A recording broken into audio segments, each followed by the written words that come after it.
fresh off of a historic Scottsdale auction. Sold! Barrett-Jackson now comes to Palm Beach, and it's better than ever. Some of the most sought-after vehicles in the world are on hand. The rarest of supercars, the pinnacle of resto mods, timeless classics, muscle machines for everyone, killer collections. And it wouldn't be Florida without an incredible selection of convertibles. So join us to witness the drama, the excitement, the sheer spectacle that is Barrett-Jackson. And it all starts right now on the History Channel.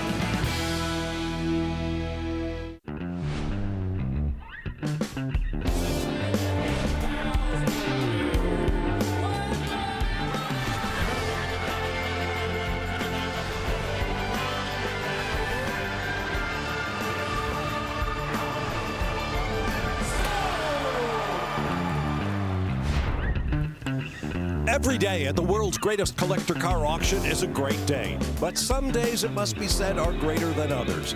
Welcome to one of those. It's Super Saturday at Barrett-Jackson Palm Beach. Yesterday, we expected an uptick in intensity, the quality of the cars, the bidding. And boy, did we get it. 16 cars broke $100,000. Nobody can remember that happening on a Friday before.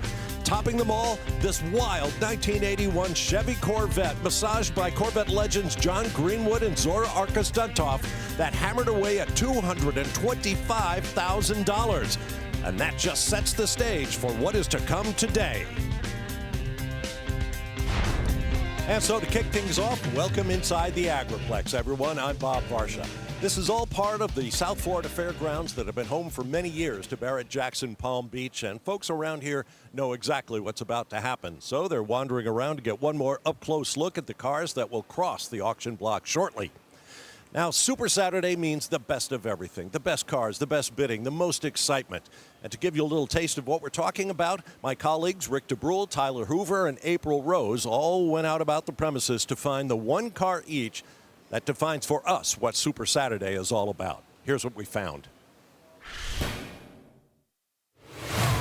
Super Saturday here at Palm Beach, of course, means super cars, and we have no shortage of them. Lamborghinis, Porsches, Ferraris, and Ford GTs, including this one right here, a 2022 Alan Mann edition. This celebrates the very special lightweight edition Ford GT40s that raced at Le Mans back in 1966. Very cool. All right, April, what have you found?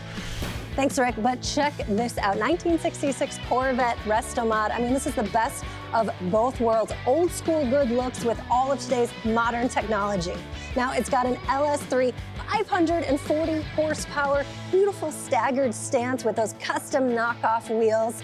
And check out the interior. Stunning carbon fiber dash with upgraded seats, more comfortable than your grandpa's recliner. I mean, this is a car you could easily daily drive and look so good doing it. Bob, what do you think? Well, you'd look great in that car, April, but even better in this, a 1933 Pierce Arrow 12 convertible sedan. 12 for the cylinders up front, underneath the kneeling archer, symbolic of Pierce Arrow. 175 horsepower. The top goes down, and 4 doors means room for all sorts of passengers to enjoy this beautiful ostrich leather interior. Tyler? Very classy, Bob, as usual, but nothing, in my opinion, beats the elegance of a classic Aston Martin. I mean, look at this 1966 DB6 Vantage with its upgraded inline-6 under the hood, 5-speed manual transmission. You can buy this and channel your inner Sean Connery.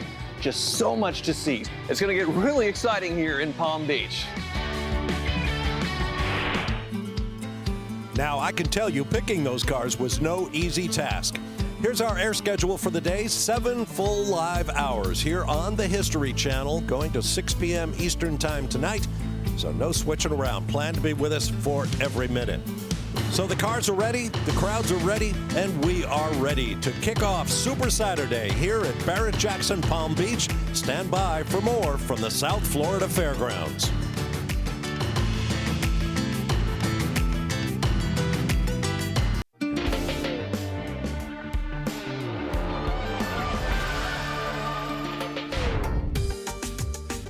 Welcome back inside the auction hall at the South Florida Fairgrounds in Barrett-Jackson Palm Beach on this Super Saturday. Let's get right to my colleague Rick DeBrule with the boss. Well, indeed. The two bosses. I got Chairman and CEO Craig Jackson, company President Steve Davis. All right, today's going to be pretty special, but we still got to get over yesterday. I mean, that was amazing, the number of $100,000 six-figure cars that crossed the block. It was absolutely amazing. Steve put together a phenomenal docket. The flow of the day, the excitement in the room, and you know, you're going to see that Pi Square today. It is going to go to a whole nother level. As we say, it's Super Saturday here in Palm Beach. And Steve, I mean, just the number of Ford GTs alone is amazing here in Palm Beach. Absolutely. Think about how exclusive those cars were when they came out and how difficult it was to get one. And the amazing thing to come to Barrett-Jackson, not one, not two, but three of those incredible cars, all selling regardless of price. If that isn't Super Saturday, I don't know what it is. Yeah, three of the modern GTs, two 05s, one with twin turbo, an SF90, and a tank. So it's a pretty diverse docket we have today. And resto mods. I mean, great resto mods that'll be crossing the block. We've got Jeff Hayes, one that he built a few years ago. The guy that he sold it to is selling it. That'll be one of the highlights. But you can resto mod anything, and you will see it rolling across the block today. Literally. All right, gentlemen. When we look forward to the tank, we look forward to the Ferraris, the GTs. In fact, we need to get to the block where they're selling the cars already. Don't go away. It's going to be incredible. All right. Thanks, gentlemen. Bob? All right. Thank you, Rick. This is lot 612, a 2002 Lexus SC430 convertible. Does anything save Palm Beach better than this? Oh, most certainly. Lexus's first convertible offering since they were founded in the late 80s based on Toyota products. These have that silky smooth V8 under the hood shared with the LS hardtop convertible. Just $10,000 takes it. Nice price. And we're going to April Rose. Hey, Bob, I'm in the pre-staging lanes right now with Kit from Knight Rider. Well, this is a recreation. You got the laser sensors right up front. They extended this front bumper out to a V. On the side, you got the turbine wheels. But where it's at, exactly what you want to see from Kit inside. You got the yoke steering wheel, bright jet fighter looking digital gauges, two tube TVs that play that Knight Rider theme. But here's the problem. Here's the issue. Okay, David Hasselhoff and I have a crime to solve. Apparently, the automotive industry is going all electric, and we need to do something about that, Bob. Oh, and wait. Whatever it is you and David Hasselhoff wind up doing, there's no end to the creativity. As we turn to lot 614, a 2014 Cadillac ELR. Well, speaking of electric, this is actually a plug-in hybrid Cadillac that they made for a few years. They were very expensive, so they didn't sell all that well. Also, coupes being more difficult to sell nowadays with the lack of practicality. But it's sort of based on the Chevy Volt, which is a plug-in hybrid system where you had, 20, 30 to 50 miles or so of electric range, and then you have a motor, a gasoline engine that kicks on to where you can use it to drive cross-country if you want. I think it's the best of both worlds. We see a lot of automakers going back to plug-in hybrids, sort of pulling back from going full EV. The CLR is one of the first. Wow, 7,500 takes it. That's about 6,900 euros if you're using your Swiss bank account. And rolling off is the Electro Cadillac. Rolling in behind is lot 616, a 2004 Ford Mustang GT. I love this generation. I used to have one of these. This is special, though, because it has less than 9,000 miles on the odometer. Of course, it is the GT. Back then, you could get a V6 edition. And the GT at this point, you have to remember, I think it had about 260 horsepower, which we thought was pretty good. Little did we know, just a few years later, they'd have the EcoBoost 4, which would be doing well north of 300 horsepower. Well, you see that 40th anniversary badge on the fender. In 2004, that was the start of my senior year in high school. I guess I'm showing my youth and inexperience there. But, yeah, this was the cool Mustang to have in the high school parking lot for me, most certainly. Looks very nice as far as the condition. Looks like the only thing that's been swapped are the headlights and taillights. You got modern LEDs in the rear there, sort of the ghosted out ones in the front. They look nice. Yeah, presents well, looks well up on the stage. I mean, it's got everything you want in terms of this generation. I mean, it is the GT. It's got low mileage, you know, just a few custom touches to make it look a little better than stock. And boy, I tell you what, you know, looking at it from the outside, you know, obviously it hasn't been driven much and it shows it. $11,000 takes it. We're about to head for our first break. Here's a car that you'll catch a little bit later in our program. It's lot 651. What would a Barrett-Jackson auction be without a DeLorean? 1982 DMC 12, stainless steel body over a gray interior. You'll see it here shortly. Earlier this year at Barrett-Jackson Scottsdale, 47 amazing vehicles gathered to participate in the Barrett-Jackson Cup, presented by Castrol. It showcased the talent and craftsmanship of custom car and truck builders from across the country.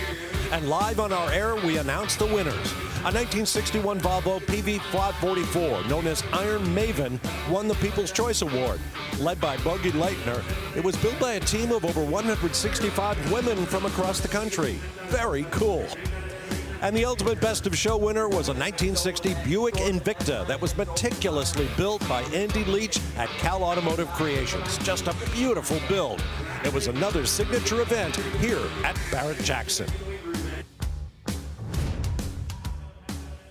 The popularity of that contest goes up and up year after year. Can't wait for the next round of the Barrett-Jackson Cup presented by Castrol.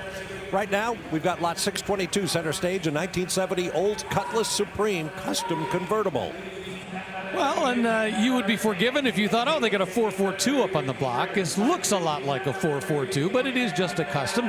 It is an old Cutlass Supreme from 1970. Of course, a great year. If this was an actual 442, it literally would have a 44 in the VIN, but in this case, it does not. And they've done a lot of great touches to kind of take this up to the next level. Looks beautiful, and the great thing about this is when you look at the price, you know, you're spending significantly less than you would spend for a 442 to get a lot of fun. It's a convertible, brand new top. It's got the spoiler on the back. Once again, for the money you're spending, a lot of people are never going to know that you're not driving a 442.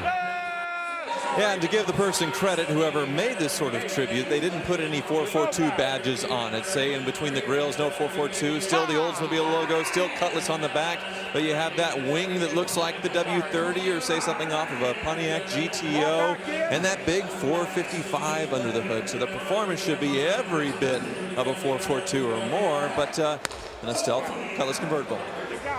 And you couldn't build it for $28,000, which is the hammer price. Well bought, sir. The VIN, by the way, is the vehicle identification number. You can find it on the dash of your car at home. Now let's check out in the staging lanes. Temperature getting up about 85 degrees out there. Beautiful day, or I should say another beautiful day here in a car lover's paradise at Barrett-Jackson Palm Beach. Crew giving the cars a final rub down before they come inside and under the harsh TV lights. Here's lot 623, a 1973 International 1100 pickup. Well, no shortage of pickup trucks here at Barrett-Jackson, but frankly, most of them are Chevys, Fords. You get the occasional Diamond V or something, but not a lot of international pickup trucks. And of course, we know the international line because of the Scout and the Scout 2, the Travelall, but it's great to see an international pickup. This was restyled in the late 60s, I think 1969 or so. Up until that point, it was pretty dated styling. But when they restyled it, you know, in 1969, it was great. They kind of came up in terms of their styling to match all the other car companies, but unfortunately not enough to save the international pickup truck. Well, and of course, International is alive and well, making heavy-duty trucks. Back in the day, they tried their hand at light-duty trucks, but lost out to Chevy and Ford because these were just too heavy-duty for light-duty. Too heavy, too well-built, bad gas mileage, and the fuel crisis gone in the mid-70s because of that. $15,000 takes it up in the luxury lounge, I do believe. You don't see many Internationals around, particularly from 1973. Away it rolls, and into pride of place is lot 623.1, a 2008 Maserati Quattroporte. And Bob said it all fancy, but Quattroporte just means transporting 4 people. You can see that Maserati Trident there beautifully on the grill. I like to call it the Spork, though, just to crack a little joke. But beautiful cars, the Pininfarina styling. And with these 4-door Maseratis, you get that Ferrari-derived V8 under the hood.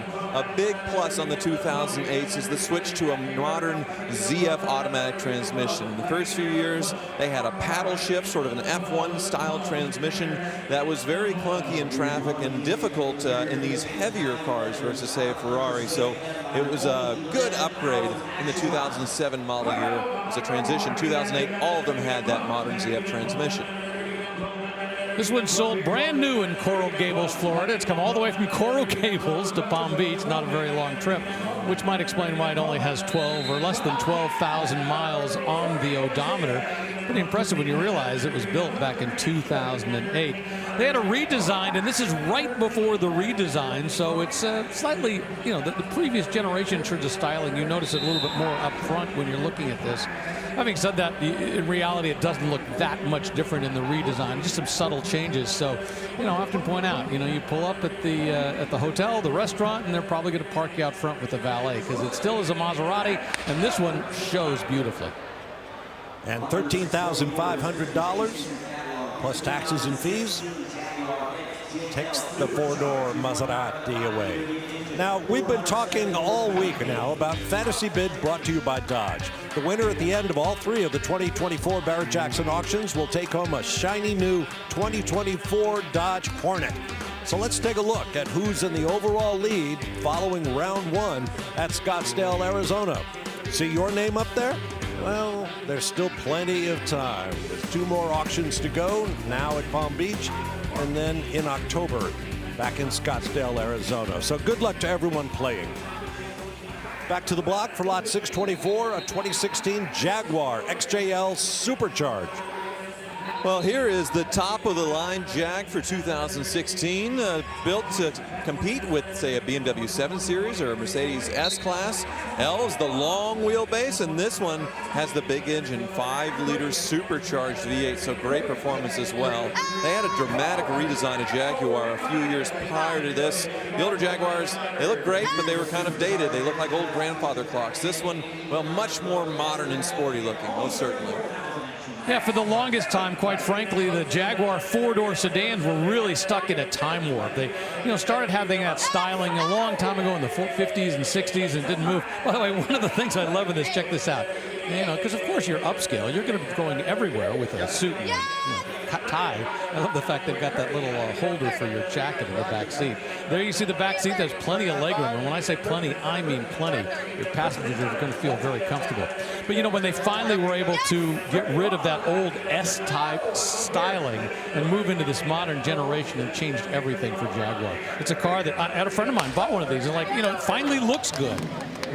$30,000 makes it our top sale of the day thus far, but still about 70 grand from breaking into the overall top 10. We got a break coming up, and we'll be back to the South Florida Fairgrounds.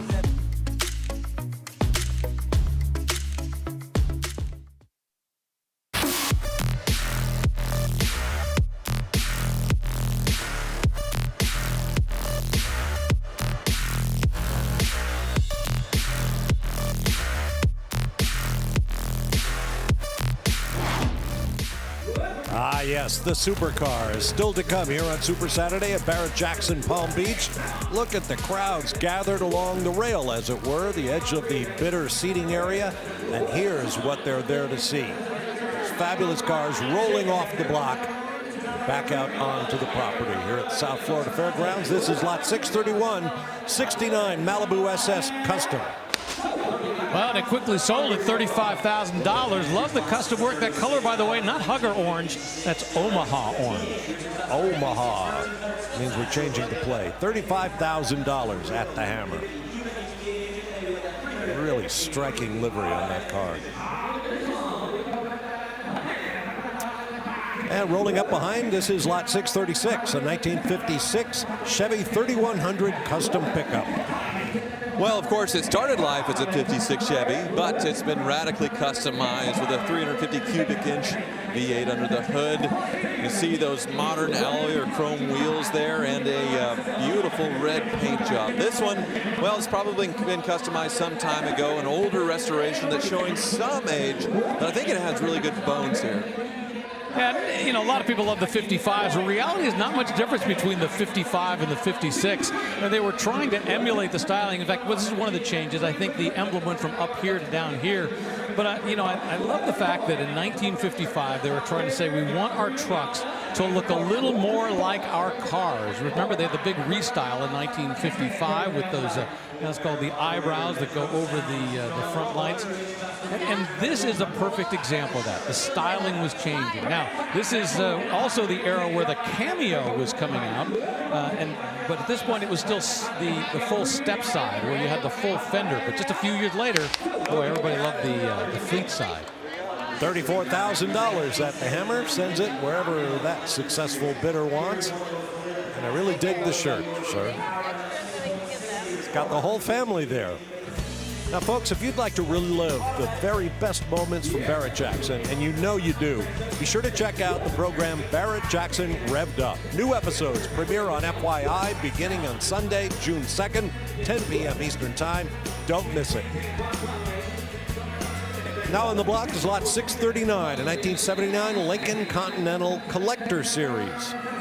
Well, it's the Collector Series because essentially it was supposed to be the end of the line of the big Continental. Well, not supposed to be. This was. And you realize this styling essentially came out in 1961, the Elwood Angle styling. You know, this is very similar in many ways to that 1960s era. The next year when they brought out the Lincoln Continental, it was more than a foot shorter. Yeah, it looked like they chopped it off at both ends, but they were kind of bowing down to the European competition. And, of course, you know, the fuel crisis and massive fuel prices to get more economical cars. But somebody thought that these were pretty special. Collector Series badges you can see on the Landau, the vinyl top there. But this one isn't restored. This is original, and it's showing only 2,500 miles on the odometer. So one heck of a survivor. Yeah, strong money for this generation of Lincoln Continental. What always amazes me is when you go to the side and you look at the overhang from the rear wheel all the way back here is massive. $30,000 takes it. That ties for number 3 of the day thus far. And I agree, that is a very cool purchase. And away goes the Lincoln. And something very different rolls up behind. But then again, that's Barrett-Jackson. This is a 1991 VW Microbus recreation. Well, and once again, this is a Brazilian bus. Now, we've seen an awful lot of these Brazilian buses with the hippie style, as we call it, where it's got the V coming from the front because they continued to build those down in Brazil. Well, after they stopped building the V style, well, then they got into, we'll call it the bread van style, and they continued building those for a long time. So by 1991, we're long past this styling here in the United States. But down in Brazil, it continued on. Well, take a look inside. Instead of a passenger configuration, they sort of have a camping configuration in here. Sort of like got a IKEA-looking sort of wood with the seating, sink, and a little stovetop, so you can take this one camping out in the woods and have some fun. Well done. And that's what this is all about. This is all about having a car that is, you know, looks like, you know, this generation of Volkswagen van that might cost you a little bit more, but is a lot less expensive. Yes, it's an import, and as you know, as the story goes, you know, the sheet metal is just perhaps a little bit thinner than it might have been. But in reality, no one's really going to know the difference. Look inside the engine compartment. The engine's been rebuilt, got more power, more looks. Not that you see the engine very much, but it looks great. I thought that bidding was going to go on for a while because you had 2 or more bidders involved, but it stops at $30,000, and that gentleman has a very cool recreation. Now here's April Rose. Hey, Bob, I'm in the staging lanes right now with this really sweet 1964 Corvette. Now, this is the second year for the C2, 1 year away from the big block. So this was the top dog with the fuel injection. You'll see the call out right there. This is how it left the factory. Ordered with the Rochester fuel injection, 327, 375 horsepower, 4-speed manual. It's an interesting choice with the wheels. Now, if you look down, you can see it has the spinner caps and nice white walls. Now take a peek inside. It has a really nice gauge layout, and the wheel is actually walnut grained plastic. And I love the way that they stacked the vertical radio right there in the center. This is a beautiful little red Corvette coming your way, Bob. Can't wait, April. Thanks very much. And of course, it's a convertible. This is Palm Beach. Here's lot 644, 1982 Toyota Land Cruiser BJ40.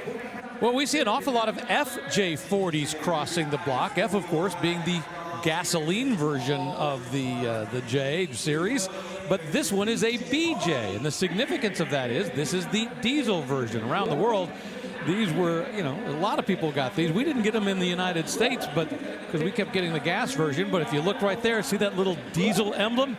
That's a little denotation right there that this is the B as opposed to the F. And this one isn't a custom at all. It's just a very high quality restoration. It looks like it's brand new. Hasn't sold quite yet. Auctioneer, who calls all the shots, is still taking bids. We're at 50 grand. Our new top seller of the day.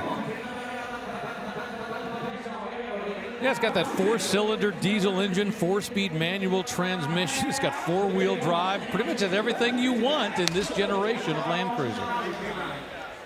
51,000 takes it. So it picked up a couple of grand through the auctioneer's discretion. It's all part of the strategy here at Barrett-Jackson. Now we're piling up new results here, and all of them are going to the rolls at barrett-jackson.com. Find out what every item in the docket sells for, or if it hasn't sold yet, when it will be crossing the block. So check it out, barrett-jackson.com. Now here's lot 645, a 1985 Camaro IROC Z. Well, the magic thing about this is the mileage. And I just checked because they said from the block it has 9 miles. Okay, took a little bit to get in here. It's 10.1 now. So we've gone into double digits.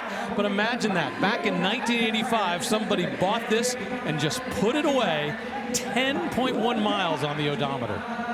So we've added 10% just moving it around and getting it up on the block as far as its overall odometer. I mean, it even has the dealer markings on the back window for the final inspections. The seats are still in the wrappers. And this one, very special because it is an IROC, the International Race of Champions Series, with that tuned port injection V8. Most of them I see are automatics, but this one's a 5-speed manual, which makes it more special in my opinion. You can come around. Let's look at the window sticker here. Looks like brand new, $16,338. Currently at $55,000. So somebody put this thing away and they're getting a return right now.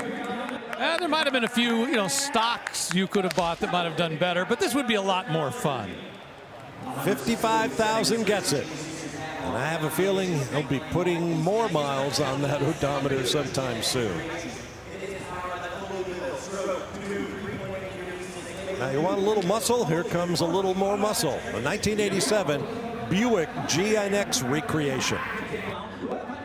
Well, 1987 was peak year for the Grand National. It had the intercooler. They were going out with a bang, but they took it even further with the GNX. American Sunroof Company got a hold of these and tuned them up to insane levels. This one isn't one of those 500 and something GNXs. This is a tribute to it. So you can see the GNX badges, the special GNX wheels are on this, and it's pretty easy to hop these things up stock, similar to what they would have done back in the day.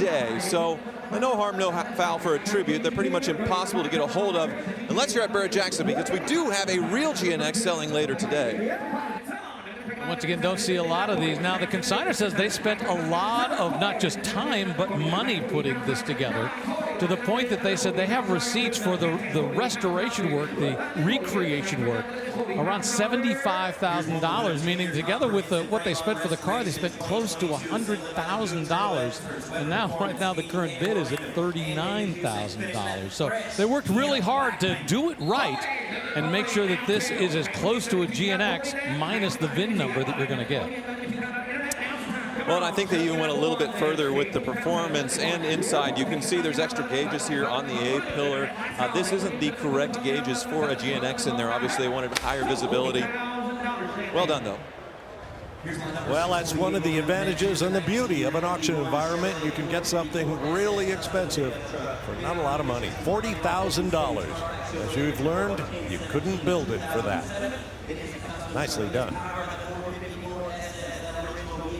Then again, you can also spend a lot more than what the car originally sold for, and I'm sure we're going to see some of that as well. This is a 91 Chevy 454 SS custom pickup.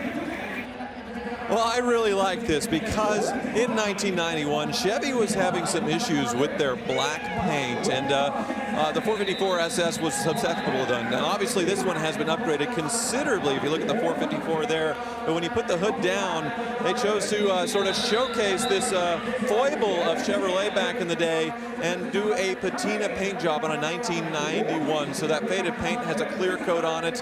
But from the factory, the 454 wasn't all that fast. Even with that potent powertrain, it was around 240 horsepower. That 454 crate motor's probably got more than double. This one's been dropped and lowered, customized quite a bit as well. You know, it's interesting because once again, as you look all the way down the side, they've got this, once again, the problems with the paint, and they've almost made it a stylistic touch. You see just a little bit of rust underneath there. Actually, kind of oddly, normally I don't like when they, you know, clear coat over patina, but in this case, it almost looks like an effect they were trying to achieve, and it looks really nice. I like everything they've done, not just the engine modifications, but they bumped it up to Wilwood disc brakes. Overall, I think this presents really well. Absolutely, and the 454 SS, they did lower the ride, had a little bit stock, but not this much, and I think they did need to go lower like this. Once again, just really well done. 29,000 takes it to someone up there in the bidder boxes. Very special truck. And now coming up, a little bit of Hollywood. A 1984 Pontiac Firebird kit recreation. Remember the show Knight Rider? One of the fellows who built the original kit built this one. Well, KIT stands for Knight Industries 2000, and David Hasselhoff and KIT, the talking car, would solve crimes. You can see the laser or the radar here in the front strobing. They made this into a screen-accurate tribute. And when I say screen-accurate, you got to take a look inside of this thing when you come around to the driver's side. But the turbine wheels are certainly a good touch, but then look inside. If you come around to the driver's side, actually, you'll see all the screens. You'll see the yoke steering wheel. This is really well done. Yeah, the guy who originally built the original kit and modified it, Red Harden, is the guy who actually built this one. And my understanding is this was actually purchased out of his estate. So apparently he built it, held on to it for a long time. But you know, from the outside, at first glance, you're going to go, yeah, something's a little unusual. But as you said, when you look inside, that's when you see everything. And I love the fact that they've got those old school TV monitors off to the side, and they're showing old episodes of Knight Rider in there. Absolutely, but underneath it's still got the stock 5-liter drivetrain. This was a huge leap styling-wise for the Pontiac Trans Am in the early 1980s, going from that sort of Smokey and the Bandit style to this. I mean, it's absolutely night and day futuristic-wise, and it made sense for especially in the time, for the most futuristic-looking car to make into a talking, crime-solving, amazing machine. Well, Trans Am is a great choice for KIT. And because this was built by Red Harding, I would make the argument that this is as close as you're going to get to the original car that was on the TV series, not just a recreation. Here's number 615. Well, 50,000 takes it. And in case you're wondering if any David Hasselhoff was included, yes, there is a life-size cardboard cutout that comes with the car. But the car has soul, so whatever. On to lot 650, 1947 Chevy 3600 custom pickup. Well, we saw that 1956 pickup roll across the block just a little while ago. You say you're more into 40s? this is what you get. Now remember, in this year, 1947, we were really looking more backwards than forwards in terms of our styling, but they were trying to update it just a little bit with 1947, not with the pre-war style. I absolutely love everything that they've done to this. They've got a 350 cubic inch engine under the hood. They've slammed it down about as low as you're possibly going to go, and I love the silver blue paint. So it's a nice touch, and of course you've got that, you know, just a few years later we were going to be into one-piece windshield, but here, I mean, this was the style back then. You know, it was hard to make the glass bend, so you had two pieces that formed the windshield, although you get that bent glass as the extra windows in the back. Yeah, they called this the 5 window. Speaking of glass, you can see they have the 2 extra in the corners for maximum rear visibility, which probably made this a desirable truck to do this custom touch. Beautiful crystal blue, 20-inch billet wheels. Very well done custom here. Yeah, kind of almost stylized Hallobrand style there, but it looks great.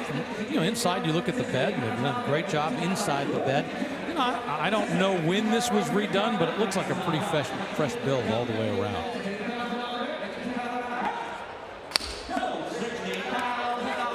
$60,000 takes it. That's our high sale of the day.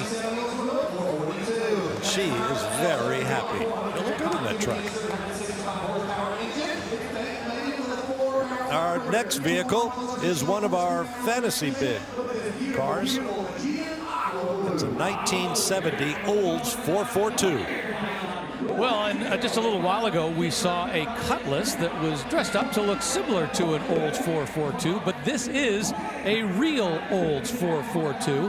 And if you could look at the VIN number, you'd know that because it has literally the digits 44. You can see on the dashboard right there. Got to remember, in 1970, that is when GM dropped its ban on engines that were greater than 400 cubic inches. So finally, they were able to say, all right, let's go to town. Let's do something bigger, badder, and that's exactly what you got in an Olds 442 in 1970. And 442, of course, meant 4-barrel, 4-speed manual, dual exhaust. This one does have the manual transmission there, and the numbers matching engine in this Aegean blue or Aegean aqua color was from the factory. So this is a very special, unusual color for the 442 with that numbers matching pedigree in a very high quality restoration. We're already getting into some incredible cars in Super Saturday. Yeah, unusual color. I really like it, and apparently so does the crowd. I mean, we're already over north of $60,000. You know, and you mentioned how, you know, it started as that 442. You know, as time it evolved. In fact, the very last generation of the 442 was a 4-cylinder car. They said that was part of the 4s. Needless to say, the 442 purists don't accept that. So, you know, back in this generation, yeah, we'd gone beyond the original meaning of the 442, but it's okay. Plenty of performance. 65. All right. Lots of good records, as you see, stenciled there on the windshield, and that's important as the car sells for $65,000, and that makes it our new high sale of the day. The hits just keep on coming. Now here's a car we previewed earlier, instantly identifiable, and another touch of Hollywood. It's a 1982 DeLorean DMC-12. Well, John DeLorean, famous for being the birth of the muscle car with the Pontiac GTO, he formed his own company and was plagued with troubles. So the DeLorean DMC-12 is what we had. They only made it for a few years before he went bankrupt in infamous ways involving drug busts and all these things. But the car was actually pretty interesting, but somewhat compromised. The cool parts, definitely the stainless steel body that everybody knows from Back to the Future, the gull wing doors, but in the back was the motor, the PRV V6 engine, which was supposed to be turbocharged originally. Of course, the Renault Alpine had the same engine with the turbo. They didn't make it in the DeLorean, or at least not in the first few years of production, and didn't continue. But somebody added a turbo to this one on a very low mileage example too. This one just shy of 7,000 miles. Well, the great thing is over time, there's the DeLorean Motor Company that the rights were bought, the intellectual property rights were bought here in the United States. There's a company in Texas. They make a lot of fixes and changes so you can improve what, you know, the flaws that were in the car and make them just a little bit better. You know, this car really had everything. It had, you know, Giugiaro styling. It had, you know, Lotus in terms of the chassis design. it just lacked an engine. If they could have had a little more potent engine, I think they would have had a little more successful car. And of course, it was called the DMC-12 because it was supposed to cost $12,000. Yeah, that never happened. Well, this one cost $56,000 at the Hammer, plus taxes and fees. As the boys talk it over, sold sticker goes on and the car rolls off into the night. Now here's a car coming up shortly. It's lot 668, a 1968 Chevrolet Corvette custom convertible with a 383 stroker blueprint engine and a list of options as long as my arm. Stay with us.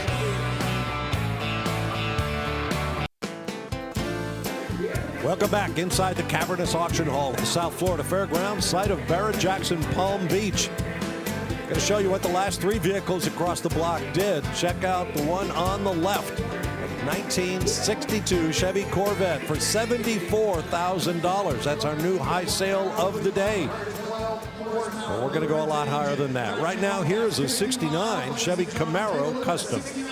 The very definition of a Restomod in my book. I mean, it's got that big 400 cubic inch blueprint engine, pumps out 512 horsepower under the hood. But hugger orange on the outside, and from the outside, well, you're not going to know there's that big, huge, special stuff underneath. Well, she sell for $48,000. And now let's go to April Rose. Here's something you don't want to miss. Very sleek black Cadillac 1959 Eldorado Brougham. Now this one is rare, number 53 of 99 built, and it looks a little different than the rest of the Cadillacs in 59. This was the first time GM allowed famed coach builder Pininfarina design the body. Now Pininfarina is famous for styling Ferraris and Alfa Romeos, and it's very sleek. No bullet style fins like you'll see in 59. They sort of moved away from the jet age. Also back up front, no more wrap around windshield. You'll see the hood doesn't extend all the way to the grille. They cornered it off for that European styling. The brows have been extended. Just a really cool, sleek, modern look. I love this sweet black Cadillac. It's coming your way soon, Bob. Boy, it sure is that. Thank you, April. Meanwhile, on the stage, we've got big bucks here. Lot 654, a 2018 Corvette Z06 convertible. We're at $98,000 and counting. Well, the big money is for multiple reasons. First and foremost, it is a Z06. It has all the performance you can ask for. 650 horsepower, 0 to 60 in about 3.2 seconds. It's a 4-speed manual transmission, but significantly, it has just 3,000 miles on the odometer, so essentially a brand new car. Right, so you have the last front engine Z06, the last probably manual transmission Z06. Big deal. A big deal indeed, and it sells for $98,000. Right on the cusp of the century, you might say. Our new high sale of the day.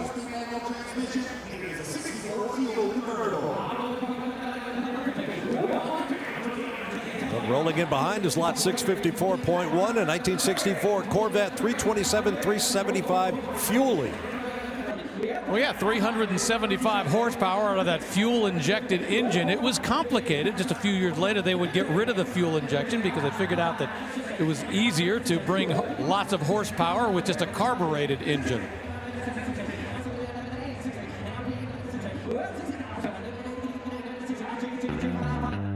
Well, Super Saturday is just getting started here in Palm Beach, and already the prices are trending up.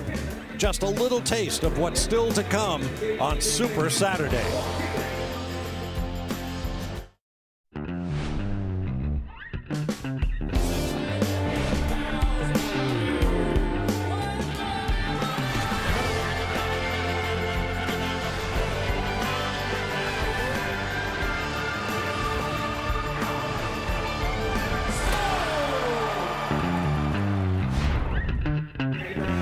Welcome to the world's greatest collector car auctions, Barrett-Jackson. I'm Bob Varsha, along with Tyler Hoover, Rick DeBrule, and April Rose, and we're just kicking it into high gear here on Super Saturday, and what a day we have in store for you.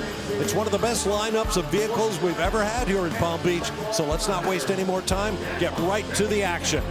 On stage is lot 654.1, a 64 Corvette 327 375 Fueling.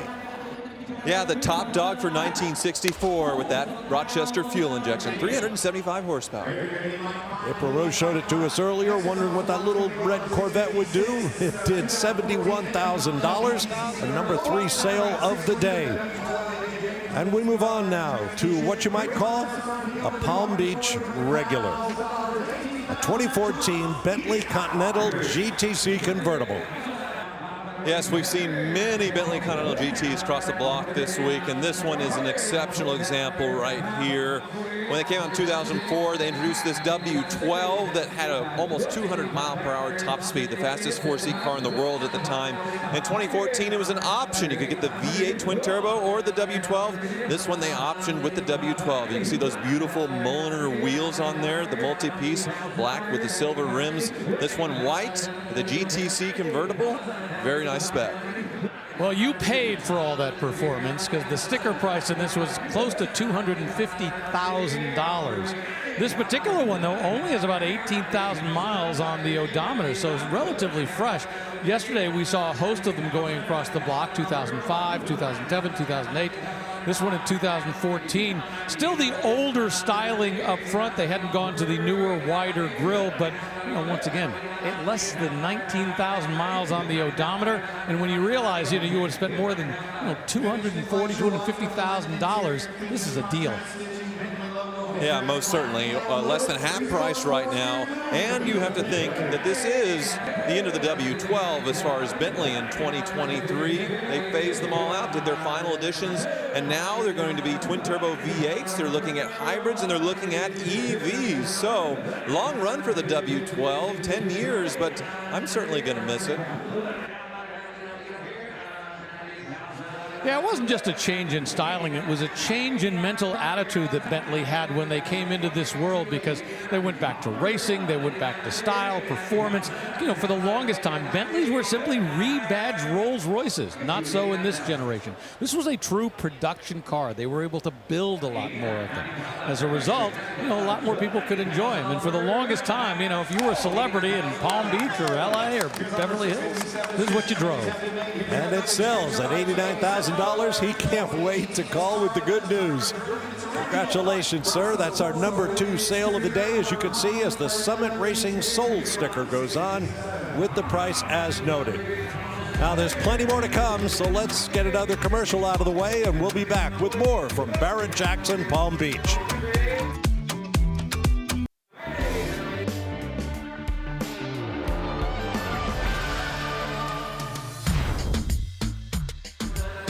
Back in the auction hall at Barrett-Jackson Palm Beach from our Meguiar's On Deck cam, there is the car that will be next under the Hot Lights center stage. It's a 1970 Chevelle SS. Kind of looking forward to that one. Final fluff and buff before it goes center stage. Currently occupied by that big Cadillac April showed us earlier, a 59 Eldorado Brougham. Well, it's already bringing big money, and for big reasons. I mean, this was a pretty special car. Back in 1959, you could get 3 different Eldorados. You could get the Seville, the Biarritz, or the Brougham. And the Brougham, they only made less than 100 of them. And while a Biarritz would set you back maybe $7,000, this cost more than $13,000. And in black paint that would show every flaw if there were any. This one is a beauty, and it brings $100,000, our first 6-figure sale of the day. Now we move on to that 1970 bright red Chevelle SS. Well, this is a real deal SS, and we wouldn't know that if it was sold in the United States, but since this one was sold in Canada, the different way of registering and titling vehicles, we do know that it started life as an SS. Under the hood isn't original, though. It would have been a 396, but this one has an upgraded 427. Still has the 396 badges there, but a true SS car with a very high-quality restoration.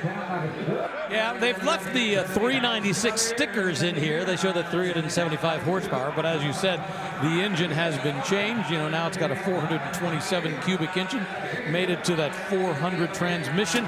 But I tell you what, 1970, the most desirable of all of the Chevelles. Apparently a true SS, cranberry red, the stripes. It's pretty much everything you want. And yes, it has been upgraded in terms of its engine, but to be honest with you, it's pretty much no harm, no foul. Look at the number it's bringing. I mean, this is solid money for a car that doesn't have its original engine, because why not put a 427 in it? And don't leave the room if you were thinking about it, because this is one of the fantasy bid cars. You want to pay close attention. Yeah, of course, the king dog is the LS6 454. This one pretty darn close to that 427. $65,000. Surprises me just a little bit. Doesn't surprise him one bit. He's happy. He got the car. Or she got the car. I'm not sure which. Moving on, here is an ever-popular car at Barrett-Jackson, a 71 Chevy K5 Blazer Custom.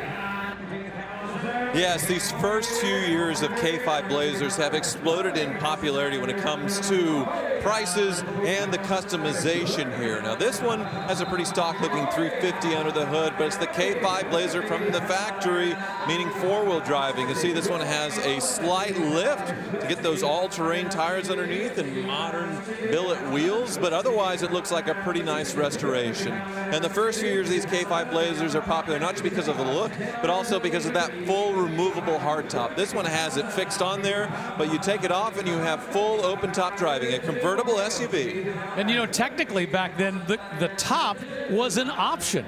When you bought the K5, it was not included. Of course, just about everybody bought that as an option. You know, the significant difference between the Bronco and the Blazer back then, the Bronco was built on a specific short chassis. It was only used for that. The Blazer came off of their full-size truck chassis. And really, you know, just a few years later, you would see Bronco do the same thing, because people decided they wanted more room. They wanted that longer wheelbase.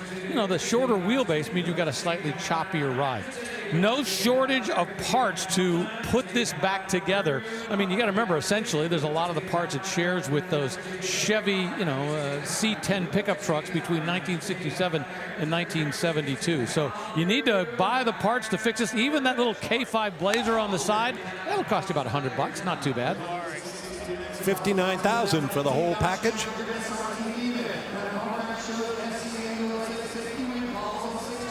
And here's a car that is coming up in just a bit.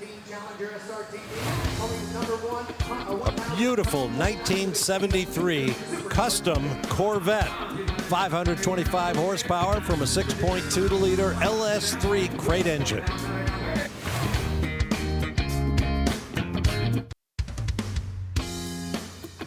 Welcome back to a beautiful day at the South Florida Fairgrounds. Tens of thousands of people on hand enjoying all the sights and sounds of Barrett-Jackson, Palm Beach. And just moments ago, we raised the roof just that little bit higher as a 2018 Dodge Challenger SRT Demon with an 807 horsepower supercharged 6.2-liter Hemi V8 pulled $120,000. That's our top sale of the day and number 4 of the entire auction. We are definitely rolling here at Barrett-Jackson. On the block, lot 664.1 is a 1967 Ford Fairlane Custom. Well, this car is a really interesting story because it was bought brand new back in 1967 for one purpose, and that's to go drag racing. And they immediately put in a 427 cubic inch engine, and that's what they did. It only has 11,000 miles on it, but it was all a quarter mile at a time, I think. That Holman Moody provenance means a lot, too. Now let's go on outside to the McGuire's staging lanes, have a look about, and our guide there is April Rose.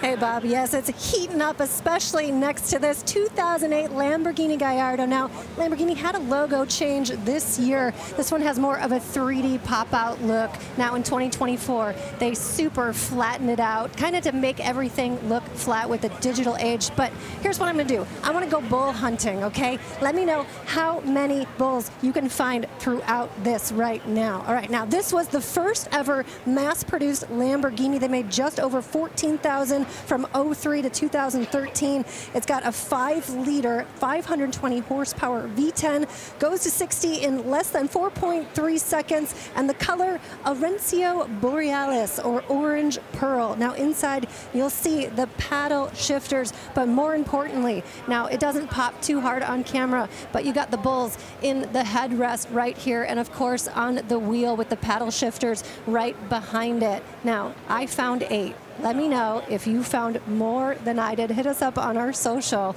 but there are a total of 8 that I see. Bob, this is one sweet, sweet Lamborghini. If there's one on the tail, I'm guessing 9. Front and rear, headrests, steering wheel, and don't forget all 4 hubs on the wheels. Now look at this number. It's going up like a New York taxi meter. $125,000 for a 72 Ford Bronco Custom. Well, that's because it's the magic word, right? Bronco and custom, because we've seen them over the last year at Barrett-Jackson go through the roof. This one, when you get up close to it, nicely done. I can see why it's bringing this money. $127,000. That's our new high bid of the auction. Of the sale of the day, I should say. Not of the entire auction, but it does work its way up to P4 on the entire auction to this point. You know what I mean. Lot 665.2 is a 72 Chevelle Malibu Custom. Well, Steve Davis is chiming in about the provenance of this build as far as a custom goes. They put $200,000 into it. Comes with the receipts on this build. You can see under the hood that blueprinted 496 cubic inch V8 engine. They powder coated the frame. So many little custom touches on the Chevelle. You could look at it for an hour and probably find new things. Very well done. This particular body style for the Chevelle came out in 1968, and we know of the high watermark being the 1970. We saw one rolling across the block just a little while ago. 1972, not as popular, but it doesn't matter with everything they've done to this. They've taken this not just to the next level, they've taken it to the next several levels above. Everything from front to back. Of course, we've got this big kicker sound system in the back, and check out this. We've got a pair of shoes here that say Chevelle on them. So little details that they've put into this. But as you come around and look inside in the interior work that's been done, nice new larger bucket seats, new gauges. I love the styling that they've got right there. Every attention to detail. And as Tyler just mentioned, they say they have receipts for $200,000, and we're nowhere close to that in terms of the cost right now. Absolutely. This is one of those cars at Barrett-Jackson that you'll buy much cheaper than to build it. A lot of these customs, they don't have the broadest appeal when it comes to being in the room, but then we'll see others where they go way above what a normal, perfectly restored car would go through. This being a 1972 Chevelle, I would imagine it's probably a little bit more than the nicest 72, given the desirability of that year with the price. But hey, the room's waking up a little bit. We're getting close to 60 grand. And once again, 1972, not the most popular year, but it's irrelevant because what they've done is they've used it as a palette to build things on, to put that great engine underneath. I love the blue color with the silver rally stripes. There's really nothing that's not to like about this particular car. Not a lot of miles on it since the build. Looking underneath, everything shows off perfectly. Even all the nice LED blue lights that are shining through the wheels. A lot of attention to detail with the Wilwood brakes. 4-speed, 5-speed transmission in there. Great looking stuff.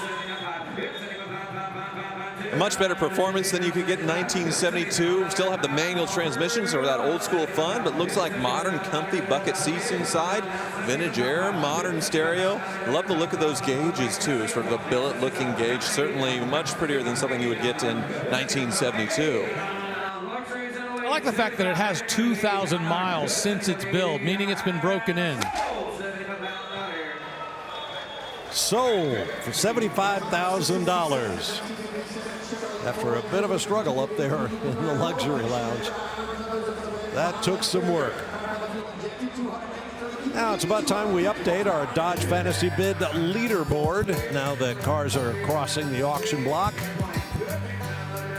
Connor H. leads right now, but plenty more still to come. So lots of opportunities to climb that leaderboard and have a shot at that 2024 Hornet. And don't forget the Pick 12 $100,000 jackpot. Here's lot 667, a 57 Corvette 283-250 Fuelie convertible. Well, 1957, a very significant year for Corvette for a couple of reasons.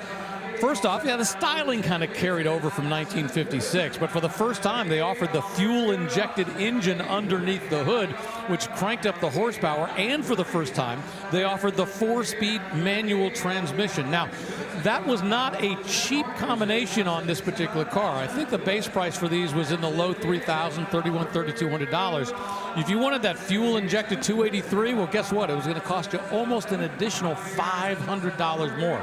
Big chunk of change, but once again, you were getting something pretty special. Yes, that fuel injection option continued into the second generation Corvette with the 327 all the way till 1965 when the big block sort of took over. This one, NCR's top flight, really nice car. Well, I'd say that extra $500 for the fuel injection was worth it. $75,000 at the hammer. Beautiful early vet. Now rolling up lot 668. 1968 Corvette custom convertible. Well, this is a fun custom here of the third generation Corvette in that red, white, and blue kind of Captain America looking paint scheme, and definitely not stock under the hood. 383 cubic inches there. I like the touch with the Corvette logos where they made this all painted a single color, and same with the Stingray on the front fender as well. You don't see really high quality builds often on the third generation as far as customs go, but this one certainly is. Wow. I pretty much like everything they've done with this. So, they got a 5-speed Tremec transmission in there. And I love the way they've kept the styling touches with the seats where they've got the, the red on the outside. They follow the colors all the way through. Let's listen to Steve Davis. This thing has been absolutely done from every direction, upside down, backwards, inside, outside, under the hood. The wiring, everything on this car is incredible. Please pay attention to the quality because we're looking at a whole lot more money than it's worth right now. Good 7. And one of the details that I love on the side of this as we work our way forward is how they've used the modern Stingray off of the later generations of Corvettes right there. So it's a great touch. I love the styling that they've used. And, once again, it's a little more complicated to restore one of these than it is with the earlier generations. The 1967, the C2, well, essentially has the same underneath, the same chassis as a 1968. But everything's more complicated to restore with the 68. Yeah, they went to a lot of trouble to modernize this as much as they could. The modern Wilwood brakes there, coil-over suspension. So what you're seeing on the top side, there's a lot of effort that's going on underneath as well to make this a very fun driving experience. And it's crossing into the six figures, $100,000. Wow. Right in the thick of it is a female bidder. It's great to see the girls getting involved. Go get your car, ma'am. But I think what makes this special is because we do see so many C2 Corvettes, those mid-year Corvettes that are redone to a nice standard. It's nice to see this Mako Shark style 1968. I've always loved this styling, and I think they've done a great job both underneath the hood. They've beefed up the suspension, Wilwood brakes all the way around. And in terms of the paint, those are not, graphics that they put on. That's not vinyl. That's actually put into the paint. In fact, when you feel over it right here, there's no distinction between the white paint and the blue paint and the stripes. And you look inside too, there's a lot of attention to detail there. The gauges are all custom, not adapted factory. And we now have the top seller of the day at $140,000. Just incredible. You can see that blue flashing light. It's got push button start as well, just like a modern car. $150,000. Wow. There's an internet bidder involved, and that lady in the crowd it says, sure, here's my bidder number. Well, who wants to look the most like Captain America pulling up in this thing? They are duking it out right now. Let's see, internet or the room? I can just picture Craig Breedlove. You know, it was the world speed record. We're at $200,000. Craig Breedlove would have loved this. Captain America. Evel Knievel would have loved this. And she got it.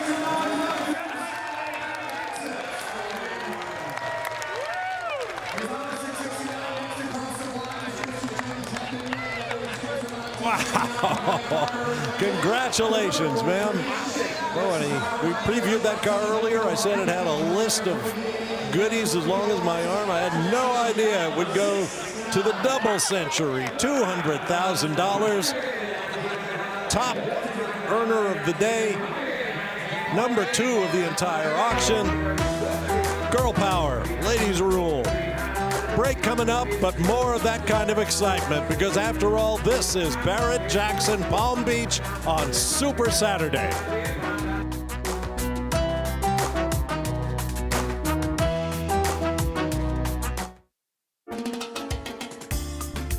Welcome back to the South Florida Fairgrounds in Barrett-Jackson Palm Beach. We had a pretty sweaty couple of minutes there. Here's what the last 3 cars across the block did, and check the numbers. $123,000 for a Porsche Boxster, $100,000 for a Firebird Trans Am, and $200,000 for that beautiful white Chevy Corvette Custom. And now, a mere 2010 Ferrari California convertible.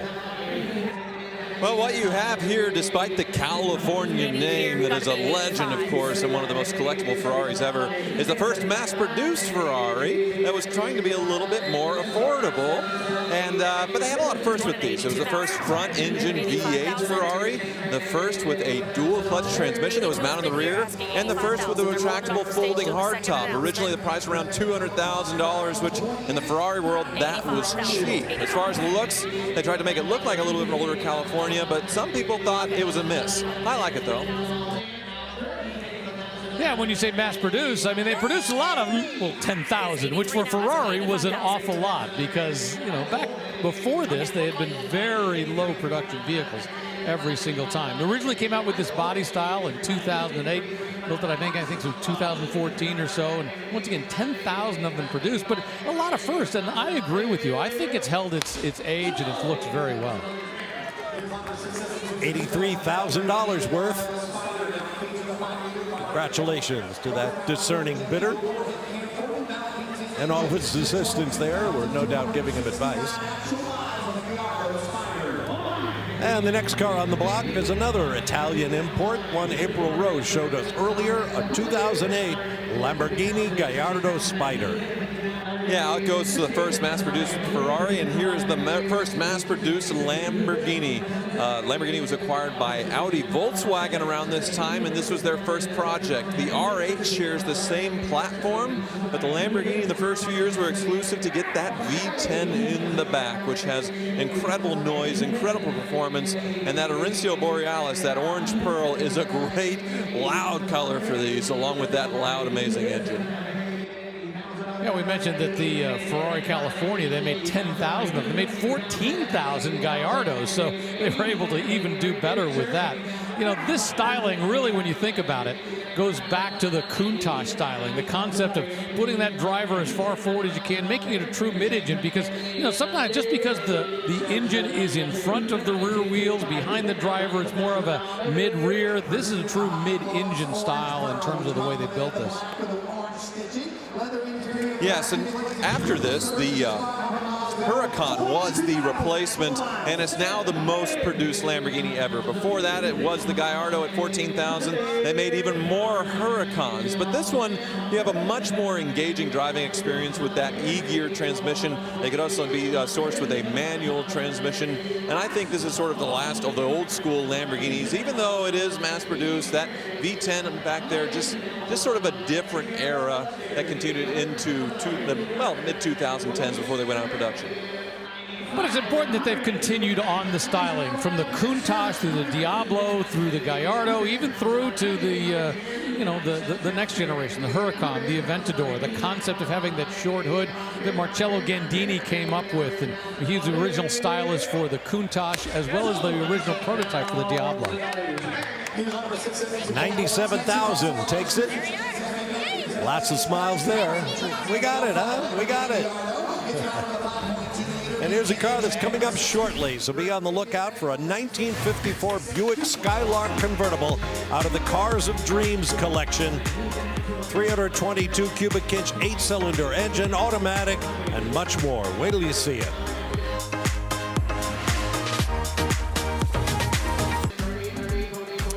Welcome back to the South Florida Fairgrounds and the Barrett-Jackson Palm Beach auction. I'm Bob Varsha, working with Rick DeBrule, Tyler Hoover, and April Rose. And now on the block, lot 673.1 is a 2023 Ford F-150 Shelby Super Snake pickup. Yeah, you don't have to buy a Mustang to be a Shelby owner. In this case, it's a massive 775 horsepower pickup truck, an F-150. A lot of people don't realize, though, that the very first Shelby pickup was not a Ford. It was a Dodge Dakota back in 1989. Not nearly the performance that this one had, but it goes all the way back. Remember, they were matched up with Dodge. In fact, yesterday we had an Omni GLHS go across the block. Stands for Goes Like Hell Some More. This is a long way removed from that. They started coming out with these Shelby Super Snakes almost 20 years ago, and this is the continuation of that. And they were very pricey when they were new, so they would take a normal F-150, go to the Shelby factory in Las Vegas and dial these things up to $1 million with that supercharger, or 775 horsepower to be exact, with all-wheel drive. Give it that body kit, give it the massive 22-inch wheels. This one they chose to put all-terrains on, which I think I would switch to more street tires to hook up all that traction. But these were six-figure plus builds when you were buying them new, and we're getting close to that here on the block.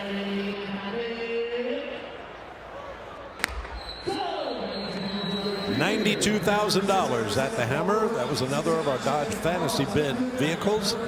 Is 92 grand your guess? Keep playing. Good luck to you. Next up is a Chevy product, a 69 Camaro Custom.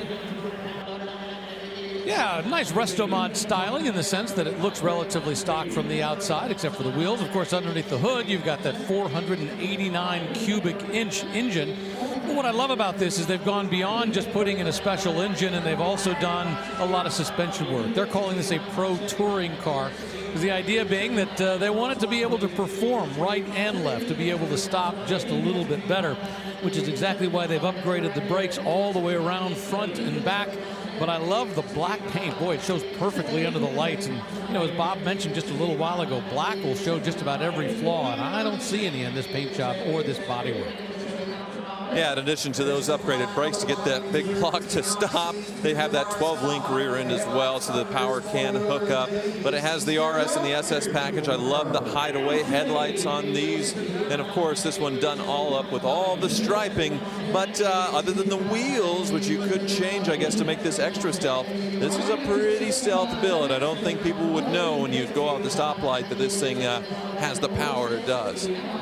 It's got the RS styling up front, shows the SS badging. All right, here's the question, though. When you're doing a pro touring build, do you want to put that big, heavy 489 in there, or do you want to go with a 302? You want to go with maybe a 350, something a little lighter? Still pumps out a fair amount of horsepower, depending upon how it's built up, and not quite as nose-heavy when you're driving around in that pro touring stance. Well, these early Camaros weren't known for their maneuverability as much anyway. If you're going to do that, you probably do it with the next generation Camaro for something that you could track. For this one, stoplight racing, here is Sleeper King right here.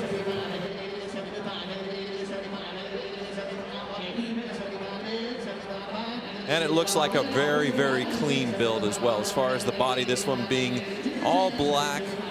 Must have been freshly repainted because black shows everything. Just people walking around the block for a few weeks or in shows rubbing up against it. You see a lot of swirl marks and scratches. This one has been beautifully corrected. You look inside, you see that Tremec 5-speed manual. Nice to have that extra gear as well versus the 4-speed from the factory.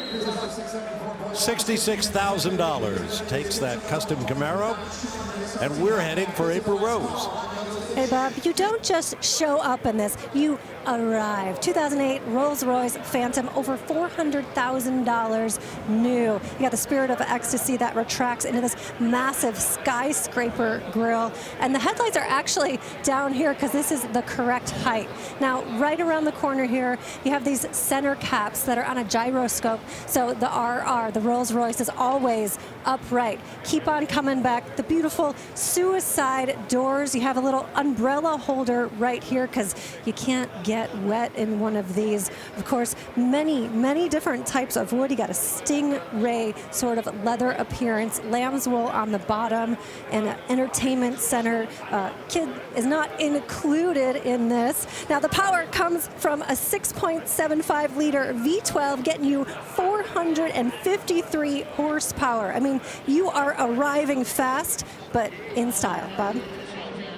In style and safely indeed. You need a lot of horsepower to move that many pounds. But so Palm Beachy. Now we are at $135,000 on lot 674.1, a 2023 Dodge Challenger SRT Hellcat Last Call Black Coast Edition. I think that's our longest car name. I'm sure we can come up with something. But, you know, they had to do that because they were trying to match the horsepower.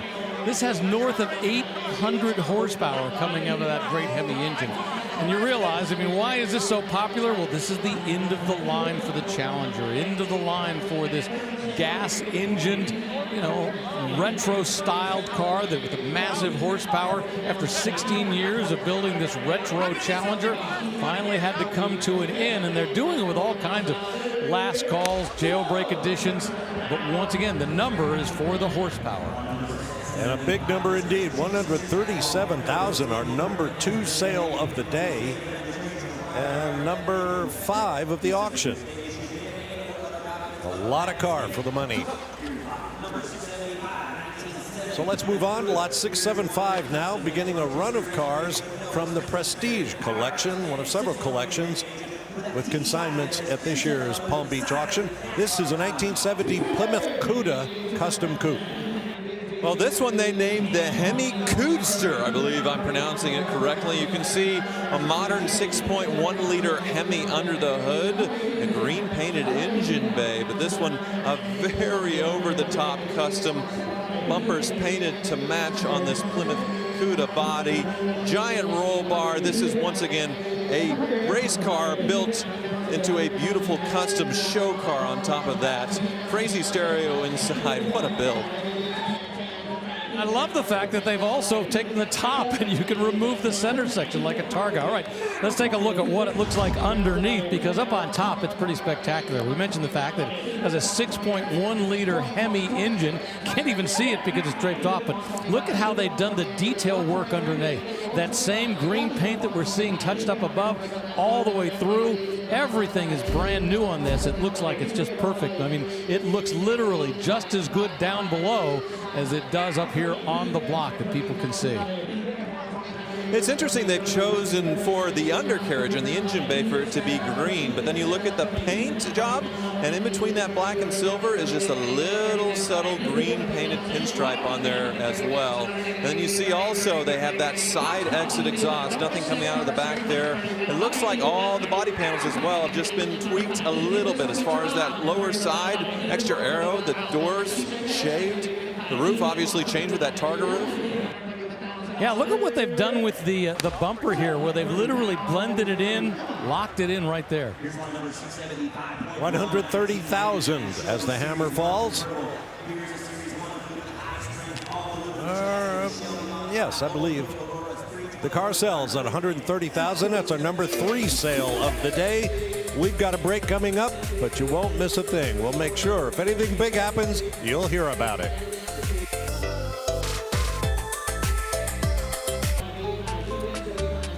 Back at Barrett-Jackson Palm Beach at the South Florida Fairgrounds. It's kind of a hypnotic shot, isn't it?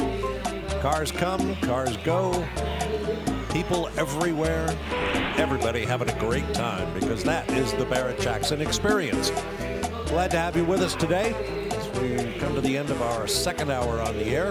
Here's the last 3 cars across the block, and once again, the numbers are eye-popping. 138,000 for a real old 442. 150,000, and so on. This is a Buick GNX. This is lot 677. We're at 135,000 and counting. A little bit earlier in our broadcast, we had a Buick Grand National that had been done up and modified to become a GNX. Well, this is the real deal, much more special. At one point, it was the fastest production car in the world. Okay, 0 to 60 in like 4.6 seconds. We don't think much of that today because everything's so much faster. But you got to remember, this was the 80s. Nobody had horsepower back then. That Garrett supercharger connected up with that motor. They did a great job of pumping out horsepower and putting performance back in the showroom. You won it for $142,000. 142,000. I believe it went to a telephone bidder. You heard the young lady on the headset conveying the good news. There you see it on the sold sticker.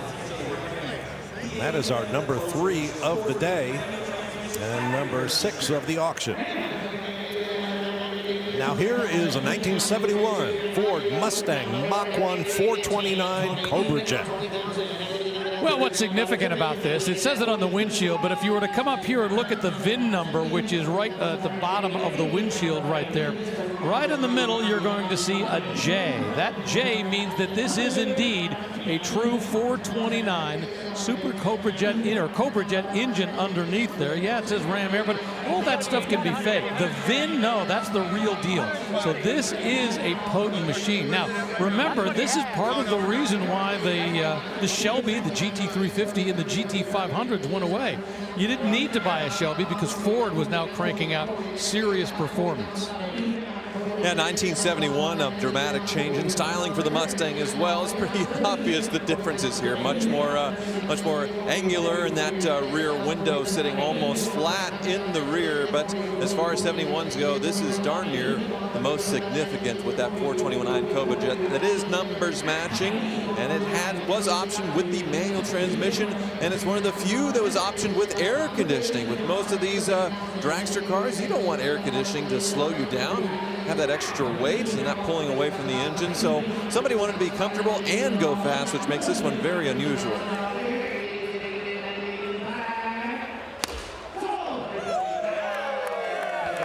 $150,000, and look who it is. New owner of that $200,000 Corvette from a few lots back. She is on the hunt. Number 2 of the day and number 3 of the auction. And we move on now.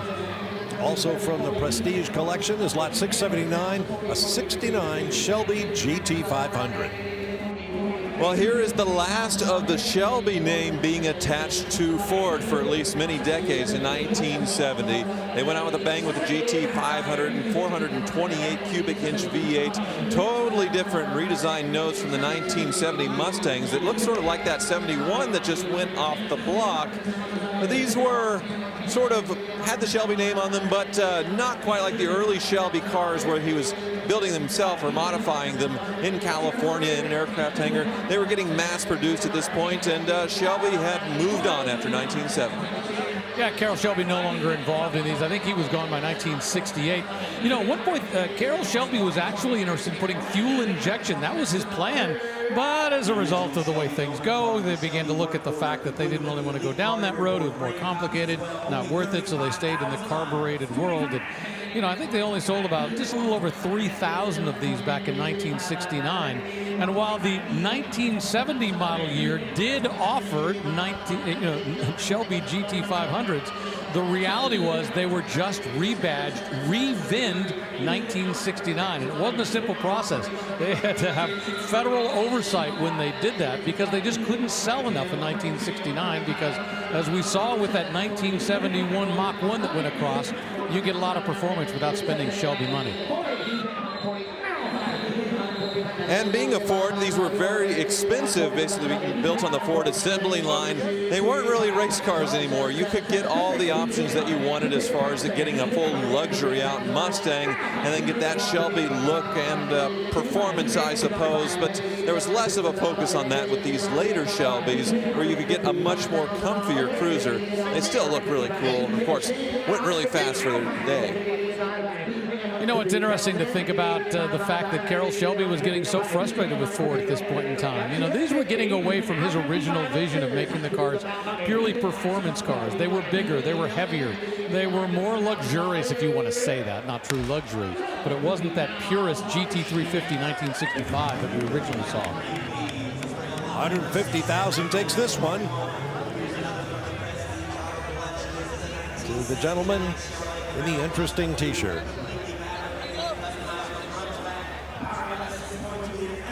Here comes one of our fantasy bid cars. This is lot 679.1, a 69 Camaro Custom Coupe. You can see this one has been completely murdered out, as they call it. All the chrome trim removed, everything blacked out that needed to remain. And under the hood, it's pretty wild. They got it up here.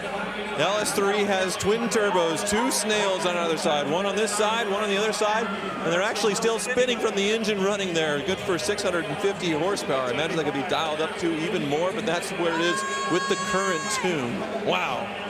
Yeah, I love that LS3 engine. Everything they've done to this. It's got a 6-speed manual transmission inside. And as you said, you know, the way they've murdered it out. And, you know, I have a good friend of mine who only builds his cars, his hot rods, in black. And his point is, because it shows every flaw, I want to prove that every car I build is the best. You know, it takes a lot of courage to do that for him, and especially for this, because once again, every panel would show it. And, you know, every single bit of chrome and bright work has been taken off. Even when you look around the window, you can see up here where there's no bright work you'd normally see. It's all blacked out. You can see they went to the trouble of not only removing all the trim, but removing the door handles. It does look like it has been tubbed out a little bit. You can see that modern rear suspension back there to where it can actually hook up.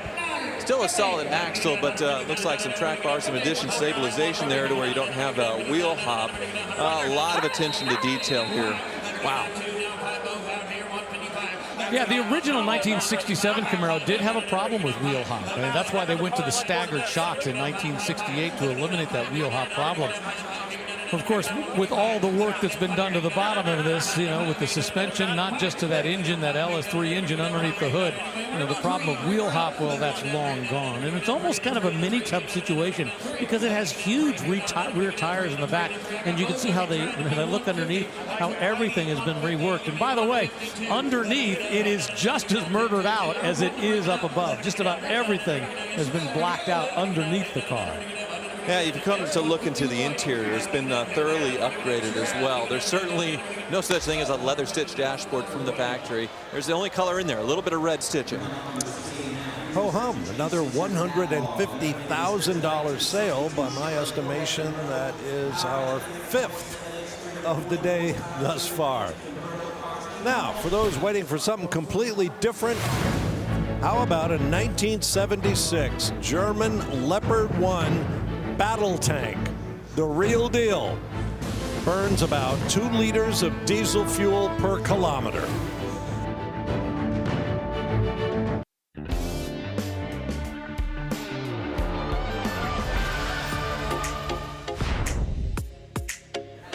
Back on the block at Barrett-Jackson Palm Beach is lot 680.1, a 1968 Dodge Charger Custom Coupe.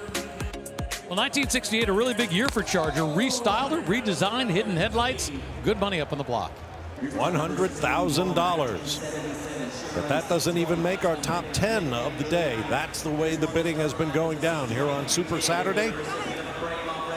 Everything in the top 10 of the day and the auction and beyond is a 6-figure sale.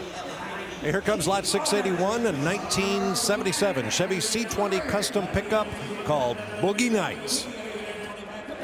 Well, it's named after that 1970s film that had a different part of the film industry covered, I suppose, than car auctions. But basically, they're going for a super 70s motif here. That 6.2-liter V8, though, certainly isn't 70s. It is very modern. But you look at the graphics down the side, it certainly looks very 70s on this truck as far as the orange and the sort of the colors you would see on your grandma's couch, of course. But very, very clean, well-executed build on a drop square body. So I'm going to say that they're not going after the movie, but after the song, 1977 song called Boogie Nights. That was Of course, sorry about that. Where'd my mind go? Jeez, that's where it goes. Well, because this is a 1970 Chevy C20. But yeah, when I first saw Boogie Nights, I'm like, really? They named a car after that movie? But like, I'm thinking, no, maybe there was a group called Heatwave that did a song called Boogie Nights. It's pretty popular back in its day. But I love the 1980s style graphics, the kind of Halibrandish inspired wheels. All the work has been done. Boy, they powder coated everything underneath here. There's really nothing not to like. The question comes back to, do you want a 1977 pickup truck? But I tell you, I think this shows off well. I love this, everything about it, from the front to the back, the beautiful engine underneath. No expense spared in building this. Yeah, we see a lot of this quality with the K5 Blazers that shared this chassis, and we certainly see it with the earlier C10, K10, 15 pickup trucks, but rarely do we see something like this with a square body short bed from the late 70s as far as the quality of it, the flawless paint, all the little custom touches. You can see they did a little bit of bed liner in there. The interior also very well done. I love the square body sticker in the back too. $78,000 for that gentleman.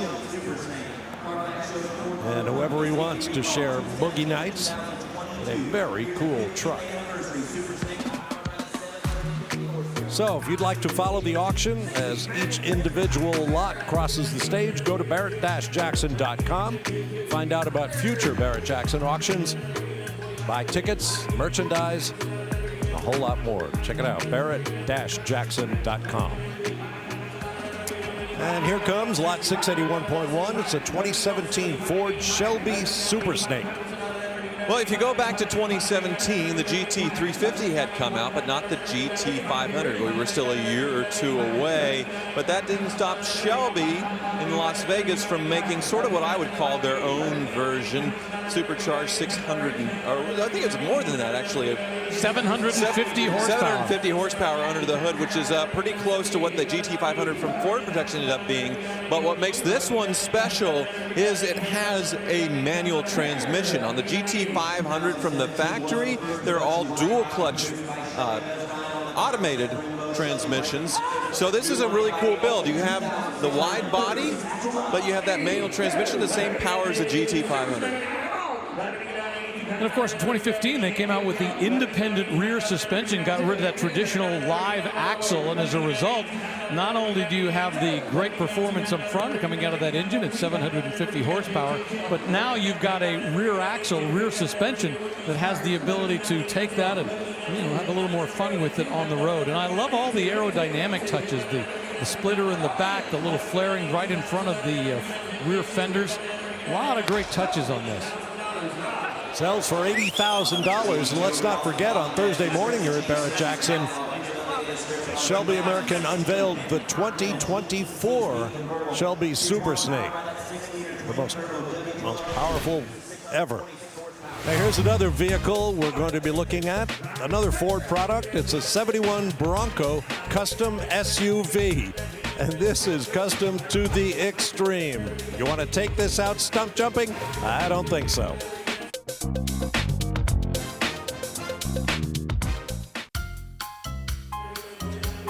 Welcome back to Barrett Jackson Palm Beach. Time to update our Dodge Fantasy Bid leaderboard. Connor H. still up front, but only just 400 points roughly. Still plenty of time and plenty more cars to guess the hammer price and maybe win a great prize. Dodge Fantasy Bid. Good luck. Now, here comes another of the 14 Ferraris in this year's Barrett Jackson Palm Beach docket. It's lot 683.1, an 07 F430 Spider.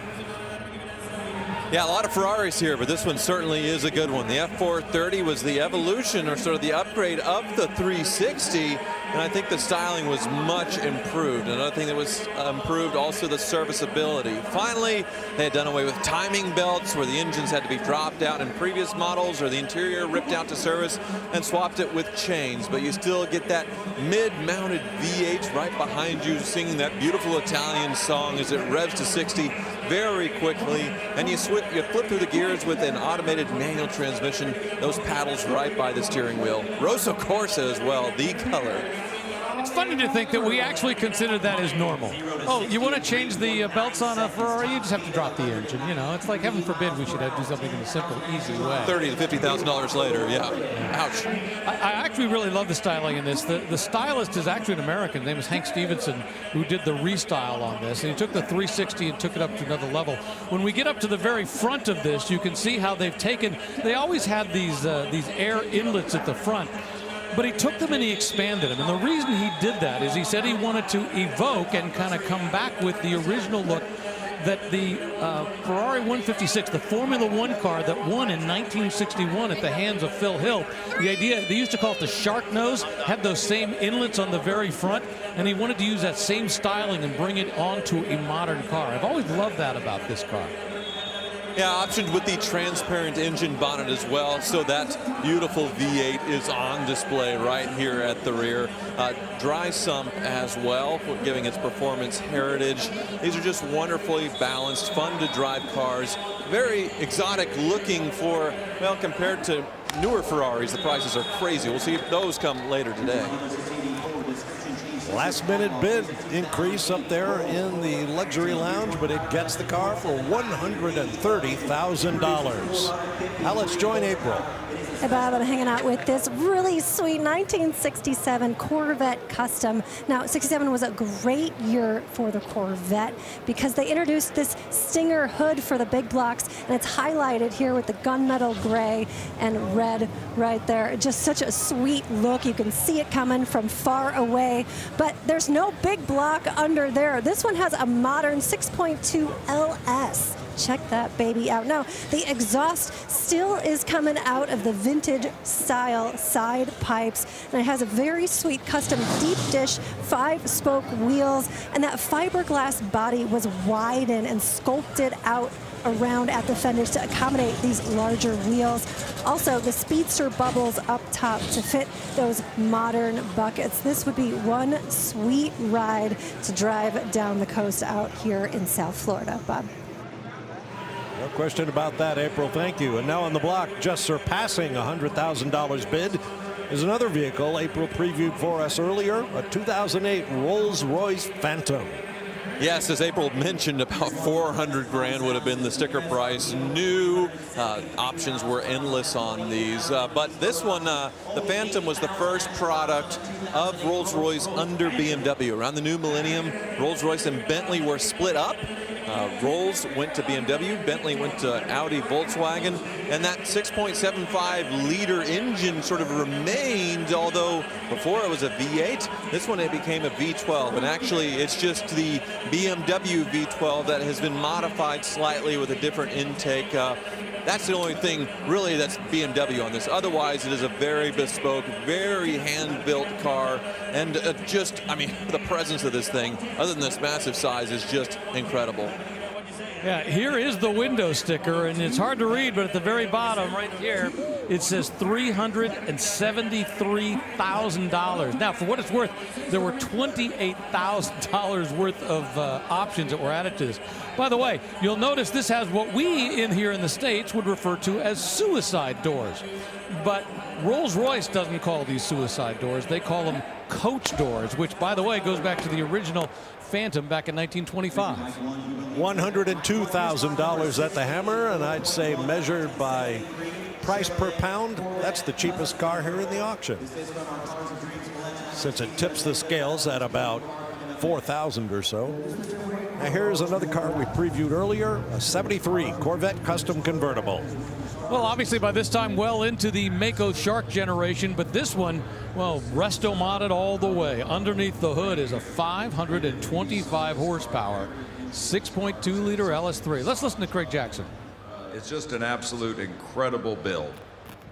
Joseph? All right, well, he made the point. Incredible build. And there you look, you see the hood coming up all by itself. And we'll get a chance to see that LS3 engine beautifully done. And once again, this comes out of the Cars of Dream collection. John Staluppi, who is here in the Florida area, the Palm Beach area, he has this collection of cars called Cars of Dreams. And he has what is essentially an old Home Depot that he's gutted and made an impressive and truly amazing museum out of. And what he does is he loans it out to charities. So charities will have their events there, raise a lot of money for great causes, and get a chance to look at some really cool cars at the same time. Yes, and we see him in one of the, best spots as far as the view, and he ends up bidding and buying several cars and sort of has a rotating stock. This one, though, boy, is it amazingly built. Not only does it have that LS300 hood that you saw, the beautiful presentation, it has a modern suspension, different components from the C6, C7, but you can see they sort of still did the vintage look when it came to the wheels, sort of the knockoff style, and they still have that LS3 going out from the side pipe. So I really like this, that they paid homage to the vintage look of it, just upgrading it all subtly. I feel like something like this would age very well versus going with the style of the time as far as wheels, as far as different things, and then that would eventually look dated. The way they extended the fenders, the headrests on the car, Speed Vet. This is absolutely one of the most awesome resto mods that we've ever sold, done on this era of a Corvette. We're at six figures on it. It's easy to see why. And, the point being that this is a 1973 Corvette. They were starting to wane in the horsepower world at this point, of course, with 1970 being the high water mark. So if you're going to take a car and resto mod it, you get this great styling, this great look, why not use a 1973? And I love the touch back here where they've used this kind of tonneau style cover in the back that kind of goes up to that. It's just, a nice thing. I love the way they've used these modern, look like C5 seats in there. So the thing about the modern upgrades, you can see that it has the modern electronic shifter, which, you probably have to key on a certain way, or they're starting it up to drive it off the block. They were having a trouble there getting it in neutral for just a minute, but here it goes now. You can see also a lot of subtle body modifications as well to the fiberglass. You can see it was widened out in the rear and the front. I think the nose is a bit longer as well. Of course, Rick mentioned with the modern bucket seats, bumping those out a bit. Just amazing little touches along with an overall cool presence. And everything about the bodywork is so nicely done. Once again, I point out the tonneau, but look at how the fenders are just properly flared, just nicely smoothed over the wheels. It looks like it was born that way. Listen to this engine burble since they have it running. Modern LS sounds really good out of the side pipes. Wow. Yeah, it's got LED gauges in there, backlit. It's just the attention to detail on this build. I love the baseball stitching, the red, so it complements the color from the outside. We're at $140,000, and once again, it took more than that to build this, but as always, once it comes out of a collection, once it's been built for a while, it boils down to what do you want to pay for it. You got a couple of bidders out there, that's what they're bringing it to. Yeah, if this were on a first generation or second generation Corvette, we've seen $1 million for one built by Jeff Hayes. This one, I would say, is of a similar quality build, but on that third generation. So obviously they're working the room, trying to get the most money. Wow. And think about this, the #1 sale of the day so far for the first time is a C3 Corvette, a 1968. Now we're seeing big money on a 73. $142,000. Number 6 sale of the day, and a fantastic Corvette. And now here comes our next vehicle, also for the Cars of Dreams collection, a 54 Buick Skylark convertible, and here's a few Hagerty fast facts. It's one of 836 produced in 1954, and if you wanted one, you had to get it, even if it cost you $4,843, because the model was discontinued after 1954.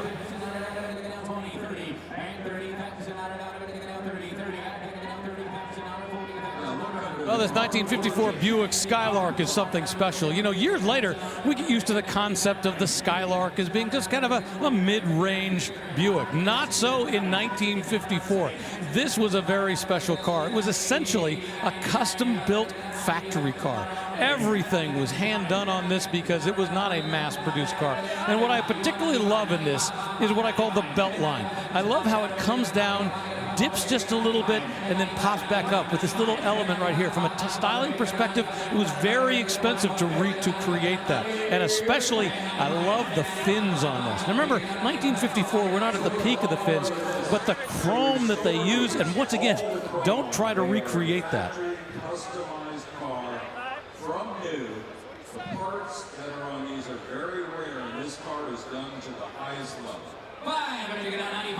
Greg Jackson talking about the quality of the restoration on there and how hard it would be to redo one of these. You saw under the hood is flawless. This thing comes with a trunk full of awards. This thing made the concourse circuit and did well. Well, Harley Earl, the man behind this, and he had to come up with a show car. It was called the LeSabre.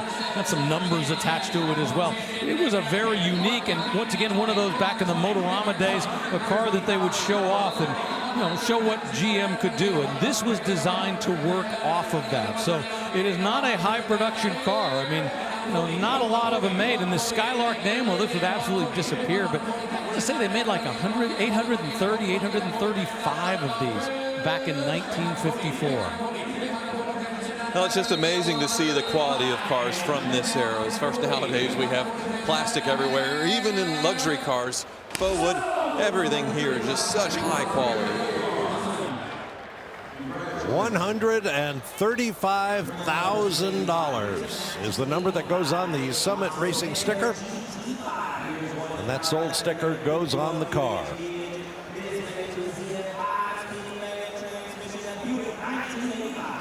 Fabulous. There's John and his lovely wife, Jeanette, I believe. One of their side businesses is building super luxury yachts. He builds them, she decorates them, and they just fly. Now, here's a 1985 De Tomaso Pantera GT5. Well, the Pantera name, of course, goes back to the marriage between De Tomaso and Ford back in 1971. They came out with the De Tomaso Pantera, which, of course, the concept was to take an Italian car and put an American engine in it. Of course, I love the fact that it was designed by an American, Tom Charta, who was the designer on this. Of course, that marriage ended in the mid-70s. By the time this one came out in 1985, well, De Tomaso was building them on his own.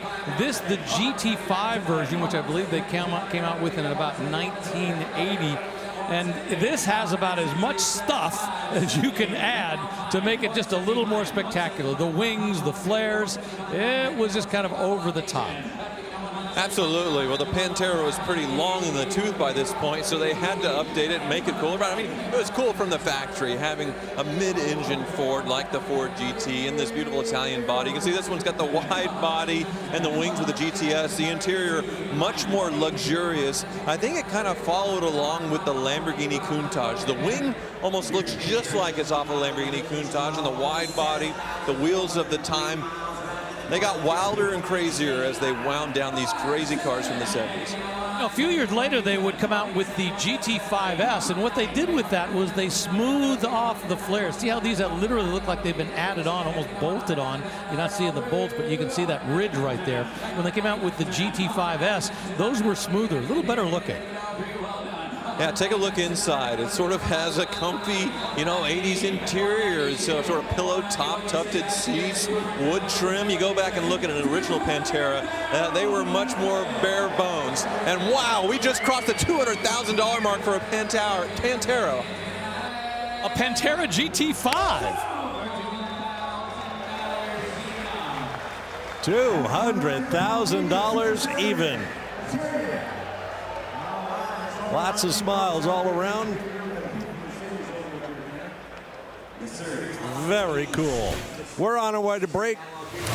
Coming up later on, a pair of demons. Not one, but two 2023 Dodge Challenger SRT Demons. They'll sell separately, but there they sit.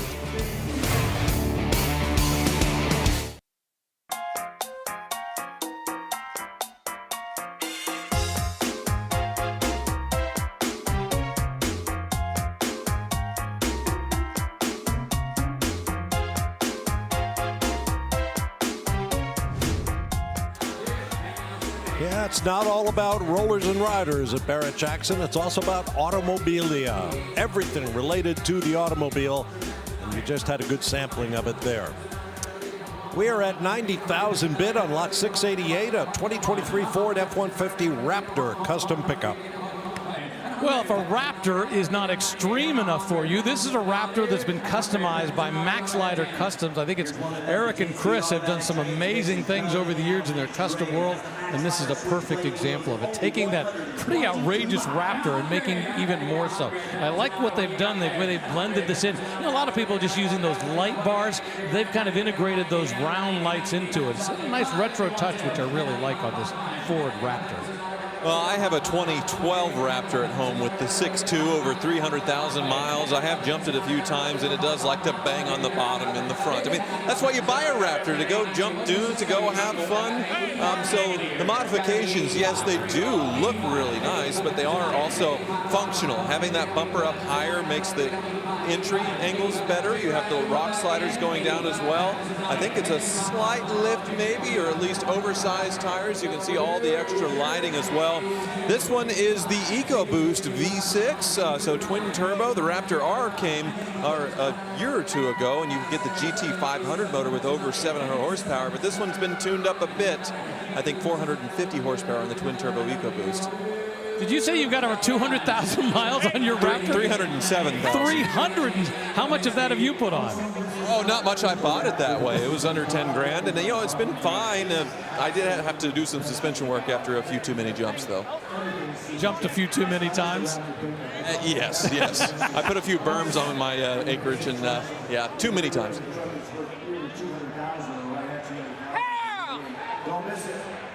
Steve Davis talking up on the block, talking about all the money that went into. I mean, really, right now at $89,000, you're just close to the price you would pay for a brand new Raptor. And this is a Raptor that has been modified by the Max Leiter brothers and their company. So I think when you look at what you're getting right now, oh, that's a deal. $90,000 worth. Well bought, sir. And away rolls the Raptor Custom. Up behind it, a bow tie product. Lot 689 is a 69 Chevy Camaro Custom. Yeah, custom is the word. 1969 with a 525 cubic inch LS V8 engine underneath the hood.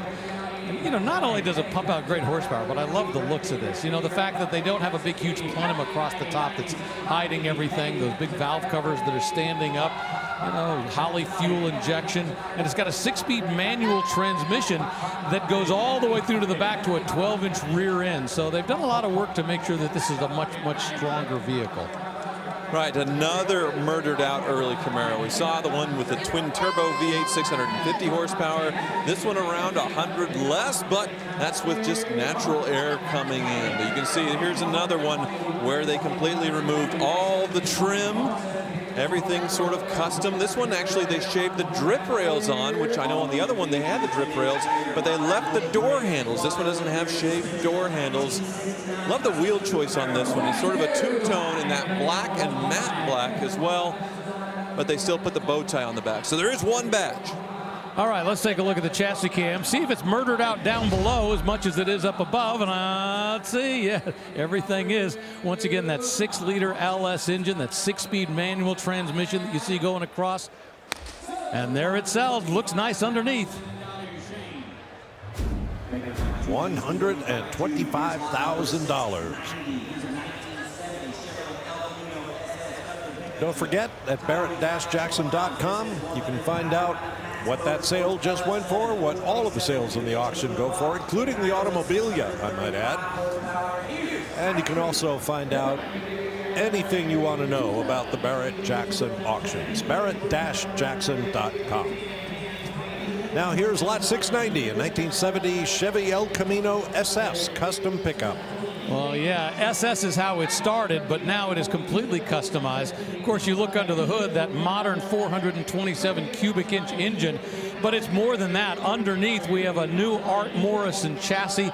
They've done a massive amount of work to make this a much, much nicer car. Willwood brakes.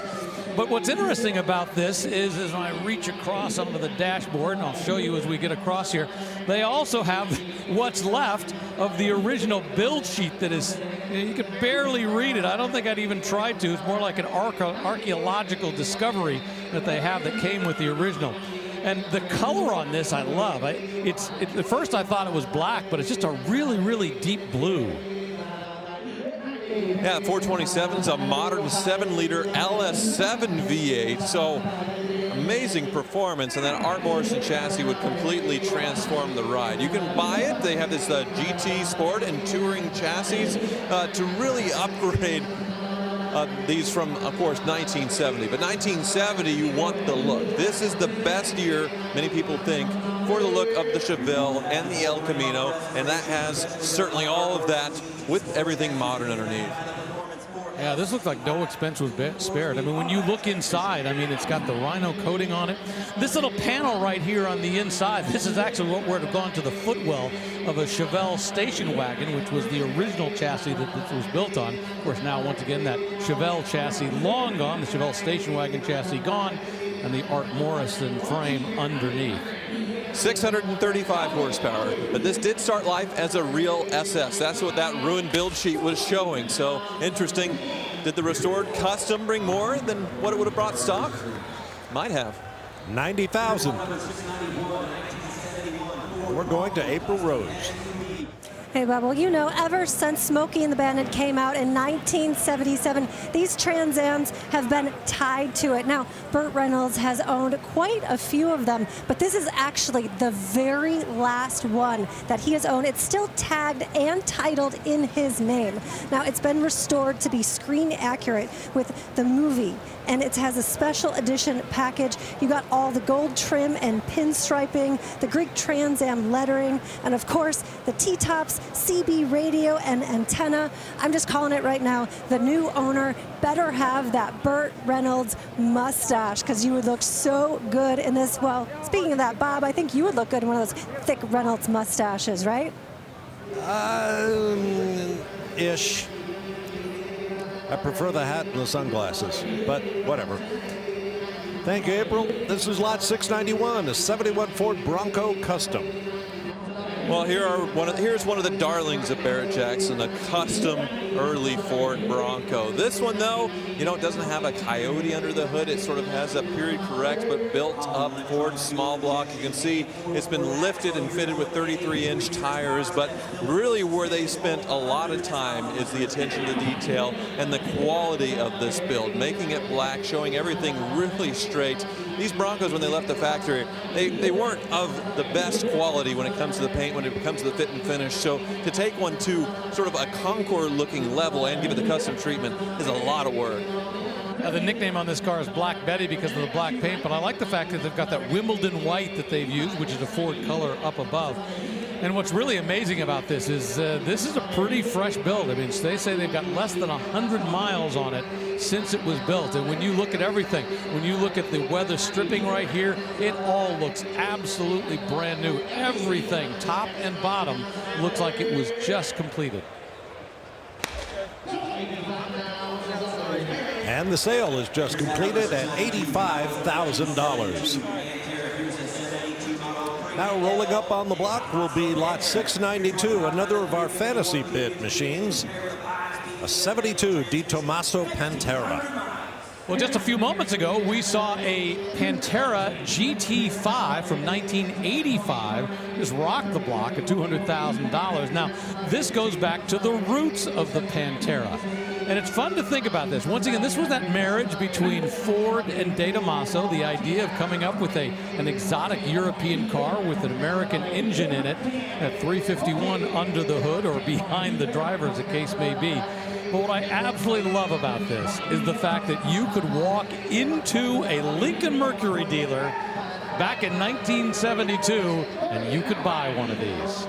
Well, and this one is a time warp, almost like a time machine. You could do that because, yes, it does say 1,500 actual miles, believed to be the lowest mileage in existence. So maybe original tires, certainly the original magnesium wheels down there that look fantastic. We saw the later version in the 80s with all that wide body craziness and wings. Well, here's how it was in the very beginning in its purest form. Elegant, classy, old school gauges. I love this. To be honest with you, I've never thought that the Pantera has gotten the respect that it truly deserves. I mean, yeah, there were some build quality issues. It is not the most comfortable car to drive, definitely not the quietest car to drive. That big 351 cubic inch V8 sitting right behind your head, it's noisy. But having said that, you know, it's a great car. And it's that, once again, that perfect marriage between old and new. See, can't put the hood up there. Let's see if we can show it off. Hang on. Oh, they're going to sell it anyway. We were close. We almost got it. Very simple in the engine bay, and that's one of the things I love about this. Well, you can take a peek inside, though. You can see the difference between the 70s version. Oh, Rick got it open. There we go. You can see there's that 351 just mounted right behind the driver's head, the air cleaner right there, a little bit of storage. You put some cookies back there, they might bake in the trunk with your luggage. Yeah, Rick's got a long history of getting into cars. $160,000 for that lovely De Tomaso Pantera. We've got another break ahead. Plenty more on the other side. Coming to the end of our third hour of 7 live here on the History Channel at the world's greatest collector car auction, Barrett-Jackson. Stay with us.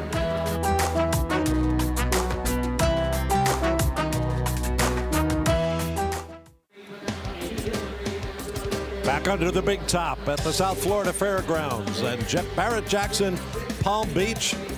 We have news on the stage as a 2023 Ford Shelby Super Snake Speedster is at $180,000 bid, and we're not done yet.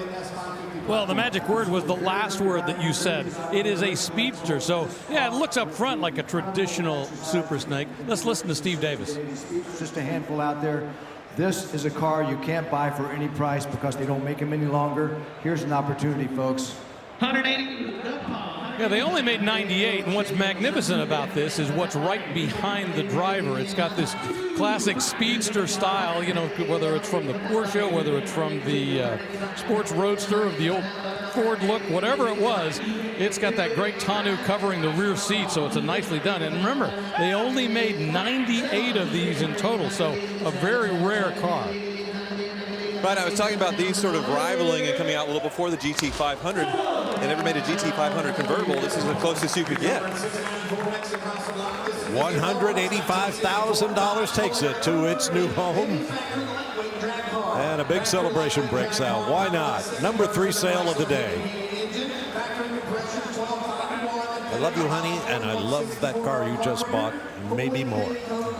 Moving on, lot 694 is a Mr. Norm's 1964 Dodge Polara 330 Hemi factory lightweight drag car.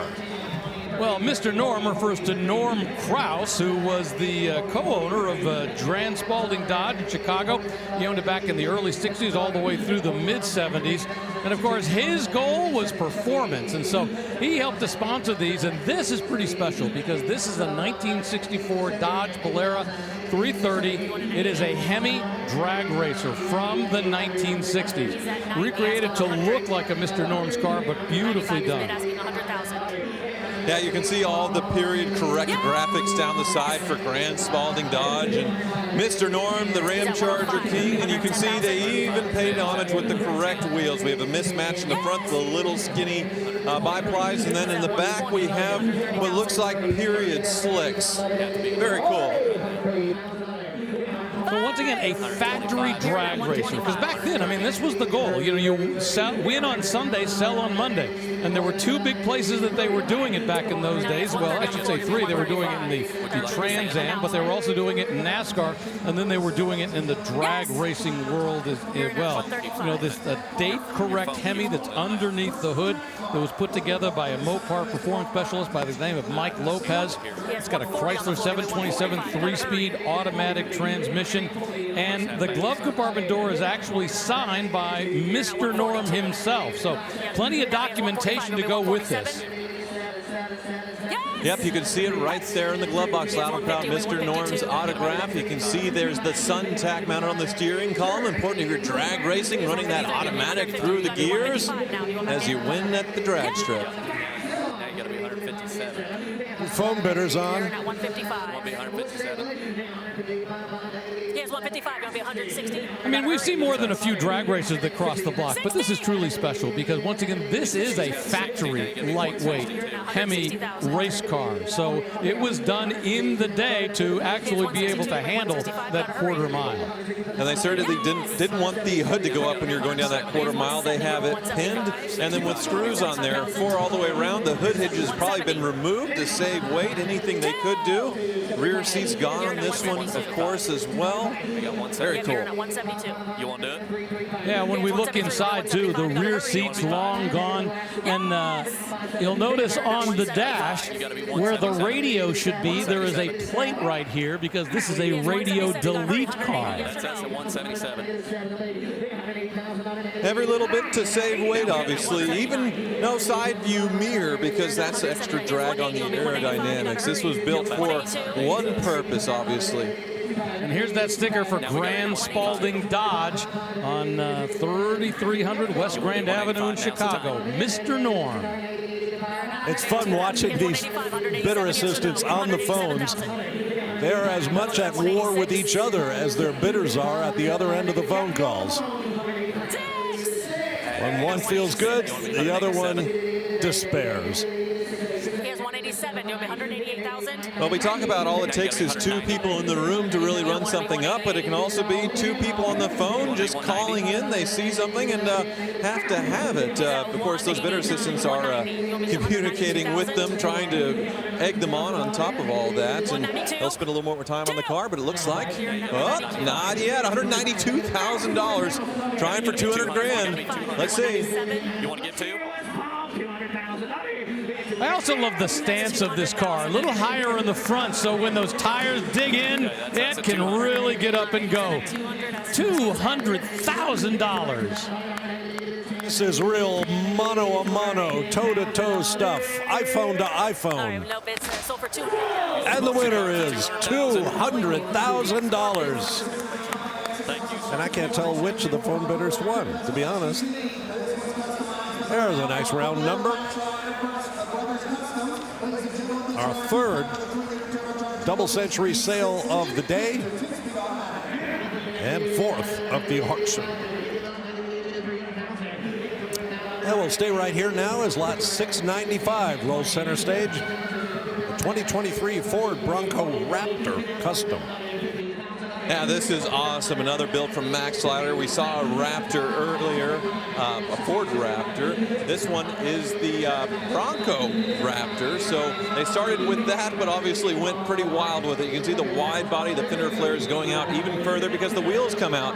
Look at that front suspension and sort of that long travel there. Here's another thing you go jump some dunes with, have some fun. Of course, this integrated front bumper as well with the winch. We have the lower angle of attack as far as coming in for serious off-roading. The higher up and the shorter it is, the better when it comes to clearing rocks and things. The sliders down the side, wild interior as well. What a look. Yeah, just like with that earlier Raptor, this one has a 3-liter turbocharged EcoBoost V6. Made it up to a 10-speed automatic transmission. 10 speeds just make it a smoother shift, so it's great. And of course, this is once again by the MaxSlider brothers, Chris and Eric, and this is one of only 150 they're doing for the 23-24 model years. Yeah, you can see even the spare is the correct size. They put the backup camera on the mount for the spare tire, but look how much further this comes out from the stock factory body, several inches. They did that a bit with the factory Raptor on these Broncos, but I think this has been taken to an even further level. You can see the quality of the build underneath as far as the heavy-duty suspension and such. I thought they had it sold, but not. I love this little element right here. You know, this MaxSlider tire brace back here with the Bronco right there. You know, and it's interesting. You look at, you've got the Mustang that goes like this, and you got the Bronco that is in full Bronc mode. Getting ready to kick somebody. Speaking of. Yeah, I think that last bidder wanted to kick the auctioneer until the hammer came down at $140,000. After a heck of a battle. So the new owner signs for his device, his new acquisition, and has a limited amount of time to get it off the property to whatever destination he or she may want. Hey, just like that, we are 3 hours into our live coverage of Super Saturday here on the History Channel. And the most coveted vehicles of the week are still to come. We still have another 4 hours of Super Saturday coverage headed your way right here on the History Channel, so stay right there.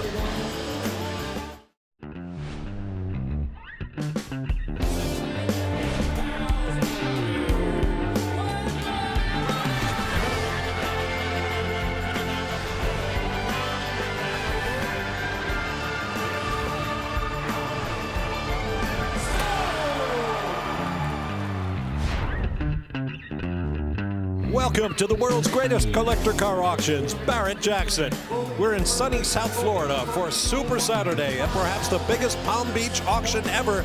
So let's head right to the block and kick things off with a bang. And I mean that seriously.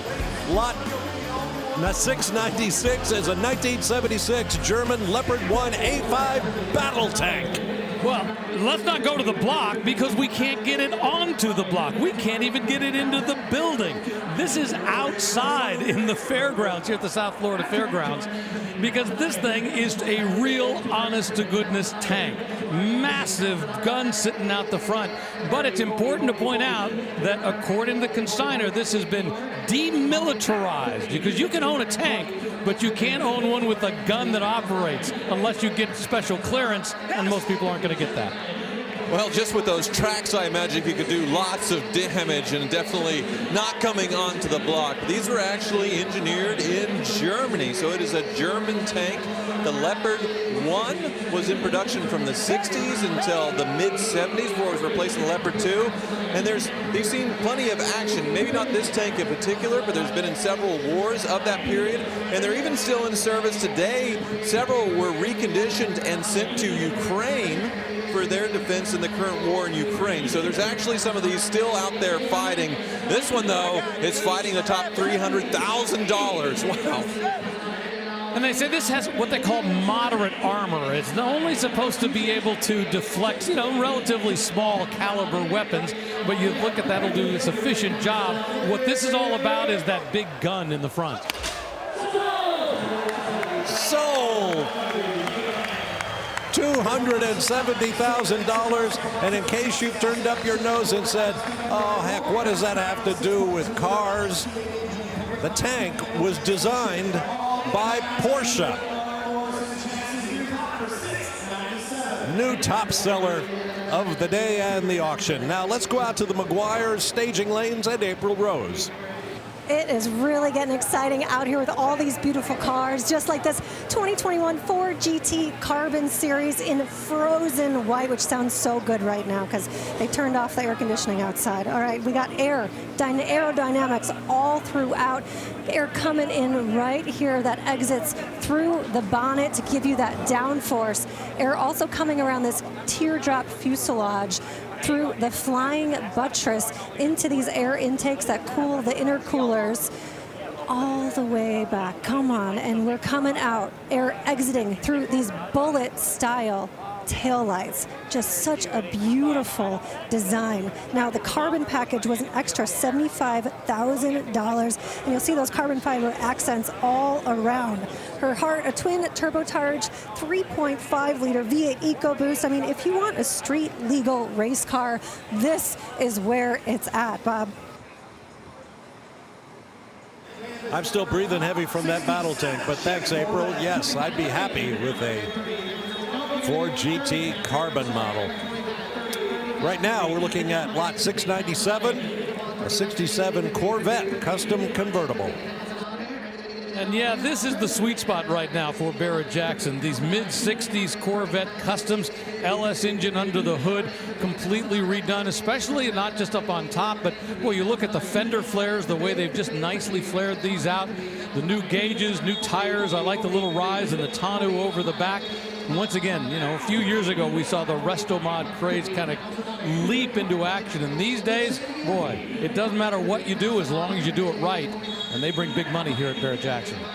Absolutely, but the standard is some form of LS and some sort of modern chassis. This has both an LS and that Art Morrison chassis, but then the differences are endless when it comes to these custom builds. You can see all the fiberglass modification. You can see with the modern bucket seats there and the bumps outs. It's also a little bit wider to accommodate the wider rear wheels in the body, and I love that they accentuated the Stingray hood here that came out in 1967, giving it that red accent there. Beautiful car. They put Wilwood disc brakes on it to increase the stopping power, and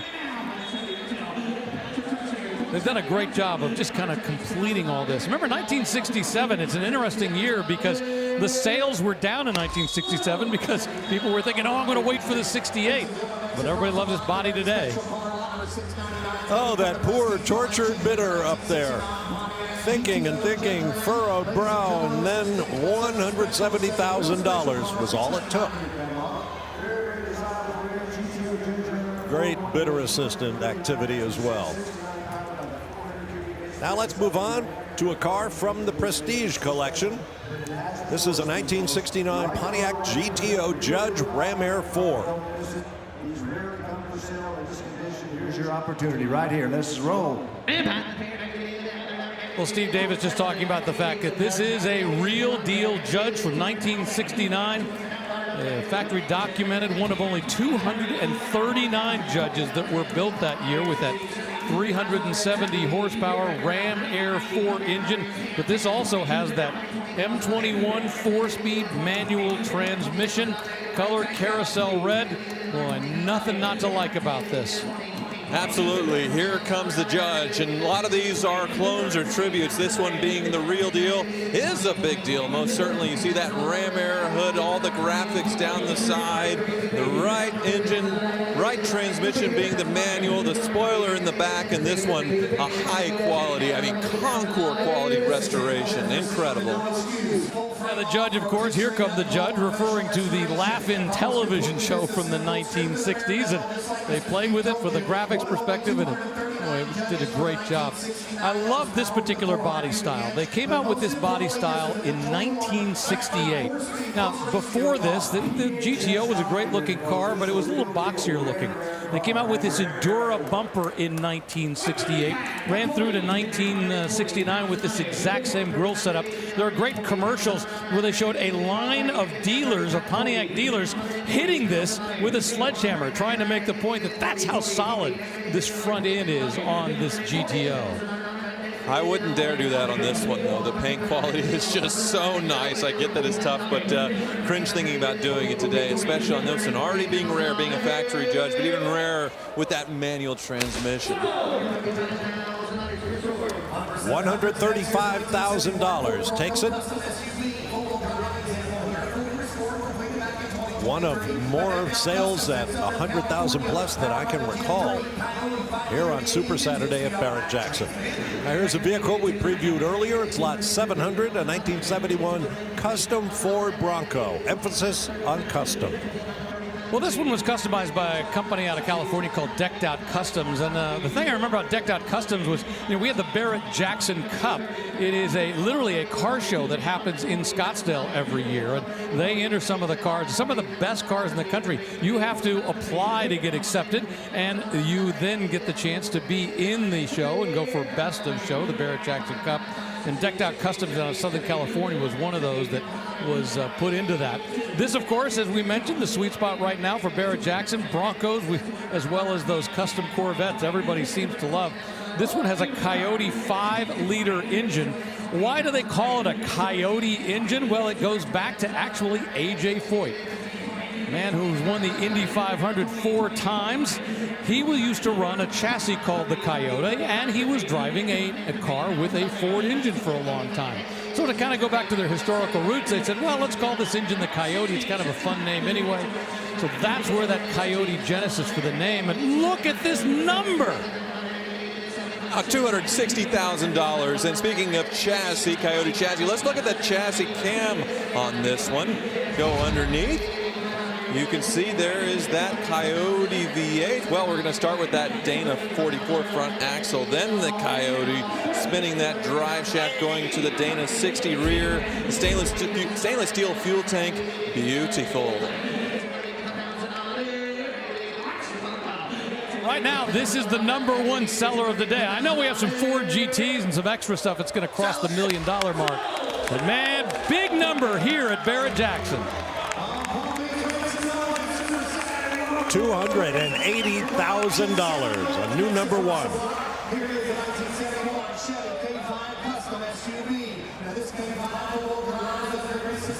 Now let's take a look at a car coming up a little later in the broadcast. A beautiful little red Corvette, a 66 Stingray with an LS3 V8 under the hood. Beauty.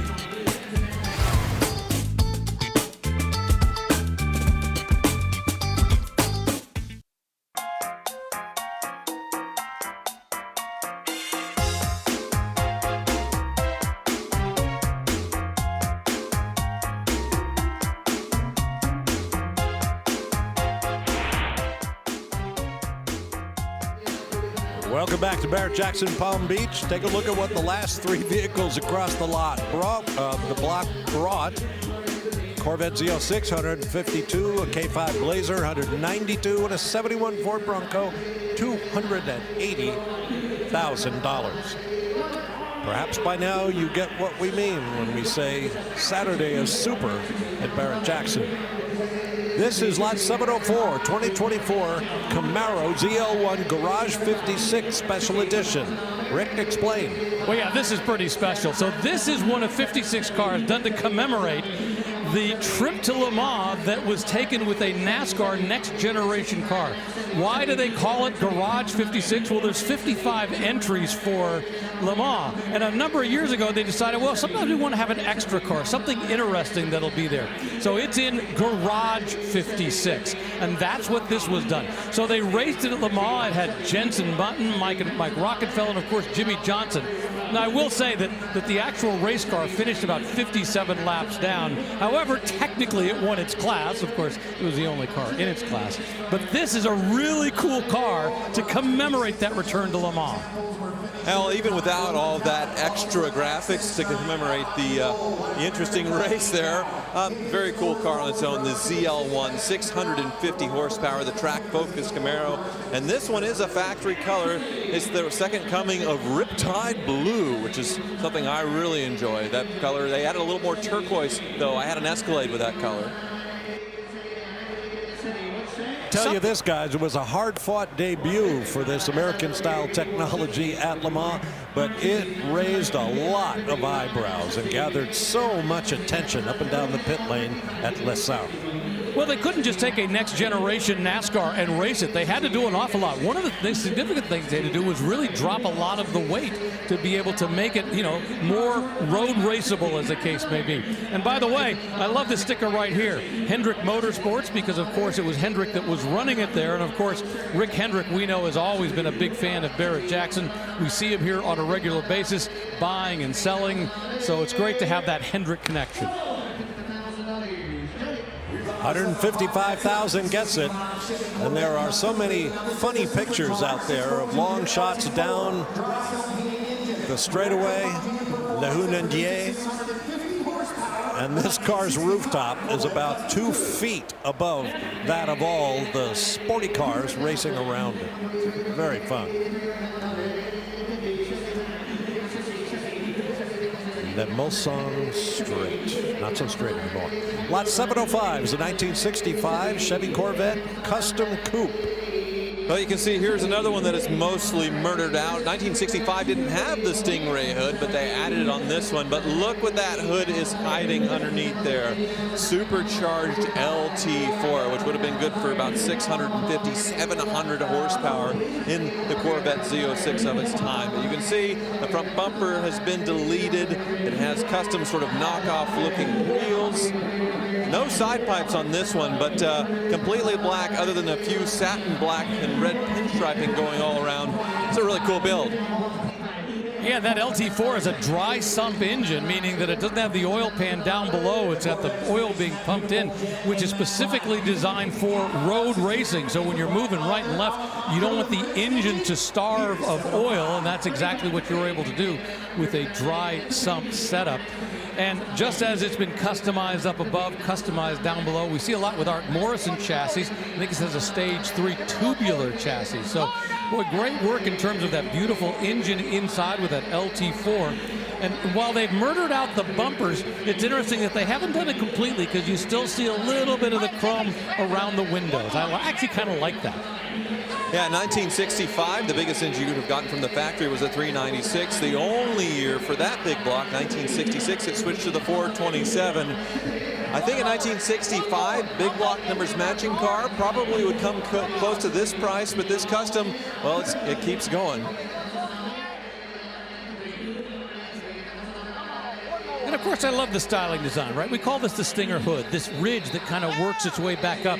And then you notice when you reach the top of the car through the hood, the roof right here, you got the Stinger that comes back. In 1963, it would have come all the way through the window.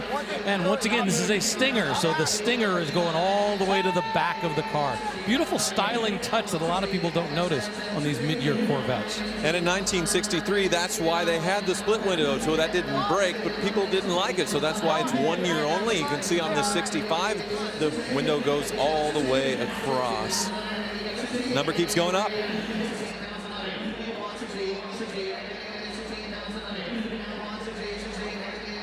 I like the interior treatment too, sort of the Alcantara modern steering wheel there. You can see they did put the clock in the correct place, although it's quite different. Same with the gauges. Very cool. And I like the fact that they've taken suspension from a C6 Corvette, a much more modern Corvette, and put it on this. They didn't just take aftermarket parts. They didn't just take the stuff that you can buy off the shelf. They've actually reworked that C6, Corvette suspension, much more modern, and built it into this 1965 Corvette. Sold $157,000. That menacing black Corvette. And now you can hear the rustle from the crowd as perhaps the most recognizable vehicle here outside of that Leopard battle tank is lot 707. April Rose introduced it to us. It's one of our fantasy cars. It's a 1977 Pontiac Firebird Trans Am, the last one registered personally to the great star Burt Reynolds. Well, the Trans Am wasn't just a car that was used in the movie Smokey and the Bandit. It was really one of the characters in the movie. And when you long since have forgotten everything else about the movie, you're absolutely going to remember this particular body style. Of course, the interesting thing about it is the fact that in the movie itself, they didn't really use 1977 Firebirds because they hadn't been produced yet. So what they did was they actually used the front clip, the front nose from the car that was about to come out and grafted it onto a 1976 Firebird, so they had the same look. So this one isn't the screen-used Trans Am from the film. Who knows what that would bring, but it is the correct spec. The special edition, you can see the gold inside with the trim, the engine turn finish, the pinstripes everywhere, the Greek lettering. They added the CB radio and the antenna there, and this one is special because it is the last one that was registered and owned by Burt Reynolds. He owned several. I think he got some from the film, and then several cars since, but this was the last one tagged and registered in his name, and it's just brought $200,000. Wow. Well, once again, it's a popular car. I mean, this is one of the most popular cars of the late 70s. This particular body style, this particular paint scheme, that gold and black. And then have the fact that it was owned by Burt Reynolds, the guy who made this car popular. And I absolutely love the fact that they have the CB antenna mounted on the roof right here. And when you look inside, look on the center console, there you see the CB radio. All right, congratulations. Eastbound and down, this one sells. $220,000 worth. Look at that crowd on the stage. We're going to break now, but we'll be coming back with this little beauty. Lot 721 is a 2021 Ford GT Carbon Series. We'll explain the difference when we see the car.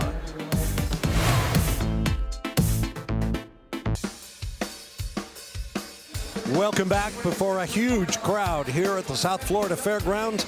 Barrett-Jackson Palm Beach continues.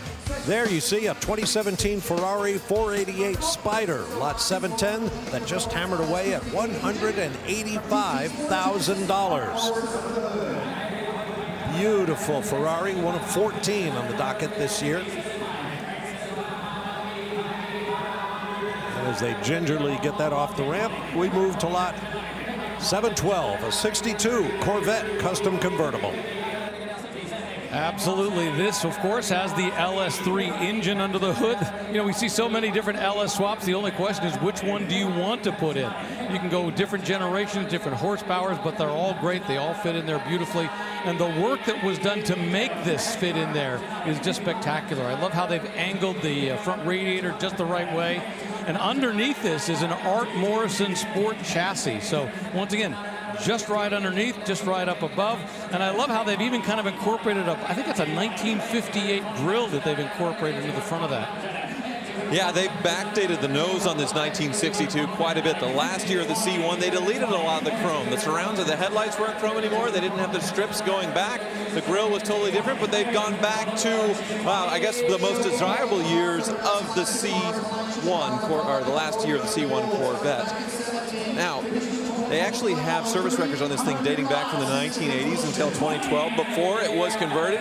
I'm not sure how that applies, considering you have now the Art Morrison chassis, the LS3, all that stuff. This is a multi-year build that was completed a few years ago, but only a few hundred miles driven since completion.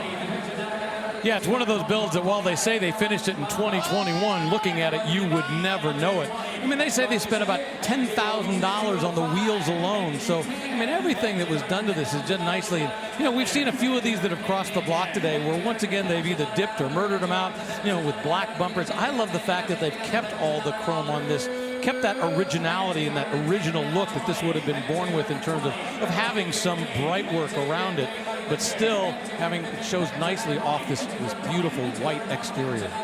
Yeah, same goes for the gauge cluster and the radio. Everything looking very stock with modern gauges, just subtly put in there. Very well done. The wheels, I can see why they cost $10,000. They look like vintage Corvette wheels, but slightly larger. This car should age very well, beautifully. Wow, $217,000. Outstanding. The Summit Racing sold sticker goes on with that nice big number. What a buy. Now here's lot 713, a 2023 Dodge Challenger SRT Demon 170. We previewed it earlier. Yes, well, here is the end of the line for the Challenger and the Hemi as we know it. Very powerful, very fast. This one in all black and looks like it's brand new, and the wrapper still has the little splitter guards down there. Look at the Demon logo on the fender. Very cool. And while they call it a 170, what they're referring to is the fact that this can run on E85 fuel. As a result, it is technically 170 proof, if they were calling it from the liquor perspective. But they point out, the higher the ethanol content, the greater the horsepower. By the way, you were pointing out that it still has these little guards. The funny thing is, Chrysler doesn't really like this. They wanted everybody to keep taking those off. And for whatever reason, the people who buy them want to leave them on, whether it looks like they don't have a lot of miles or it's just a fun accent. But it's important to point out that if you have that on the painted splitter, you want to take them off because they will grind in there and wreck the paint.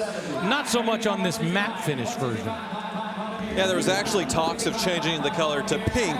That way people will take them off. The hammer falls at $160,000. And in case you think you're seeing double, you are not. Off the block rolls that Demon. Onto the block rolls this one, a 2018 Challenger SRT Demon. Well, the Demon is a few years older than the 170, but almost as potent. The Hellcat came out 707 horsepower holy moly. But the Demon took it even further, added another 100 horsepower and around, I think, the same amount of torque to where this thing could do wheelies on the drag strip. It may be the only factory production car where it's able to actually pull so much torque off the line that the front wheels leave the ground, albeit very briefly. They came with a crate to add the drag slicks, different sets of wheels. Really amazing car. So just a moment ago, we saw that newer edition that had just the small splitter cover right here, and you notice the splitter was indented. Here, the splitter goes all the way across, and we see more than a few with that full yellow cover that goes all the way across. But think about it, 800 and more horsepower coming out of a factory engine coming out of Detroit. I mean, back in the days when we thought we had seen the max at 450 horsepower, we could never have imagined it would go up this high. Now, when they were pumping out those 425, 450 horsepower engines back in Detroit in the early 70s, those were conservative estimates. But even then, they were never anywhere close to this. Still more bids in the room. This one has 5,000 miles on it. Normally you see them with, well, delivery miles or under 1,000. So this one, I do like it, has been driven and used a little bit. Somebody had some fun. Somebody's having even more fun now. 92,000 for the older Demon.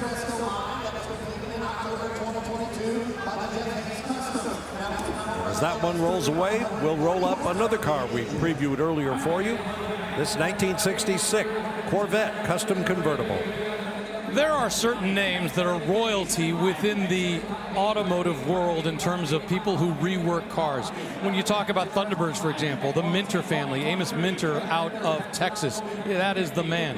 But when you talk about Corvette customs, there is only one name and one person, and that's Jeff Hayes. He builds the absolute best, the cars that bring the highest dollar amount.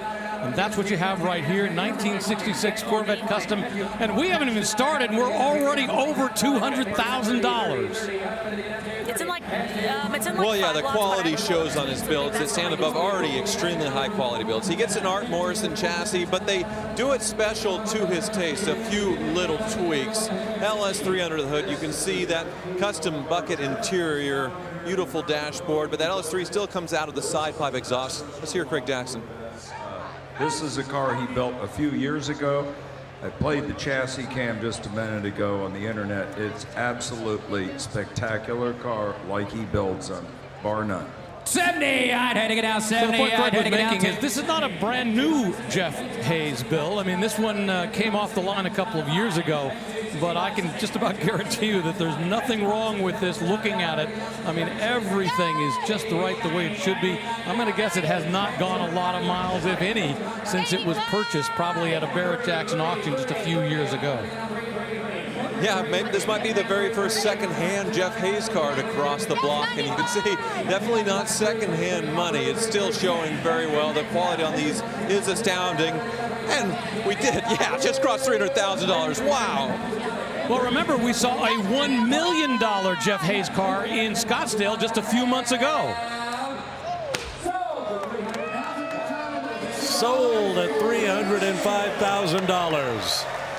Bidder assistant Camille Booker gets the job done again.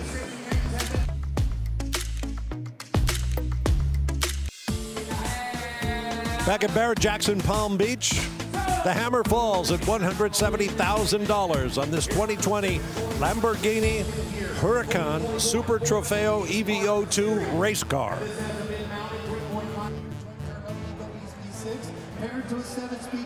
Part of the Super Trofeo series. We move on to a car that April previewed for us earlier. We showed it leading to break. It's lot 721, a 2021 Ford GT Carbon Series. Now, the Carbon Series was a special variant of the Ford GT. You can see the white paint, but then they have the exposed carbon fiber here in the middle to show the carbon fiber body to show it off. That was a $75,000 option on an already very expensive car. This one had even more options added to it, to where the MSRP was around $620,000 when new. But of course, they often bring way, way more than that, because you had to be somebody. As we're climbing already, 500, 600, really we're about to cross the original MSRP at $700,000. Wow. That didn't take long. Once again, very rare car. They only made a handful of these, and just as you had to be chosen to be a buyer for a GT, you also had to be chosen to get this option. Now at $850,000 for America's supercar right here. 3.5-liter EcoBoost twin-turbo V6 in the back. All of the active aero. There's an amazing driving experience, but an amazing look with the second coming of the new 4GT. Now at $900,000. Not surprising, because once again, I mean, this is a special car in its own right. A very special option that's been added to it. And this particular one, well, it only has 201 miles on the odometer. I have titanium, the red package on it. It is spectacular spec. And these were only offered to a select few buyers. Very, very rare. Carbon wheels. It doesn't get any better than what we're looking at.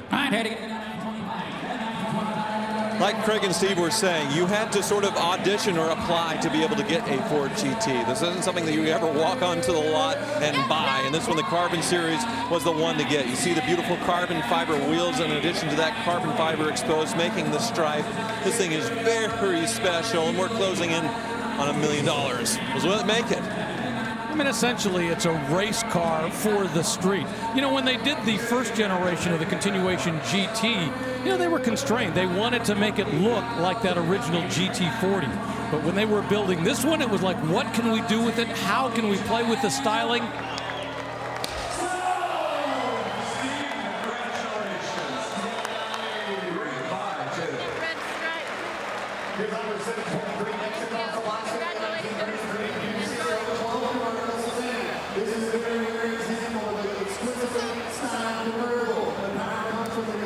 Well, there you have it at $910,000. Wow.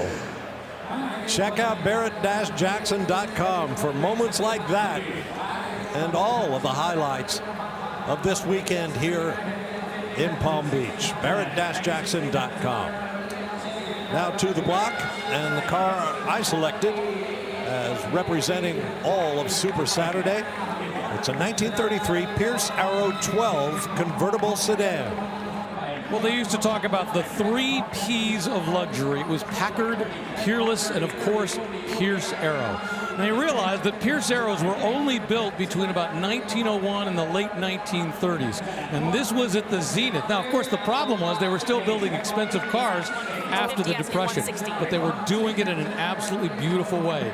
This car was almost an American version of a Rolls Royce. In fact, a lot of people, if they saw this go by, would think that's exactly what they were seeing as it drove by.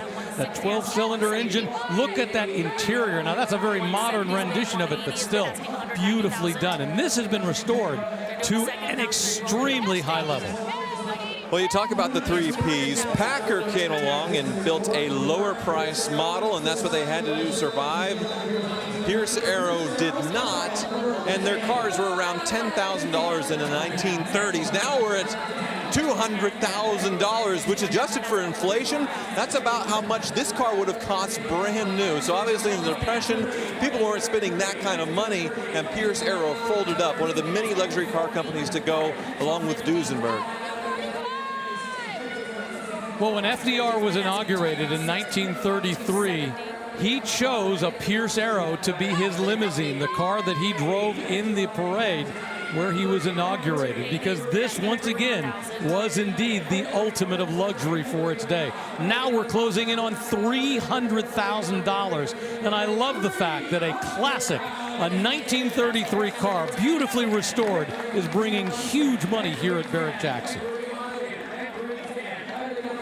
Well, I would picture seeing this normally on a concours lawn with ribbons pinned all over it, because not only is it a special 12-cylinder Pierce Arrow, but the quality of it, the restoration, incredible, and sold. $300,000. Vision of elegance and performance for the day. So, convertible and sedan, meaning 4 doors, are not incompatible terms. Away rolls the pre-war classic. Here comes a classic of its own. Lot 725 is the 2005 Ford GT with a supercharged V8. Well, here's the first year of the return of the Ford GT. Of course, the legendary race car in the 60s, but they brought it back as this tribute in 2005, and boy, did they do a great job. It's one of the favorite cars for me personally that I've ever driven, thanks to that 5.4-liter supercharged V8 right behind your head, 6-speed manual transmission, and boy, did they knock it out of the park with the styling. This one is a full-option car with the stripe and extremely low mileage, just shy of 600 miles. I always call this an 11/10 version of the real thing, the original GT40. Because the reality is, in dimensions, it's just a little bit larger in just about every way. But that's a good thing. I mean, that GT40 was a race car, and it wasn't a lot of extra room. I also love the fact that this is a special edition with the Mark IV paint scheme. This is the paint scheme that Dan Gurney and A.J. Foyt used to win Le Mans. So it's a great-looking color that they used to win in 1967. Now, they did that in a Mark IV, which looked a little bit different than this one. But still, this paint scheme harkens back to the second victory of the Ford GT40 at Le Mans.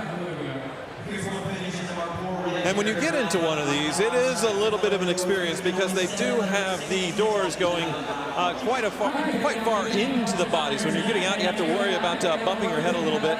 But look inside, you can see it's a beautifully appointed interior, 6-speed manual transmission, and this one looking brand new. Like I said, just shy of 600 miles, and it's sold. Sold at $410,000. And I'm racking my brain right now because that gentleman looked very familiar. Oh well, that's for me to worry about. $410,000 for the Ford GT. And now we move to lot 726, a 1966 Corvette custom convertible. And a little while ago, we talked about a very special Corvette custom that rolled across the block, and the fact that it was built by Jeff Hayes. Guess what? We've got another one, another Jeff Hayes Customs. Jeff Hayes out of Bloomington, Indiana. Once again, royalty within the aftermarket customizing world. This one he completed in October of 2020. Same story though, Art Morrison chassis underneath, LS3 engine under the hood with 540 horsepower. So this is another second-hand Jeff Hayes Corvette, but you can see how good he does with his builds and how they age so well. As far as styling changes, if you do aftermarket wheels of that look of the year, they can definitely look dated. But this one, they did a great job making the wheels look period correct, but obviously oversized. The LS3 comes out of the side pipe exhaust just like it would have from the factory. The interior looks correct, but obviously upgraded. And one key difference, this is a 1966 car, but of course, they didn't have that bump out, that Stingray hood.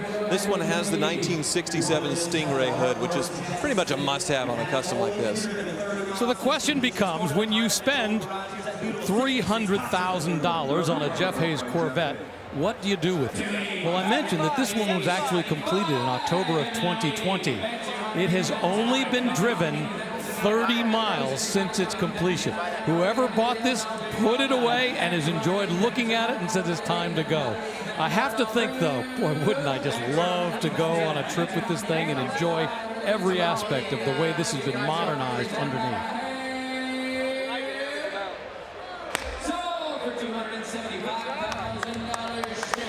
Sold at $275,000. Now coming up, call it the poster car for this year's auction. It's that 2022 Ford GT Alan Mann Heritage Edition, honoring the racing team that helped develop the original GT40. We'll be back.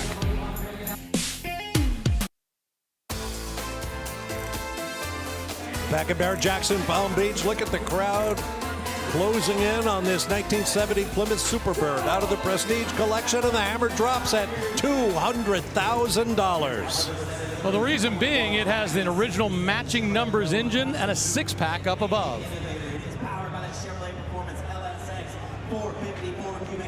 Very cool car. And we're really getting into the heavy iron now in terms of value. Lot 730.1 is a 67 Chevy Nova Custom Coupe known as the Innovator. Emphasis on the Nova right in the middle of that word. Well, you want to hear something crazy. This Nova has a documented $800,000 build. Yes, $800,000 of build to make this radically customized 67 Nova. It has an LS engine, so a small block, but it's been bored or stroked to 454 cubic inches and 700 horsepower. It's an LSX engine. It's a 454. It's a big block underneath there. Are you sure about that? Oh, wait a minute. It's a small block bored out. Yes. Oh, yeah, that's interesting. Pretty wild, yes. Oh, this is insane. Yeah, you can see everything, I mean, handmade as far as the lights, the grille, so many just one-off things. Nothing is really off the shelf on this car. It was built from scratch to where you'll have no other Nova on the planet with a build like this, with parts like this. Just crazy. Well, let's take a look underneath. I have to say, this is one of my favorite cars here at the auction this year. We know what it looks like up on top. Now let's take a look with the chassis cam to see. All right, we talked about the fact that it has that LSX. It is a small block, not the huge block. Made it up to a transmission there, that the Tremec T56. Look at the work they've done underneath, the custom work to kind of guard that drive shaft. Beautiful cover over the gas tank. Everything underneath is just as nice as it is on top. And I would venture to say there isn't very much of this that hasn't been modified from the original. No, I don't think there's anything that has been touched. The roof chopped, obviously all the body modifications. Wow. Sold for $235,000 compared to that $800 large tab to build. That stacks up as a bargain. And you know there's not two of them.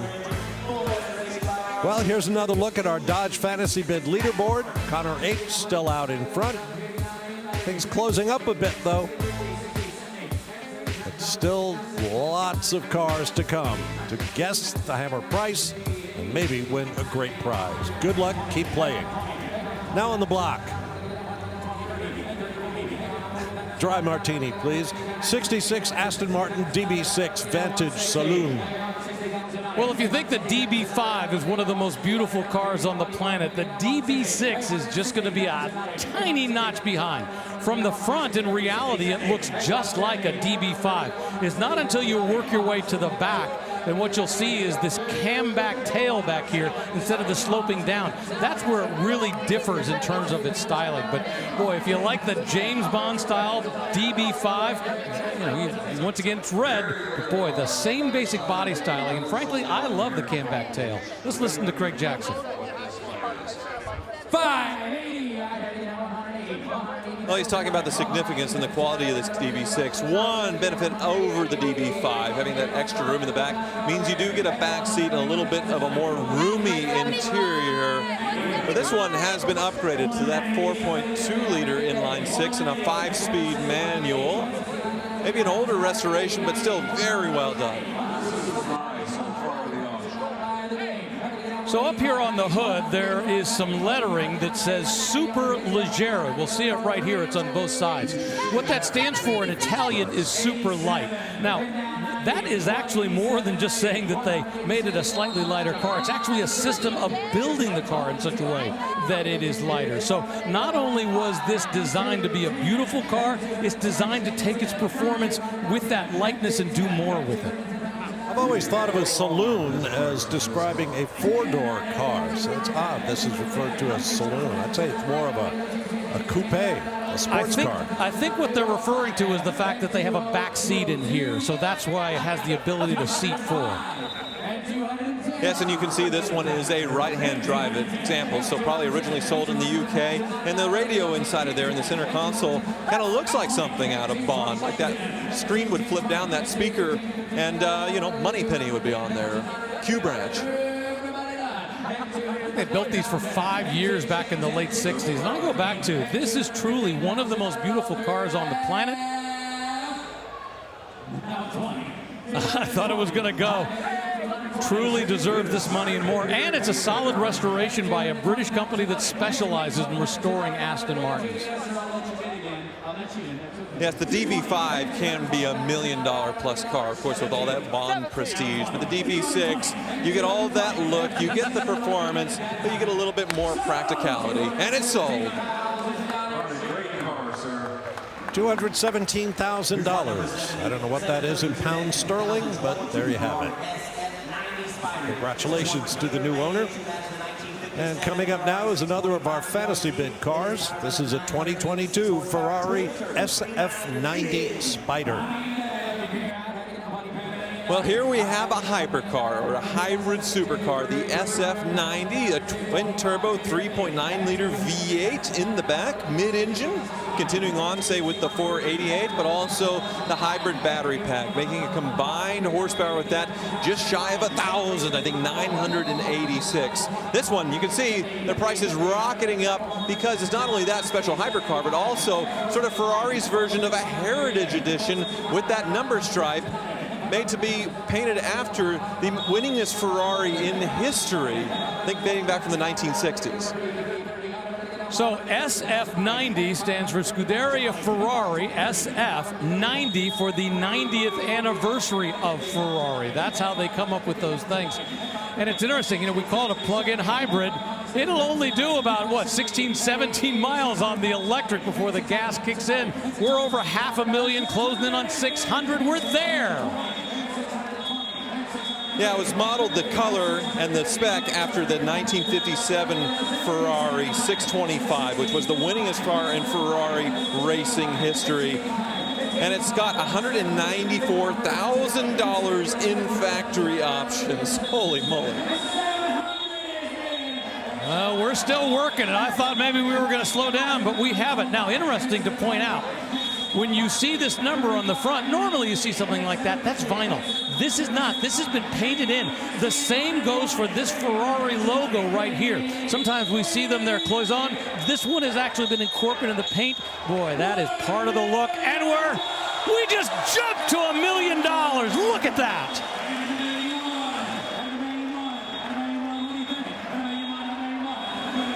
Well, we talk about the Heritage Ford GTs being the top of the mountain. Well, here it is with the Ferrari version at $1 million. Wow!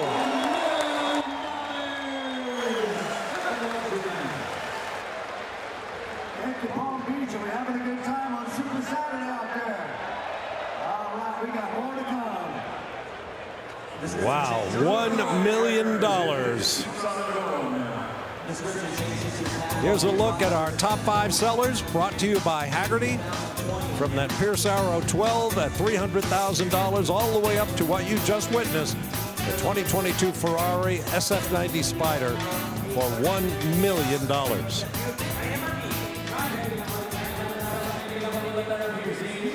Incidentally, back around 2001, when Formula One first came to Indianapolis, the late Phil Hill, America's first world champion, leaned into me and said, just remember, it's pronounced Scuderia Ferrari, not Scuderia like so many Americans like to call it. And if it comes from Phil Hill, I believe it. How about a 2020 Lamborghini Aventador SVJ? And I love the color. Yes, here's one of the wildest looking of the Aventadors, called the SVJ. SV stands for Super Veloce, so very, very fast. J means Jota, which is named after a one-off of the original mid-engine Lamborghini. That was named after the Appendix J in the racing series for Lamborghini. We're already at $600,000 on this incredible piece right here. Well, if you like the look of the modern Lamborghinis, the guy you have to thank is Marcello Gandini. He's the guy who designed the Countach. He did the prototype on the Diablo. He later went on to do other things, but Lamborghini kind of held with that for a long time. And it's unfortunate to point out that Gandini died just last month. But every time I look at a Lamborghini with this short hood on the front, the long back, I think Gandini's the man.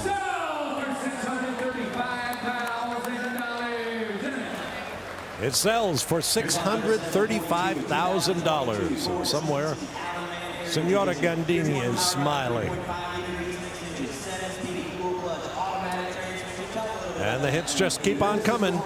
Here's lot 742. We've been talking about it all week. 2022 Ford GT Allen Mann Heritage Edition. Let's listen to Steve Davis. These are not available. You can't buy them anymore. There'll never be anything like these again. Trust me, absolutely historic right here. Right. So who is or was Allen Mann? He was a race car team owner. He ran a series of Fords back in those days, and Ford contracted with him.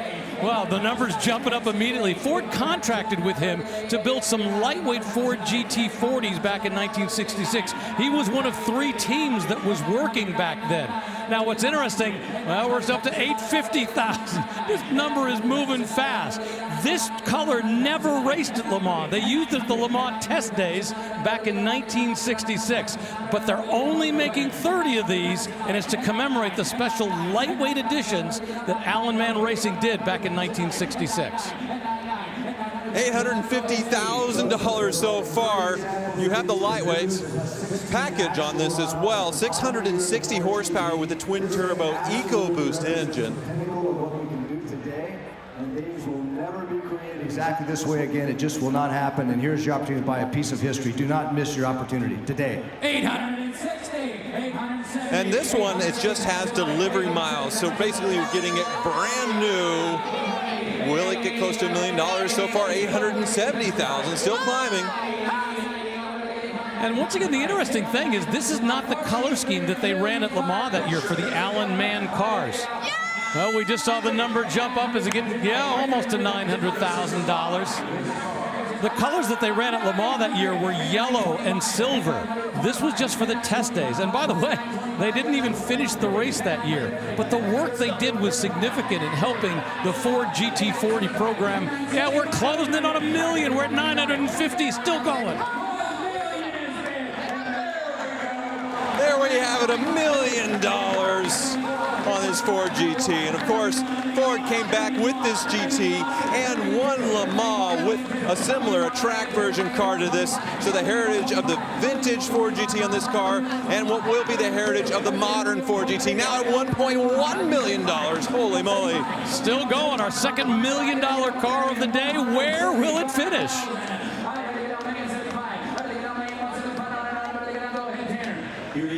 Allen Mann's team may not have won Le Mans back in 1966, but he's bringing big bucks here in 2024.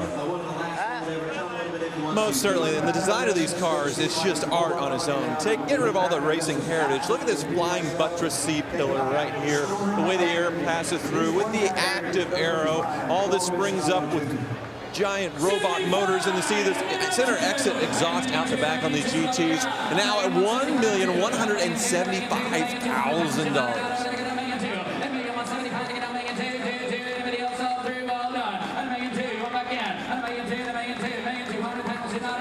By the way, Allen Mann Racing as a company still exists. His son Henry runs it in England.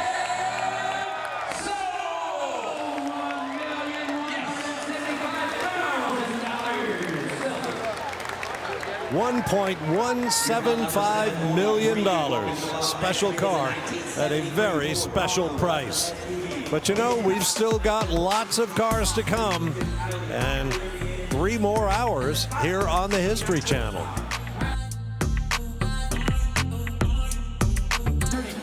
Back at Barrett-Jackson in Palm Beach, quickly to the stage where we're at $325,000 bid on one of 5 Ford GTs in the auction, and they just keep bringing more money. This is an 05 Hefner Performance Twin Turbo. Well, the significance is in the name, that Hefner Modifications, the twin turbo engine that is cranking up the horsepower. I mean, this is a special car in its own right. Add some performance modifications, and that's what it does. Wow, $340,000. So Ford GTs are 1st, 3rd, 5th, and 6th on our top 10. To April Rose. Here's a car that was in one of the greatest movies in cinema history, Joe Dirt. Yes, Mr. Joe Dirt actually drove this car, and it's rolling on the block in just a moment. Now, it started life as a Charger, and they turned it into a Daytona with the steel nose cone, and you'll see some of that purple overspray. It started as Plum Crazy, that Mopar color, but made into this faux Tina look all over. And you have to see inside, because this is just wild. You got the chain steering wheel, of course, blue fur seats, and the pedal down there is actually a foot pedal. It's literally a foot pedal. You got the 8 balls right here, handcuffs. I mean, this is so cool. David Spade, obviously the star of Joe Dirt. It's going to be so fun. The crowd is going crazy just watching this winged warrior coming your way in just a few moments, Bob. That it is, April. Thank you. Meanwhile, to the right of the stage, too big for the block, is lot 746, a 1946 Dodge Power Wagon Custom Pickup. And we are at $270,000. Yeah, it's easy to see why. The Power Wagon was a big vehicle on its own, but this one has been extensively modified. The cab has been lengthened into a crew cab that is also suicide doors, so you can see back here, rearward opening doors to a beautiful interior. It's been lifted, it's on a modern suspension, and it's also running a modern Cummins 24-valve inline diesel engine. Just an amazing build. Yeah, it'll be 330. Yeah, big automatic transmission, of course. These are the rounded Power Wagon fenders, not the flat ones. A number of years ago, the Power Wagons seemed to come out of nowhere. Suddenly we saw them selling, and man, they just went through the roof. And it doesn't matter whether they're original, modified. People love these massive Power Wagons for what they represent. All right, congratulations. You got it for $330,000. Wow, $330,000 for that custom Power Wagon. We're headed for break. And here's a car that's coming up. A 1984 Toyota Land Cruiser FJ45 Troopy Custom. What's a Troopy? We'll tell you about it when we come back.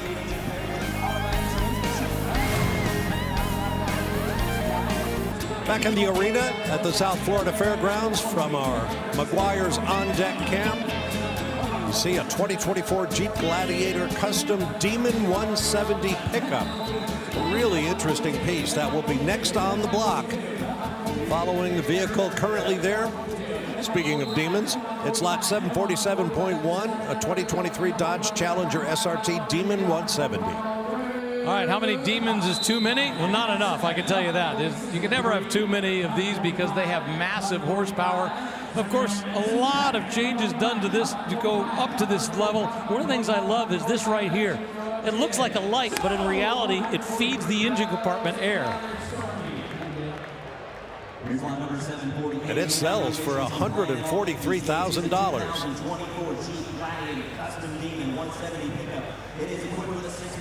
There's the happy winning bidder, and rightly so.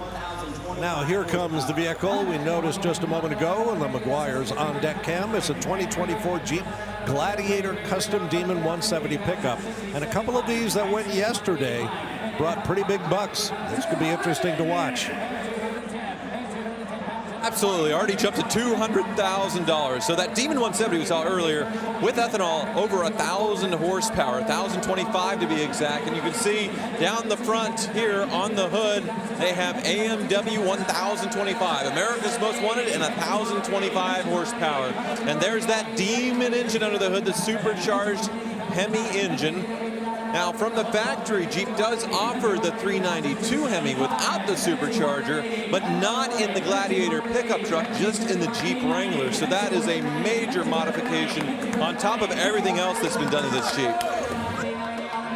We've seen the custom Jeep Gladiators bring big money, but this is taking it to a new level because of that Demon engine and more than 1,000 horsepower. It's got the body, it's got the style, it's lifted, it's got special suspension. I love these big beadlock rims that are keeping the tire on.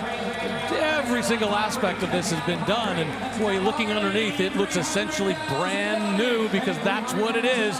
And are we at 300,000? We are so close. Well, I'm noticing one other huge modification. The Gladiators from the factory, they stuck out a lot further. Some say it looks kind of awkward. This one has been cut in to where the bed stops just past the rear wheel to give it a little more aggressive look. Wow. There we are, $300,000 the bid on a 2024 Jeep Gladiator Demon.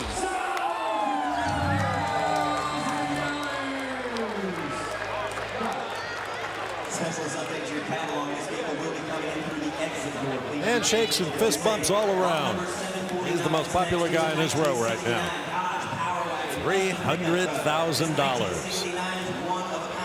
Now, don't look to the entrance for our next vehicle. It's coming in through the exit because the door is bigger. And it is a big vehicle. A 1969 Dodge, there it is, Power Wagon Custom Pickup. Well, not just the height. Some of these vehicles are just really, really heavy. And, you know, while they build this auction block, they don't build it to be able to manage massive amounts of weight. And that's exactly what you have. Now, while this may look sort of like a 1969 Power Wagon on the outside, in reality, it's a very modern truck underneath. You know, it's got that, it was built for the SEMA 2016 show, and underneath, what it's running on is a 2016 Ram truck, a 3500, the chassis that was used with this older 1969 body style. Correct, and they used the same year 6.7-liter Cummins turbo diesel that they de-stroked to 6.4-liter, put a compound turbo so this thing can really move and roll coal despite its massive size. Obviously, you see the crew cab there, which is adding a lot of the length. The extra set of doors there, something you didn't see very much in the 1960s, and it's a dually in the back. Very cool. So just a few moments ago, we saw a Power Wagon from 1946 sell. I love this 1969 customized version. 100. The gentleman says, I want a pen. You get one. When you buy something, you sign for it with a special Barrett-Jackson pen, and you keep the pen. And the vehicle, of course, $145,000 plus taxes and fees. Now, here is the movie star car that April introduced us to earlier. David Spade's personal ride in the movie Joe Dirt Daytona. So this car started life as a 1969 Dodge Charger that was actually nicely restored. If you pop the hood, you actually see it was probably a plumb crazy car. And that 440 engine, freshly built, looks like a nice restoration, right? But then they went for the movie and made it into this sort of patina, faux-tina Joe Dirt Daytona. So in the film, he needed some hoopty to get around in, and this thing was available for him to buy for cheap to get around in the movie. But he was actually chasing his Hemi dreams. What he really wanted, what he was chasing, was this Hemi GTX that was orange. David Spade, being a car enthusiast, he was the star of the film, obviously picked some cool cars for that. But this one got a lot more screen time. It was made to look like the Daytona of 1969, but it isn't the real deal. Has all this fake patina, and it even comes with Joe Dirt's signature mullet. David Spade wore. You get the mustache, you get the mullet, you can put it on, wear it, and drive around. Just hilarious. I don't think we'll call this business in the front, party in the back, though. But the one thing I can tell you, the reason I absolutely know it's not a real deal Charger is because at one point he has to, he's trying to break away from someplace and he goes through a barrier and the rear wing gets knocked off. And I'm like, well, if this was a true Daytona, that rear wing is very solid. You can't get rid of that thing. And if you look at the VIN on this car, the one thing it's missing is an XX, which would have meant that it's a real deal. So it's a Charger, born a 318, but now has an upgraded engine in it. Right, yeah, the original wings on the Daytona in 1969 would have been reinforced all the way to the frame. And it's kind of funny, Joe Dirt's going after that Hemi GTX, but history's talking about $300,000 now. The current bid is sold. The Daytona is the more desirable car than the Hemi GTX.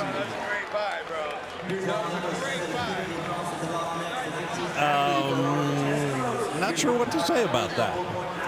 But anyway, $300,000. And the man has himself a new set of wheels. We got a break coming up, and then we'll be back to beautiful Palm Beach. Sun, sea, and terrific cars here at Barrett-Jackson at the South Florida Fairgrounds. Don't go away.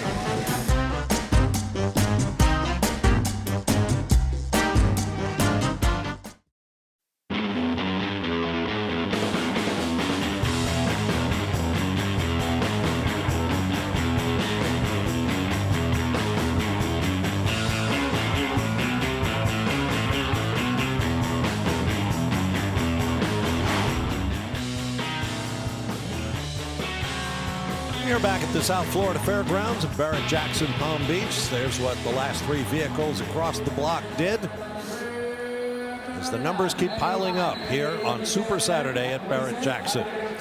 Currently on the block is a 1991 Land Rover Defender 130 custom pickup. We're at $82,000 bid. Well, 130 refers to the wheelbase on this thing, but that's how it started off, still at 130 inches, but underneath the hood, a big Chevy LS3, 425 horsepower engine. For $82,000. I wonder about the impact sometime that great big sales like we've seen in the last half hour here at Barrett-Jackson affect the vehicles that come afterward. Suddenly, $80,000 for a custom vehicle maybe doesn't seem quite that much when something went out the door for $1 million. Just a thought. Here's a 1972 GMC Jimmy custom SUV. It's lot 752, and we're already at 80 grand. Well, yes, here's a very high quality build of the K5 Blazer. We saw the LS3 in the Land Rover. Well, here's the upgraded LS3 in this K5 Blazer. And look at the presentation of it as well. They did sort of the vintage valve cover, so it sort of looks like the factory 350, but of course that intake gives it away as an LS. Slight lift, as you can see. They were custom touches in the grille as far as the painting, and then the bow tie as well. A lot of little touches on this, but also an incredibly clean build with that laser straight black paint and body. Yeah, I just took a look underneath because it's easy. It's lifted nicely, and boy, it looks just as nice underneath as it does up above. Of course, you know, for the longest time, Broncos weren't that popular, and then we saw them surge. And initially, the Blazers took a little bit to catch up, but now the Blazers almost as popular as the Broncos as well. You know, what's interesting, we pointed out before, was the Blazer out of the box, for the first time they started producing it, was built on a truck chassis as opposed to the Bronco, which was built on that much shorter specific chassis. So this is the truck era, but this is the first generation of the Blazer, in this case the GMC Jimmy. And you can see this is sort of a stealth custom. One of the things I really like about this is the wheels. You look down, they look like the factory steel wheels, but they're not. They're oversized, but they definitely look the part, to where this thing should age much better. Modern all-terrain tires on it as well. Just the quality of these things, as Craig Jackson is saying, you couldn't build it for what the current bid is.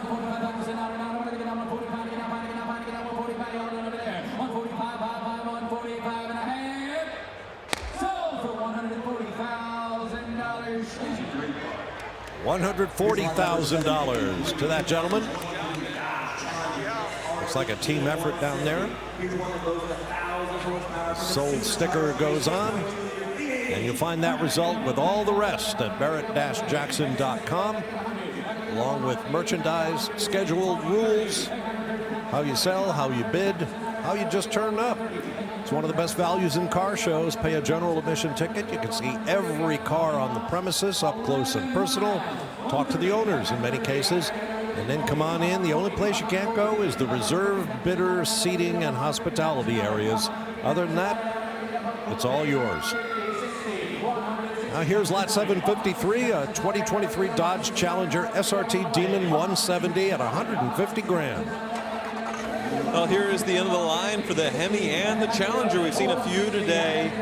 1,000 horsepower when it's fully turned up and with ethanol fuel. 0 to 60 somewhere in the 2-second range, 2 to 3 seconds.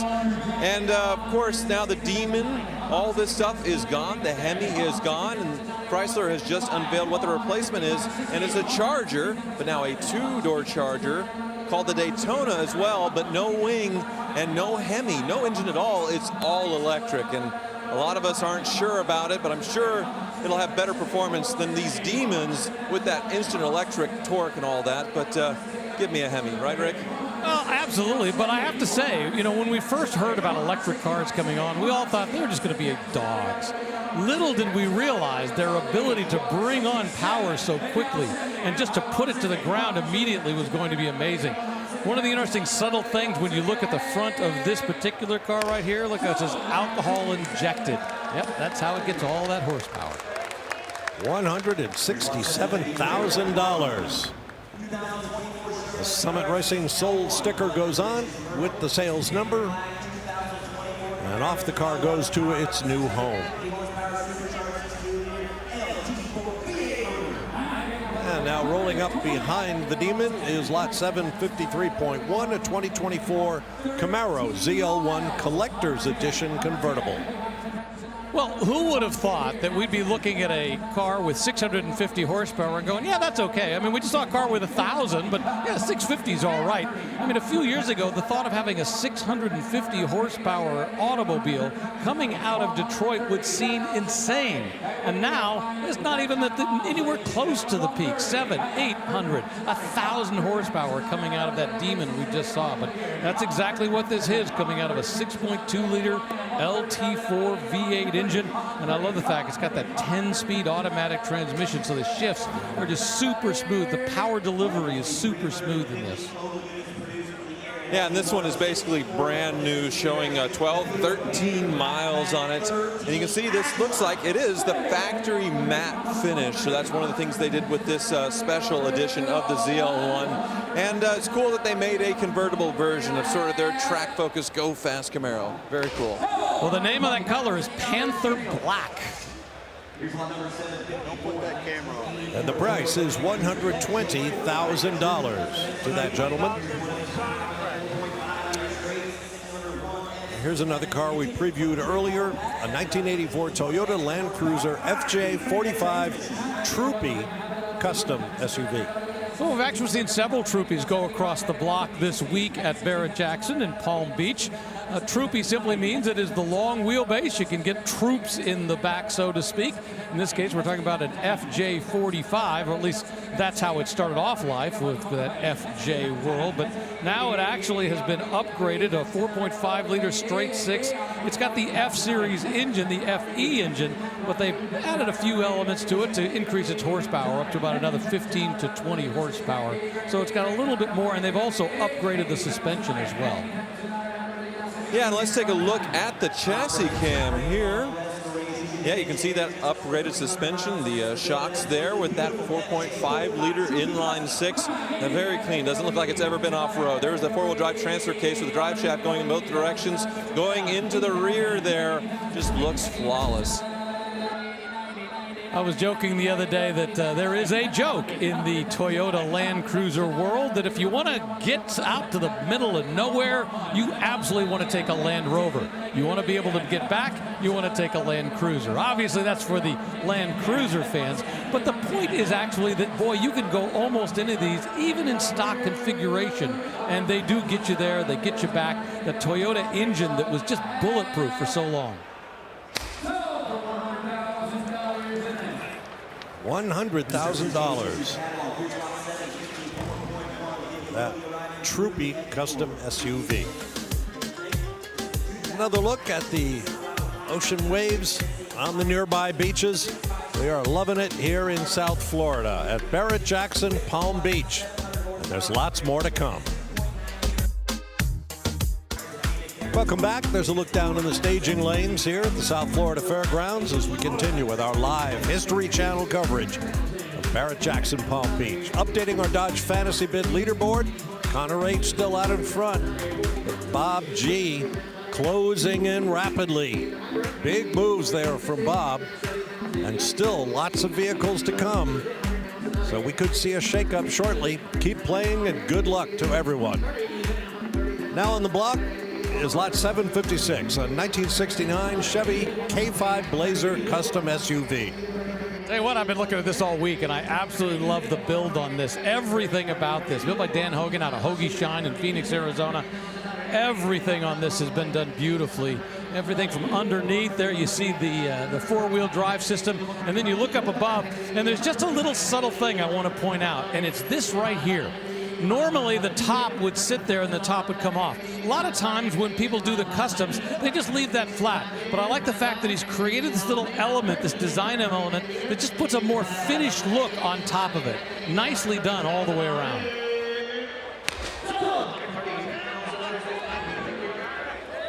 $130,000. Thank you very much, sir. Overjoyed with winning that Blazer.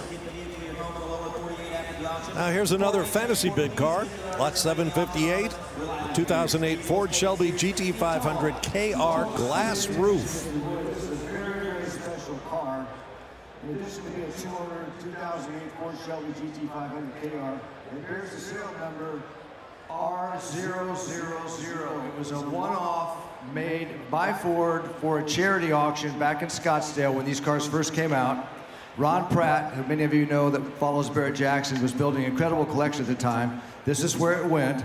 It's the only KR with a glass top, and if you look on top, it has the stripes etched into the glass. It's a 101 from the factory, built for the charity car. Incredible VIN number. Everything about this car is historic, and it's for sale right now. Don't miss it. Steve.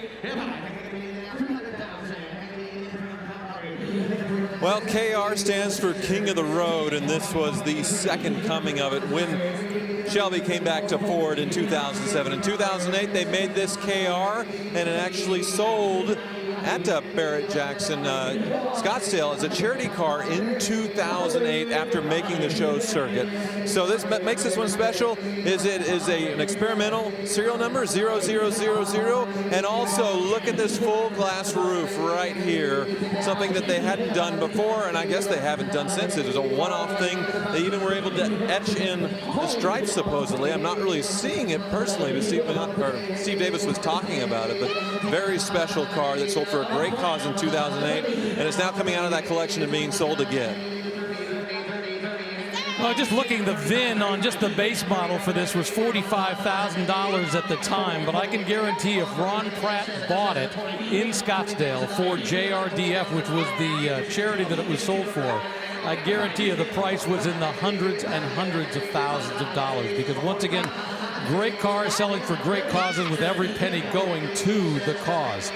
And as you mentioned, King of the Road, well, that name goes back, of course, to the original generation of Shelbys back in the 60s. KR was the even higher performance version, and this was to celebrate the fact that after 40 years, they were bringing it back.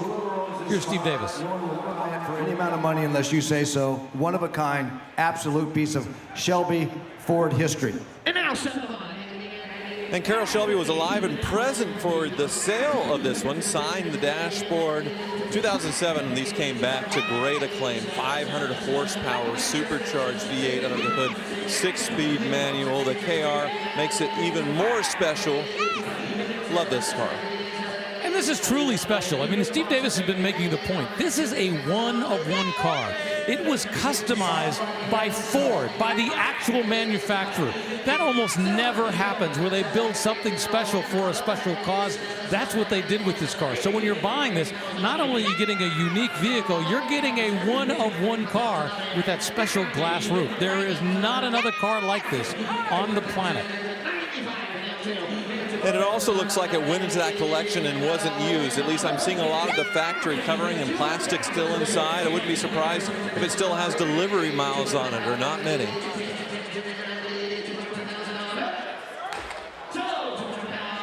$81 miles on the odometer. $200,000 in the cash drawer. Break is coming up, and then more from the world's greatest collector car auction at the South Florida Fairgrounds. Stand by for more from Barrett Jackson, Palm Beach.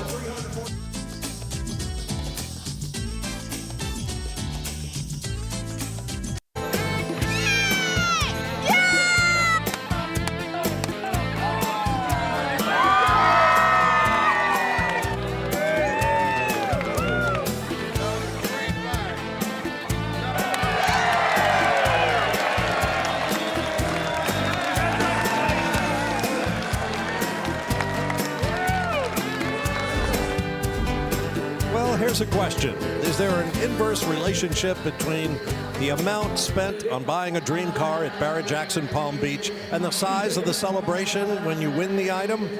Based on the evidence we've seen thus far, I'd say absolutely not. Center stage here at the South Florida Fairgrounds is a 1960 Corvette custom convertible. We're at $112,000. You know, every car that comes to Barrett-Jackson has a story, and I love the story behind this one. This car has been owned by the same family since it was brand new. Now, at a certain point, the car had started to degrade, and they decided, the younger generation of the family decided, let's have some fun with it. Let's do something special. They spent 1,800 hours customizing and building a much more modern resto mod. $112,000 is where we found it, and that's where it stays as it heads to its new owner. Once again, here's April Rose. Hey, Bob, I'm in the staging lanes right now. This really, really beautiful 1965 Lincoln Continental, fully custom. Now, it might look black, but in the sun or up close, you'll see this is an actual metallic root beer paint. Tons of stainless steel going all the way down. It's been polished to perfection. And come check out these wheels. These are 20-inch El Gaudi wheels. And, I love it because they look so easy to clean. Now, of course, everyone wants to get their hands on these. You got the suicide doors that open up. Beautifully done, custom interior. This is Bugatti-styled stitching. You got a two-tone leather-wrapped steering wheel right there. Just super classy look. And of course, custom touchscreen right in the center there. What a wild, wild Lincoln. I absolutely love this. Now, the power comes from an LS V8. It's got custom air ride suspension. I mean, this is something that you're going to want to drive forever and ever, Bob. Yes, indeed. Can't wait till we see that one under the lights on stage, April. This is lot 761, a 1951 Chevy 3100 custom pickup truck. Well, a few moments ago, I was talking about a car that had been in one family for the whole time. This is another great story. A father and son who got together and built and modified this 1951 Chevy 3100 custom pickup truck. This color is midnight blue. I love that split windshield up front. It's great post-war styling, that first generation of what the trucks looked like after World War II. Yeah, they named her Glossy, and obviously the paint is so glossy and gorgeous it makes sense. Engine choice, 5.3-liter V8, so the LS-based engine, but the truck engine I think is appropriate in a truck build like this. You can see it does have the 3 pieces in the rear window, so it is a 5-window truck as well. Great build for a father-son. I never figured out why they don't count the front window when we always talk about 5 windows, 3-window coupes, all that kind of thing. In this case, technically, it's 7 pieces of glass because you've got the 5 on the sides and the 2 in front. So, but I've always been intrigued by that when they call them 3-window coupes, 5-window coupes. But once again, everything's been done to a nice high standard. I even love the fact that, look at this, they've matched the leather in this chain cover to the leather that they've used inside in the interior. Just a subtle thing. But boy, just a nice attention to detail that they've done here on this 1951. Yeah, beautiful interior as well. You can see that leather bench that's a two-tone in there, the wood rim steering wheel, modern gauges integrated into what the factory slots would have been. Just very well done with the details. And very much appreciated by the bidders to the tune of $172,000. Are we done? Are we done? They faked us out. They dropped the hammer at 172 to wake up the room. And now there's Maselli. $173,000, and we're going to have a talking to that auctioneer about being too free with his gavel.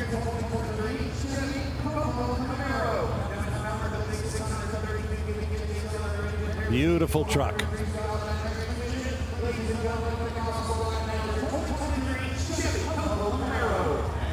And that rumble you hear comes from deep in the heart of this 2023 Chevrolet Copo Camaro. Well, in case you were wondering, how many horsepower do we have coming out of the engine of this Copo Camaro? All you have to do is look at all the graphics right here on the hood in front of the driver, right there on the side. 632 horsepower coming out of this. Now, in the old days, COPO stood for Central Office Production Order. The idea was that you could get some things that weren't normally sold, and most people wanted to do that to go racing with. Well, that's exactly what you could do again with these modern COPOs, because the reality is this car is not street legal. This is built for one thing, and that's racing. Well, I actually thought the exact same thing as you, Rick, when it came to the horsepower. 632, that's actually the displacement. 632 cubic inches. So it has over 1,000 horsepower on this thing. Hence, wow, the extreme drag racing modifications there. You see the wheelie bar, you see the parachute, you see the cutoff for the electrical system. This thing was built to do drag racing, and I do not believe it is street legal, just sold to race. Yeah, some people get blinded by the light. I get blinded by the graphics. That 632 just jumped right out at me. 120,000 takes it to its new home. I think that's the number that blinded me. And that's the last car we'll see in this hour at Palm Beach. And what a super Saturday it's been here. And there's still so much more amazing auction action headed your way from Barrett-Jackson Palm Beach.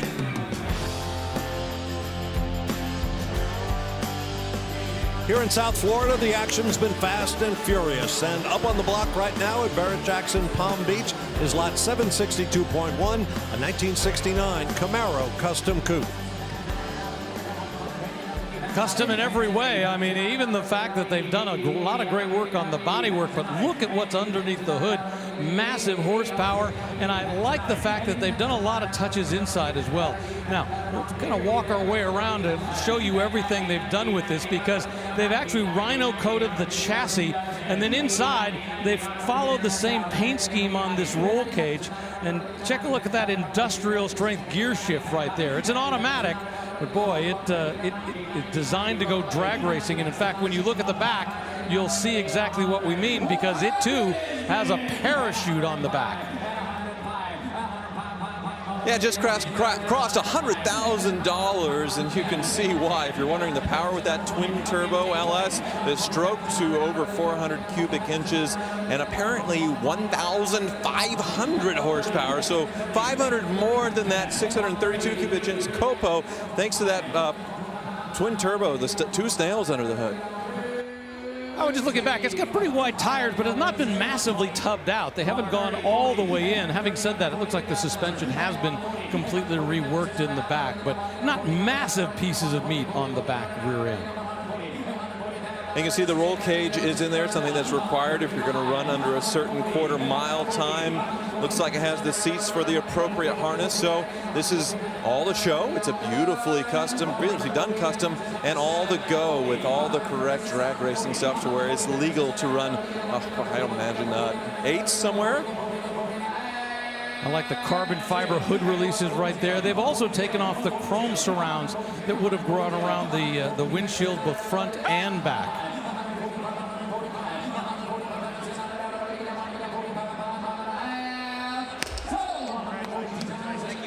$142,000 takes it away, presumably to that gentleman right there. How do we know it was 100? Because the graphic told us that much. We'll move on to lot 763. Now this is something wild. A Jeep Wrangler Unlimited Custom 6x6 pickup. So yes, this started life as a Jeep Wrangler. The Gladiator, the Jeep pickup truck, didn't come out until 2020. And just in recent years, they've done the Hemi, the 392 under the hood, but they sure didn't have it back in 2017. So this one's been extensively modified. You see under the hood, that Hemi V8, but then in the back, it is a 6x6 conversion, which means 6 wheels, and all 6 of them are drawing power. So that middle drive shaft actually has a pass-through with another small drive shaft going to the rear differential, making all 6 wheels getting that Hemi power. Yeah, the great thing is you don't have to dip down too far if you want to take a look at this, because it's all exposed. You know, I can't remember the last time we had this many massive vehicles here at Barrett-Jackson, where they were all coming in through the exit because they don't want to bring them up onto the block because of the excessive weight or their excessive size. And this thing, boy, you know, where does this thing go? Any place it wants to. Oh, right, we're in Florida, so it's the Florida man doing crazy Florida things, and they'll buy crazy Florida things like this crazy 6x6 Wrangler here. Yeah, 6-wheel drive. It's going to go wherever you want it to go, and your ability to get out of places is going to be pretty spectacular. What I really love, too, is the ground clearance on it. You can go just about anywhere. It's not just made for show, it's made for go. And it's going to the tune of $80,000. Congratulations to the new owner. I'm Bob Varsha, working with Rick DeBrule, Tyler Hoover, and April Rose. We're in our final 2 hours at Barrett-Jackson Palm Beach. And it's been a wild ride, and it isn't over yet. This is the 2023 Corvette Z06 convertible, lot 763.1. Oh, just an absolutely amazing machine right here. It's American, but it's reported to be a reverse-engineered Ferrari 458. And this claim to fame is that flat plane crank V8 mid-engine with the C8 Corvette. 670 horsepower, dual clutch transmission, and this one even more special being the 70th anniversary package. These are very hard to get a hold of, but their MSRP is a fraction, a third of what a Ferrari, comparable Ferrari would be, and you get all of that performance and looks. Just an American wonder right here. Yeah, that's what's so amazing about these, and realizing once again the base sticker on a modern C8 Corvette is really only $70,000. Now, you're going to be pretty hard-pressed to find one for $70,000. But the point being, well, people put a lot of modifications options on them. You really don't have to. Right out of the box, it's a pretty impressive car. But this one is a Z06. It's got the 3LZ package. Everything about it is just a little bit better in terms of performance. As you mentioned, 670 horsepower. It's an anniversary car and a Z06 in a convertible. I have almost the same exact car. Ultra rare. 60, I'd had to get out. Craig talking about how he has the almost same car, except it's all in black. And he took me for a ride in it last year, right after he got it. Oh my goodness, the noises that thing makes. It is absolutely amazing. Other differences with the Z06 versus the base C8, of course, that engine, but also it's a much wider body. You see the Z06 gill down each side. It sticks out a lot more to accommodate wider rear wheels. And of course, that Z06 badge right here. $160,000 takes that rare Corvette away. General agreement of everyone on the row. The Summit Racing sold sticker goes on, and of course the sales number. Just 227 miles on that Corvette. Now here comes another of the Ford GTs in this year's docket, lot 764. Well, remember, you had to apply to Ford just to be able to buy one. They accepted you. And then once you bought the car, you had to sign a piece of paper that said, I'm not going to sell it for 2 years. So for 2 years, we were in this dry spell where you couldn't get your hands on one of these things. And now, well, they sell. We're at 600, working our way up. Question is, well, how much will we get with this car?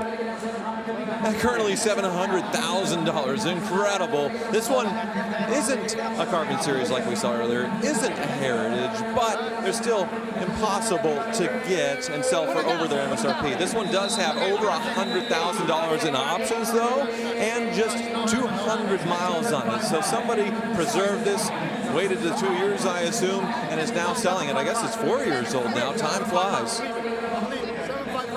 A lot of people are shocked when they find out that this has the 6-cylinder EcoBoost engine. No, it's not a V8. Absolutely not. They didn't need to because, once again, they were going racing. Weight, everything was critical, and plus they were showing off the modern aspects of Ford. This is a show car in every way possible, but it's also a true performance car, and it's the car that they used to win Le Mans again. Absolutely. The carbon fiber body, even if it's not shown in the stripes of the Carbon series, is still there. But this one, it does have the carbon fiber wheels. You can see right here. Very intricate woven mesh there. Very lightweight. Helps with that stopping power of already the huge brakes.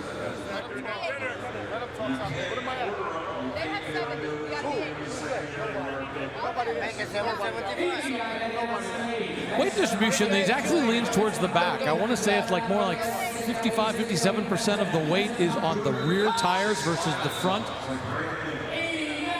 Greg Jackson telling the group that, boy, you can't buy these anymore, and they're hard to find. Not a lot of these go across the auction block, which is why it's so amazing that we've had 3 sell here at Barrett-Jackson on Super Saturday.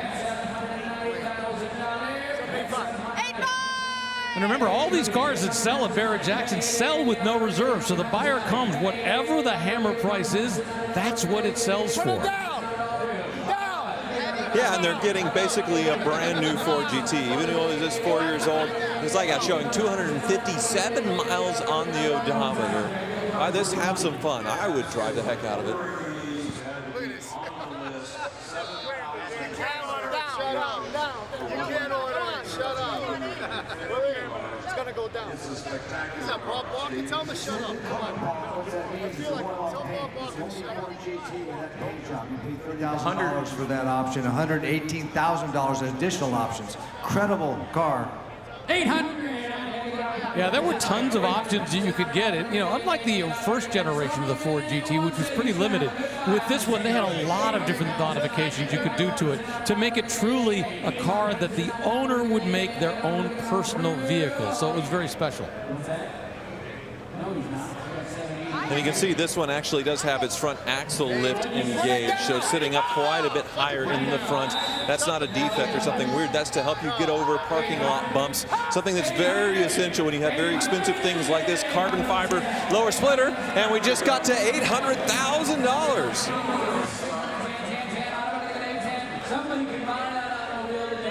Well, you think about it, there aren't many cars that you could have bought that would go up in value. I mean, the base sticker on this was in the low 500s, as you mentioned. They added more than $100,000 in options, so you were over $600,000. But today, well, we're over $800,000 bid. $810,000, I think, is money well spent. We'll see if it keeps going here, but I just love the rear end treatment here with that flying buttress C-pillar, how it sort of tapers back into a tail. That servo motor and the tail lights having air exit out of them as well. It's just beautiful design and functional.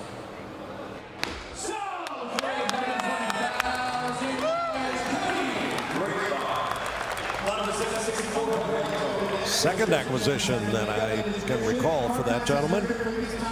$820,000. So that juggles our top 5 sales brought to you by Hagerty. So let's check them out right now. In 5th place, 2020 Lamborghini Aventador SVJ at $635,000. Then 2 Ford GTs, a Ferrari SF90 Spider breaking $1 million and topping them all, a 2022 Ford GT at $1.175 million. What a day.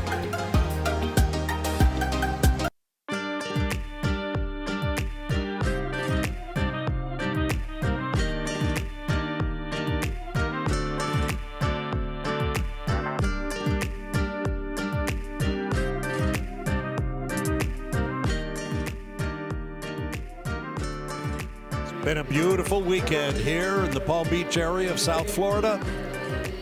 We've got great cars yet to come here at Barrett-Jackson, Palm Beach. We're at $120,000 currently bid on this 2023 Ford Shelby Super Snake. Well, that's what happens when you stick a supercharger on there, a big whole Whipple supercharger package that brings this Super Snake up to 825 horsepower. So just a 5-liter engine, but that supercharger makes it really pump out serious power. Slight backtrack, it sells at $115,000. And we'll continue with lot 768.1, a 69 Pontiac Firebird Trans Am Ram Air 3.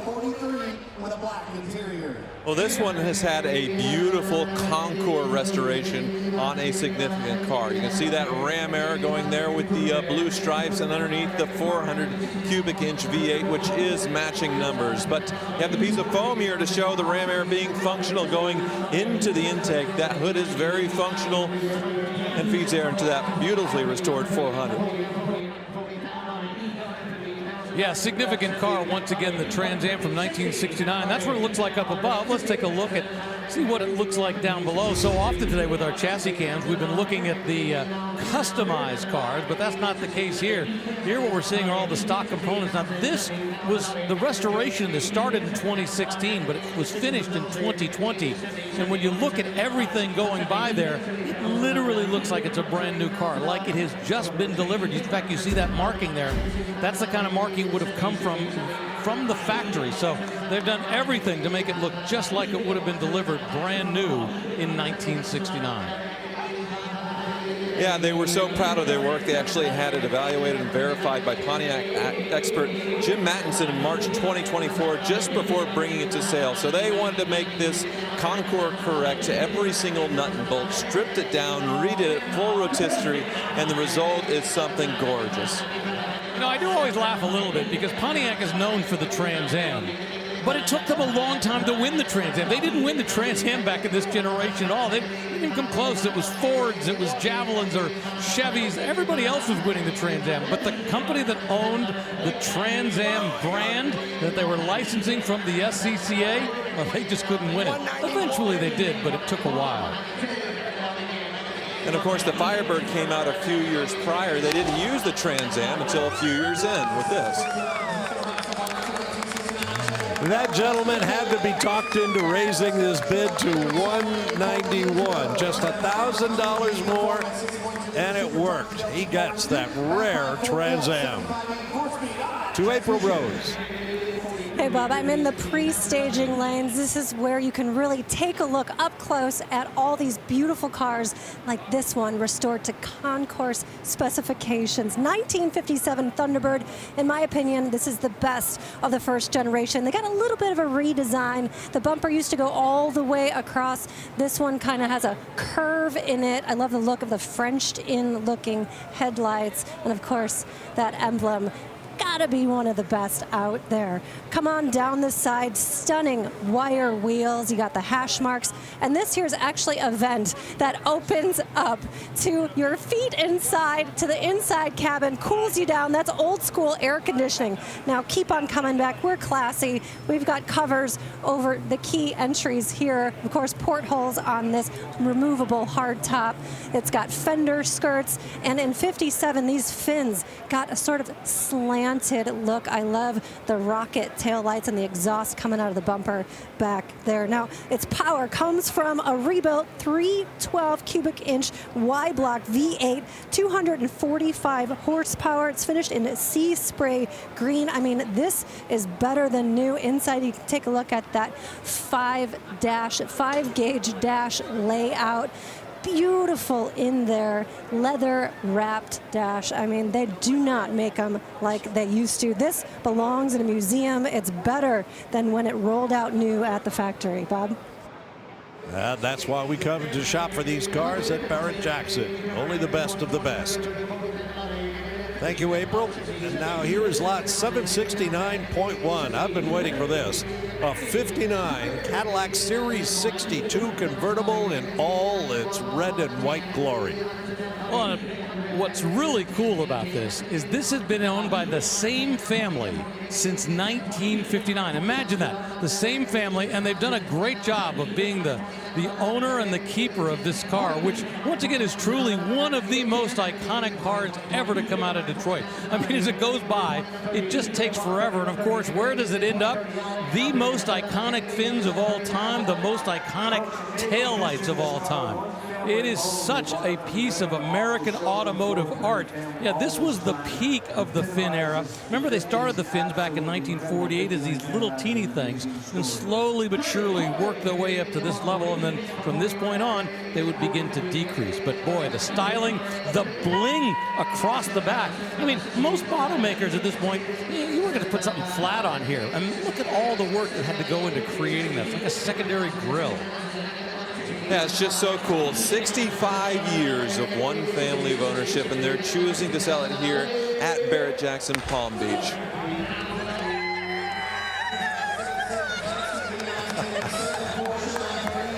That's what I'm talking about. I got it. 150,000. Oh, she is going to have so much fun with that. Another break coming up as the caddy goes out the door. We're here for a while yet, so stick around.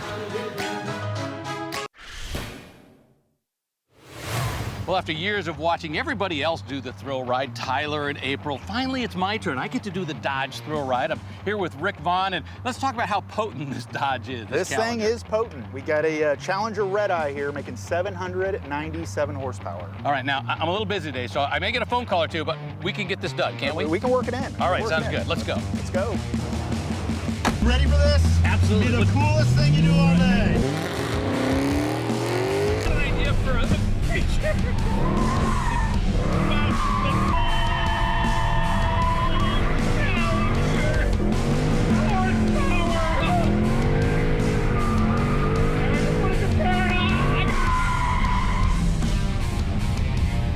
That was okay.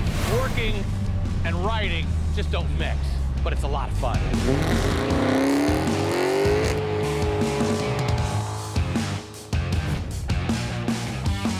I still think we shouldn't have let Rick comb his hair before he addressed the camera at the end of that ride, because it was everywhere. All part of the fun. And here's lot 771.1, a 2009 Rolls-Royce Phantom Mansory edition. Well, Mansory is an aftermarket style house, and you can see how wild they went with this Rolls-Royce Phantom. The matte finish goes into two tones, sort of a pearl white and a silver. They even matte finished the grille in the Spirit of Ecstasy. A wild body kit on these, custom wheels, just to give it an already exclusive car an even more extreme look, and it does look very nice. These Phantoms are massive vehicles, V12s under the hood. This is really cool. Well, let's say Mercedes has AMG and Rolls-Royce has Mansory. And of course, AMG is all about performance. Mansory is all about looks. That's exactly what they do with this Rolls-Royce. Nice round $125,000. That is a rolling statement, you might say. Now, here comes lot 772, a 1982 911 Porsche Custom Coupe MR26 Void. Let's find out what that means.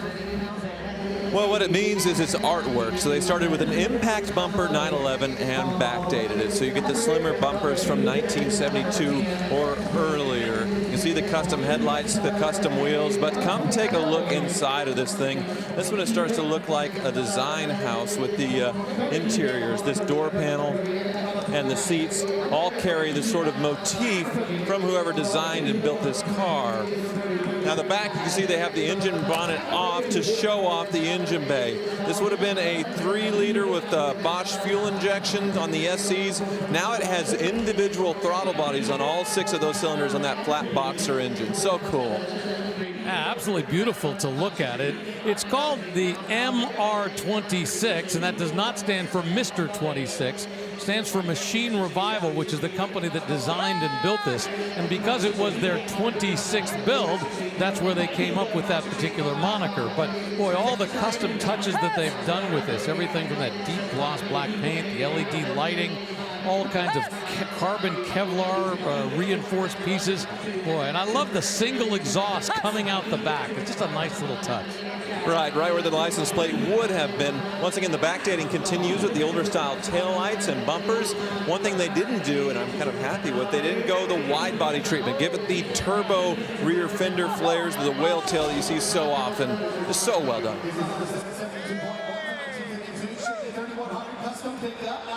Now, the upper right of your screen was the best way of communicating to your bidder assistant that I'm out. Just turn around and sashay off into the distance. $205,000. Wow.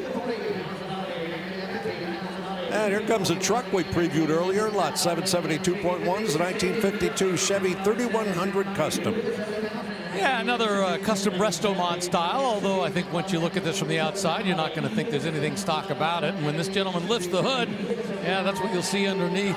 That 6-liter, 8-cylinder LS-based engine made it up to a 6-speed Tremec manual transmission. So nicely done on the inside, nicely done on the outside. You see it says Iron Evolution right there. So that's what they've nicknamed this thing. And let's take a look underneath with the chassis cam. There we go as that long 50s grill goes under. We have that LS truck-based engine. All new modern running gear underneath as well. This thing sitting so low, it's kind of hard to see, but there's that dual exhaust going out to the drive shaft and the rear end. Immaculate under there, and just sold. Sold at $90,000. Not bad at all. Ooh, we got a squeeze here. The truck that just sold is on its way out. Next on the block is on its way in. Where did all of these 6x6s come from? I'm expecting to see a Mustang 6x6 or something else roll up here any minute now, just because everybody seems to just be having fun in the 6x6 world. We saw that 6x6 Gladiator. We've seen all kinds of stuff roll across the block, well, roll up to the block. And this one is called the Apocalypse Dark Horse, a Ford Bronco Custom 6x6. It's got a 400 horsepower, 2.7-liter V6 under the hood. But, you know, well, and I should point out, under a hood that's been rhino coated. Look at all that. But that's not what really matters. What matters is when you start swinging towards the back of this thing and you see not 2, but 3, I should say, axles. They are ready to go just about any place they need to in this thing. Well, they went a little bit further with this paint than usual. They actually have some Kevlar material inside of the Rhino liner for extra toughness. 20-inch bronze wheels, and let's look. See, there is, yes, a little intermediate drive shaft in between, so that one is a pass-through going to the rear axle on these. And like the Jeeps, these are solid axles on these Broncos, so a throwback to that old-school off-road cred that these come with. What's interesting about this is what they've done with that extra space is they've created a truck bed back here. They didn't just keep extending the cab. Waiting on the final number, $88,000 looks to be it on that unique 6x6 Ford Bronco.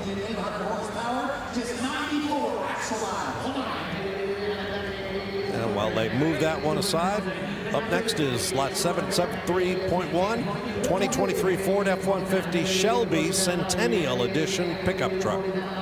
You know, I attended my first Barrett-Jackson auction back in about 1980. And back then it was, of course, all out of the pre-war stuff, all the big, huge, beautiful fenders. Not a lot of muscle cars and absolutely no trucks. I don't remember seeing any trucks crossing the block at Barrett-Jackson in the early 80s. In fact, even when I started doing the broadcast here more than 20 years ago, there weren't a lot of trucks. Boy, those days are long gone. Now, it's not just what kind of truck, it's what generation of truck. Obviously, we just saw one from the 1950s roll across, the 1952, and now it's a 2023 Shelby Centennial Edition rolling across the block. It's a limited edition off-road 5-liter 800 horsepower edition. Yeah, only 100 built of these, and they start with the 5 liters. So the Coyote, they're able to get it up to 800 horsepower. And this truck was unveiled at the 2023 Carlisle Ford Nationals event, and it hasn't been used much other than shows, so only 94 actual miles. 2023, but brand new. And earlier today, we were talking about the fact that, you know, Shelby does have a history with trucks, but most people would be shocked and somewhat amazed to know that the first Shelby truck was a Dodge Dakota from 1989. And trust me, that thing is a long, long way from what we see up here on the block right now. Well, they did Dakota convertibles in that generation. I'd like to see them try with the F-150. 30,000, 130,000. When Camille, the bidder assistant, said nice buy, kind of threw me off. That is a lot of truck. Now here comes our final fantasy bid vehicle of the day. It's lot 774, a 1957 Chevy Cameo custom pickup. Well, this is pretty special on pretty much every level because it's a beautiful custom. I mean, you look at this thing, absolutely love all the work that's been done to it. But what's significant is that this apparently started life as a real deal Cameo. And what I love about this is how they've taken this, they've taken the chrome strip off and they've actually incorporated that into the paint. And of course, these are the Cameo fiberglass fenders that this would have been born with, or at least versions of them. So I love the fact that they've incorporated that, that styling element into the paint. Yeah, so the Cameo was built from 1955 to 1957, and they didn't change the look like they did the Bel Airs. The fins sort of changed each year, so the 57s looked a lot like the 55s with that two-tone in the back. But with this one, they went custom and sort of did the look of the 57, just painted on there down the side. And of course, it's still the step side, but they added these fiberglass sort of wings here that they actually sourced from the Corvette factory, used their fiberglass production to build these for the Cameos. Now, if this had been a real Cameo, there'd be little lines right here and an element that would pop off, and that's how you would get to the spare tire. But what they've done is they've simply smoothed that all the way across, and I'm going to guess there's no spare tire in here because you're not going to need an extra one. Besides, would you be able to put a big enough one in there? Now, this one has an LS6 big block, 454 cubic inches, 500 horsepower, and just sold. Sold for $19,000. Won't be hard to find that truck in the parking lot at the local mall. Another break coming up, and we'll be back.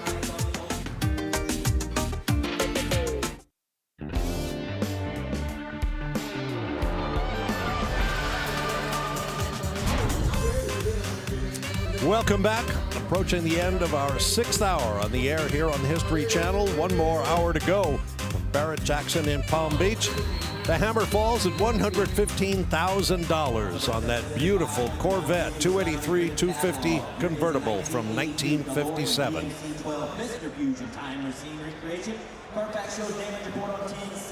And away it goes.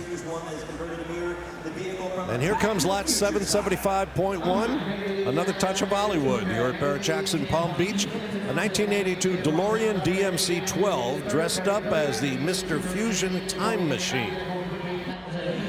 Well, we all wonder where the DeLorean would be without the movie. Michael J. Fox starring in the 1985 Back to the Future. And they chose this for a stainless steel body and crazy looks to be the time machine. You can see all the additions down the side with the wirings and tubes, the nuclear reactor in the back. When this thing hit 88 miles an hour, you saw some serious stuff, you know, or travel back to 1955.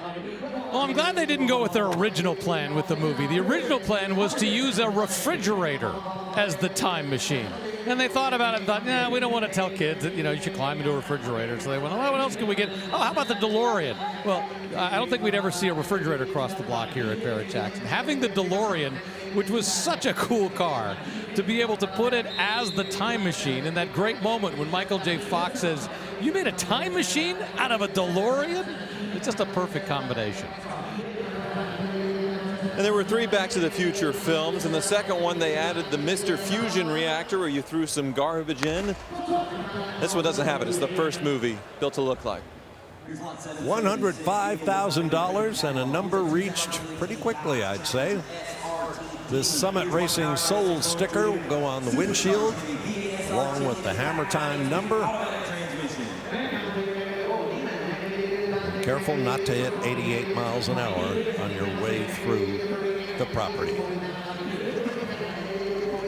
Here comes lot 776, a 2018 Dodge Challenger SRT Demon. Yeah, we've seen a few of these today.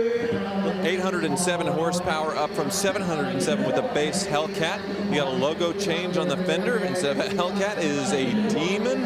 And these things were serious performers set up to dominate from the factory in the quarter mile and be able to do a wheelie off the line when you put the drag slicks on there. This is a few years old, but the performance is still unreal.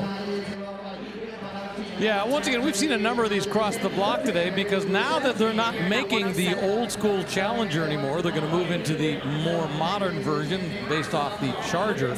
You know, they're kind of changing things around. Let's work our way up. I want to show you a little bit of whimsy that's on the windshield up here. I love this little element right here. I don't know if you can completely see that, but look at that. There's a little Challenger, dust and smoke coming off. Once again, one of those subtle little things most people are never going to notice, but I love that they put that into the windshield here on this Challenger. Congrats, you got that one bought for $112. $112,000, and it appears it went to a bidder by telephone. One of the 4 ways you can bid at Barrett-Jackson: by phone, by the internet, here in person, of course, and using a Barrett-Jackson staff member as your proxy to bid according to your instructions. And it seems like only yesterday we had a 6x6 coming in the back door. I think we've set a record for the number of 6x6s that we've seen here at Barrett-Jackson today. Absolutely. The Florida Man rig, it has to be a 6x6, right? Well, this one, obviously the extra axle in the back, you can see, yes, it is indeed a true 6x6 since they do have all 6 wheels getting power with that intermediate drive shaft. But this one doesn't have a Hemi in the front. It's the stock V6. Yeah, but they've taken that Gladiator bed. And what's interesting, normally when you put this off-road style spare tire in the back, it pretty much wipes out your cargo space. Unless, of course, you've added an extra axle and now you have all this extra space. So you could put the spare tire in the back like this, off-road style, and then you can still have plenty of space in the back to haul all kinds of things. Yeah, massive fender flares here in the rear, definitely custom. Same goes for the front. This one, though, is Gladiator based, the truck based, unlike the previous one that was Wrangler based. 85,000 takes it, and I'd love to know where that gentleman plans to take that Jeep Gladiator 6x6. Any place he wants to. Well, I suppose so. Now, future headline, I think, Florida Man buys 6x6, and then what happens, right? Right. Here's lot 777, a 1957 Chevy 150 custom wagon. Yeah, I love this one especially. It's not a Nomad, it's not a Bel Air, not even a 210. This is a 150. This started off life as the plainest Jane possible in the Chevrolet world. And I'm going to guess when this was bought, it was probably bought for one of multiple reasons. It might have been bought by a company that just needed something to haul some people or some things around. Might have been bought by somebody who simply wanted to save money and had to haul a few people around. Whatever it was, it has come a long way from there. Very modern engine, 450 horsepower. Paint job, I love the silver gray on top with the black underneath. Once again, just a plain 150 from 1957 that is no longer plain. No, certainly not. This was a 12-year, no expense spared restoration with that 6-liter V8 engine, 6-speed manual, which I like, so you can still roll your own gears. It's got Z06 internals with that transmission as well to handle all the power going to a Ford 9-inch rear end, once again to handle all that power.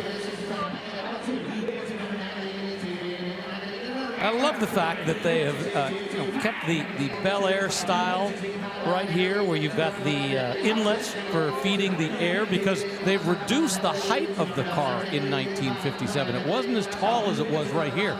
You didn't have a place for feeding in air, so the air had to be fed in through the front right there, which makes it a much more complicated restoration project. You can see the fuel injection logo here on the rear. Otherwise, it is pretty bare. They didn't go the Bel Air route and go for all the fancy fins with the extra trim on the side. They kept it correct with the 150 trim. Now, I don't want to imply this is inexpensive. I mean, we're closing in on $70,000. That's an awful lot of money. But when you look at the work that went into this, I think this is a good buy. I agree, Rick. $69,000 is a great deal on that sweet, sweet station wagon. Be sure to go to Barrett-Jackson to check out all of the news from here in Palm Beach, where we're almost ready to wrap things up in another hour or so. Don't forget, coming up in the fall, we'll be back to Scottsdale, Arizona for another spectacular Barrett-Jackson experience. All of your questions about the world's greatest collector car auctions can be answered at barrett-jackson.com. Here's lot 777.1, a 57 Ford Thunderbird convertible. We're already at 80 grand. Well, the very first day of the auction here in Palm Beach this year, on Thursday, the #1 seller of the day was a Thunderbird, sold for $60,000. Well, this one just shot past $60,000 immediately, and it's easy to see why. This is the last year of the baby birds. One of the prettiest, if not the prettiest year. I think everybody will likely agree on that, unless, of course, you absolutely love Continental kits. I love this color, this paint scheme, so it's got everything you could pretty much ask for, which is why it's bringing good money. Yeah, and let's take a look underneath with the chassis cam, see if that sea spray green continues under there. Oh yeah, absolutely. 312 cubic inch Y block. Now this is a Minter restoration, which is another reason for the high price. And you can see the quality throughout underneath. All the correct stampings there you saw on the drive shaft. Everything Concours quality, which this thing was built and made the Concours run in 2011. Still showing like it's a fresh restoration though. Just incredible. Yeah, earlier we were talking about Jeff Hayes is the man when it comes to Corvette customs and resto mods, and the Minter family, Amos Minter and his son Justin, they're the guys who do the absolute best job with these things. And we've seen these things pull $300,000 in Scottsdale, so goodbye. 87,000 takes it. It appealed to April Rose when she previewed it for us. And it bought a great number. Coming up, more from Barrett-Jackson Palm Beach, including this, lot 781, a 1971 Chevy C20 custom pickup. Wait till you see this.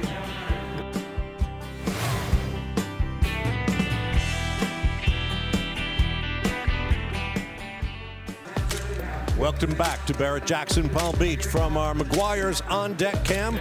There's a look at lot 780, a 1969 Chevy Camaro Z28. Tuxedo black and white as snow, awaiting its turn on the block, which will be coming up shortly. Right now on the block is lot 779, a 2019 Chevy Corvette Z06 at 67 grand and counting. Well, a little while ago, we saw a Z06 from the C8 world, the next generation, the mid-engine.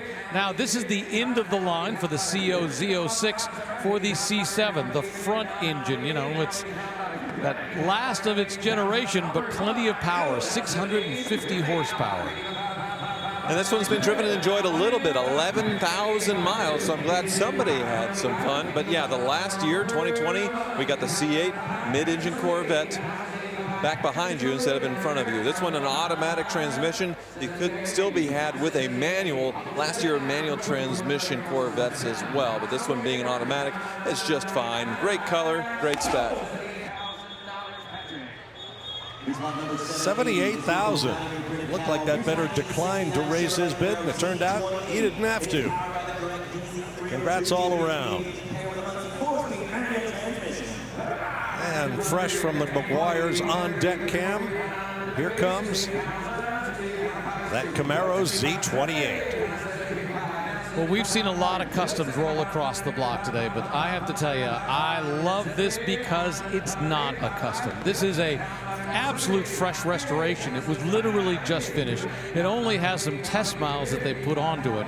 They've gone through and they have worked it to be as stock, as prepared the way it absolutely would have been. Look at the hoses, look at the clamps. They've done everything to make sure that this restoration is exactly the way it would have done when it left the factory. And I love every single aspect of this particular car. Yes, and it is a real deal Z28, and this is how it left the factory. The tuxedo black with the rally stripes. The only thing not original, they do say it is the correct period motor, but it's not numbers matching. $75,000 takes that beautiful Camaro. And they couldn't be happier.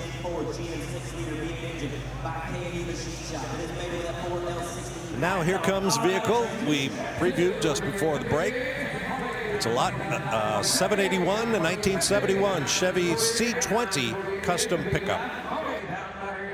Well, C meant two-wheel drive on the Chevrolet pickup truck, so this would have started life as a four-wheel drive, but certainly would have sat this low. We have an all-new stance on this short bed, regular cab truck, and you can see that modern LS under the hood. We saw some beautiful builds today on Chevy pickup trucks like this, and here is another one. You know, after Scottsdale, I thought I'd seen just about every C10, C20 built between 1967 and 1972 go across the block. But I'm kind of surprised we didn't see more of them here at this particular auction because they were exceptionally popular. And once again, it just seems to be the body style that everybody loves in that particular genre, that particular year. And one of the great things is there's no shortage of companies making aftermarket parts. You want a new fender? Easy to find. You want that chrome strip across the back? Easy to find. You want a new grill? Easy to find. Well, here's the question. You want the grill in steel? You want the grill in aluminum? You can get both. Wow, $93,000. Second acquisition for those boys. Well done. Now to April. This is really cool. 1961 Renault Resort Special. I love the look of the nose right here. It almost has that Art Deco styling. And this is the latch actually for the trunk because the motor is in the back. You got dual horns up front here. Come along this side. You got this grab bar. And these are actually the original wicker seats from 1961, which is so great if you're cruising on the beach all day. You're wet, you're sandy, super easy to clean. And check out that shifter. I don't want to give it a complex, but this is the cutest little shifter I've ever seen. You got the emergency brake, of course, an ashtray. I mean, every car back in the day had that. Keep on coming back. You got some air vents here for the motor. Really beautiful styling, just some really cool extra touches. Now that motor, that's a 750cc inline 4-cylinder. It's got a 3-speed manual and been in the same family for 40 years. This is one of 54 CVs that were built for the US and the Caribbean, and it's just great to see something survive like this after 63 years, Bob. It's a beauty. And never forget, April, it's not the size of the shifter, it's what you can do with it. Right, imagine getting your dinky little shifter pointed at on national television by April Rose. My goodness. It can really be confidence crushing. $90,000 for that Ferrari California with its own little smile right across the front. Now here comes a 2010 Ferrari California convertible.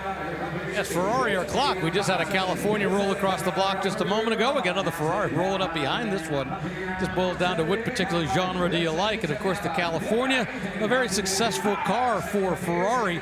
Now, when this was new, it was selling close to $230,000. We're currently bid about $75,000. So long way to go.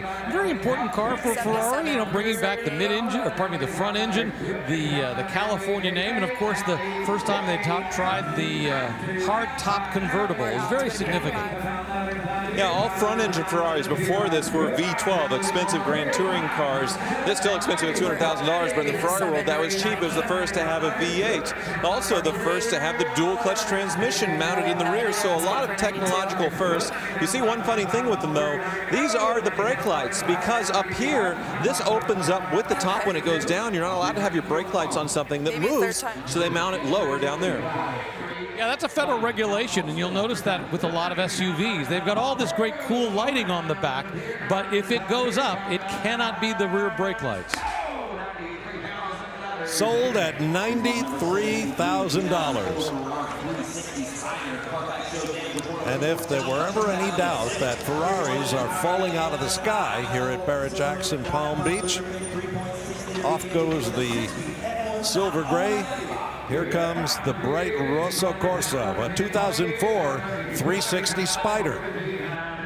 Well, the Ferrari 360 really took Ferrari into the modern age. Before this, you had a lot of maintenance issues, the engine out with the belt service, and the looks, well, they were still sort of in that side strakey sort of 80s look. This 360 obviously very modern looking in the sealed headlights, but also the maintenance much lower on these. The belt service could be done by removing the seats and being accessed from the inside without removing the engine. But still, every bit exotic, a mid-engine mounted in the rear. You go up high, you can see it through that glass bonnet, that V8 power back there.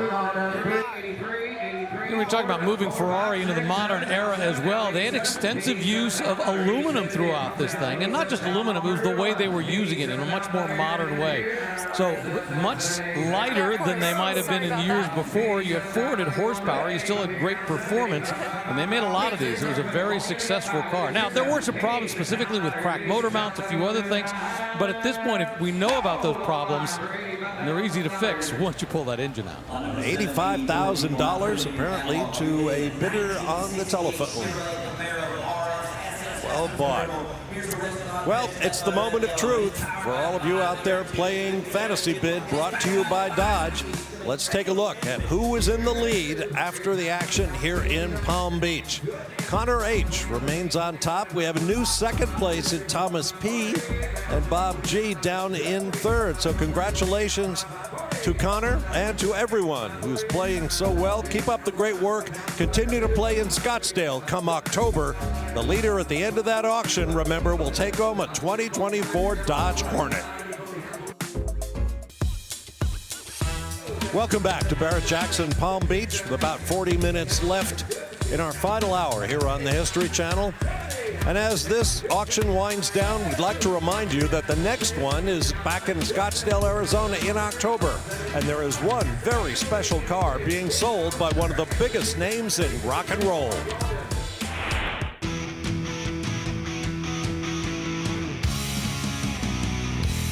Hey, the Red Rocker Sammy Hagar here. I got good news for you. That LaFerrari, the most beautiful LaFerrari on the planet, okay? Back on the blocks, October 12th, the day before my birthday. I'm flying in from Cabo. I'll see you in Scottsdale. And guess what? It's got a brand new high voltage battery from the factory. Better than original. 55! Woo! I can't wait!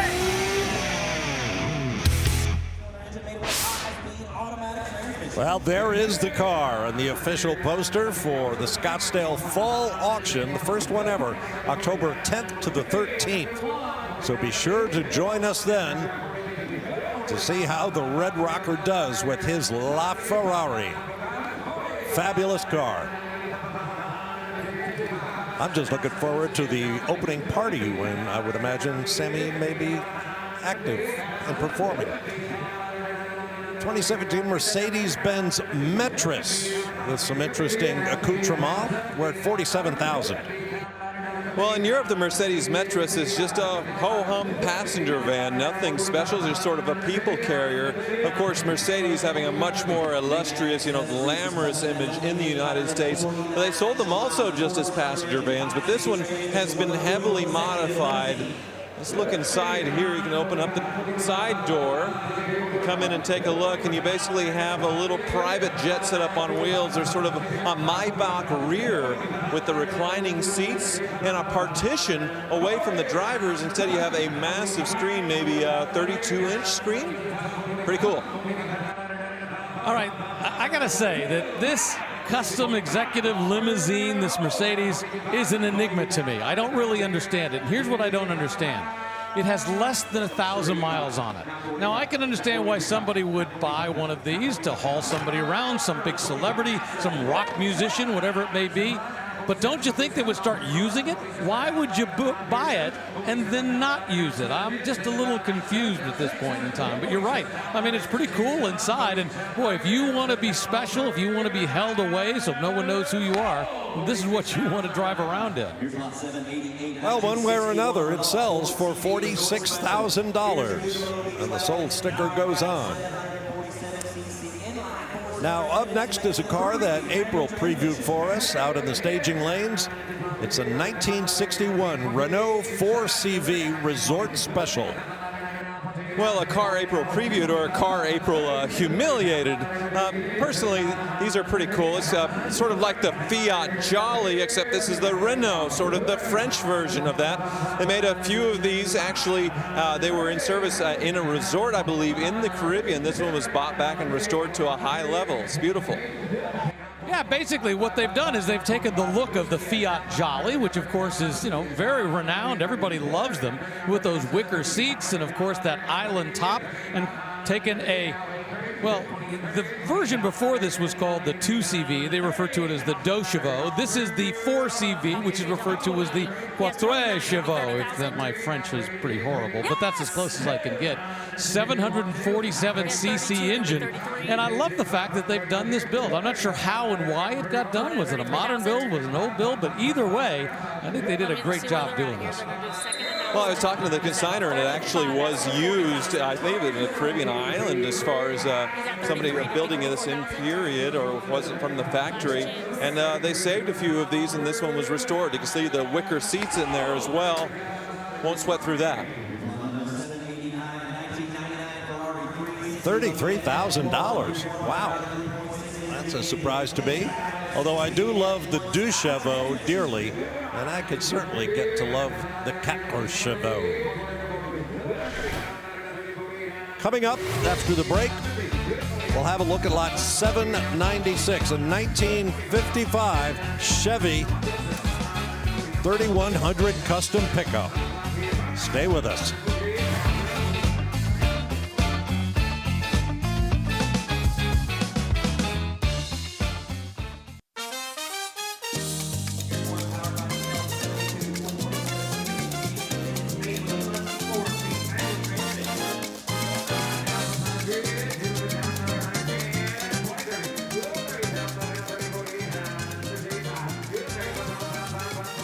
Back at the South Florida Fairgrounds at Barrett-Jackson Palm Beach. I'm Bob Varsha, and I know exactly where I'm going after we leave the air tonight here on the History Channel.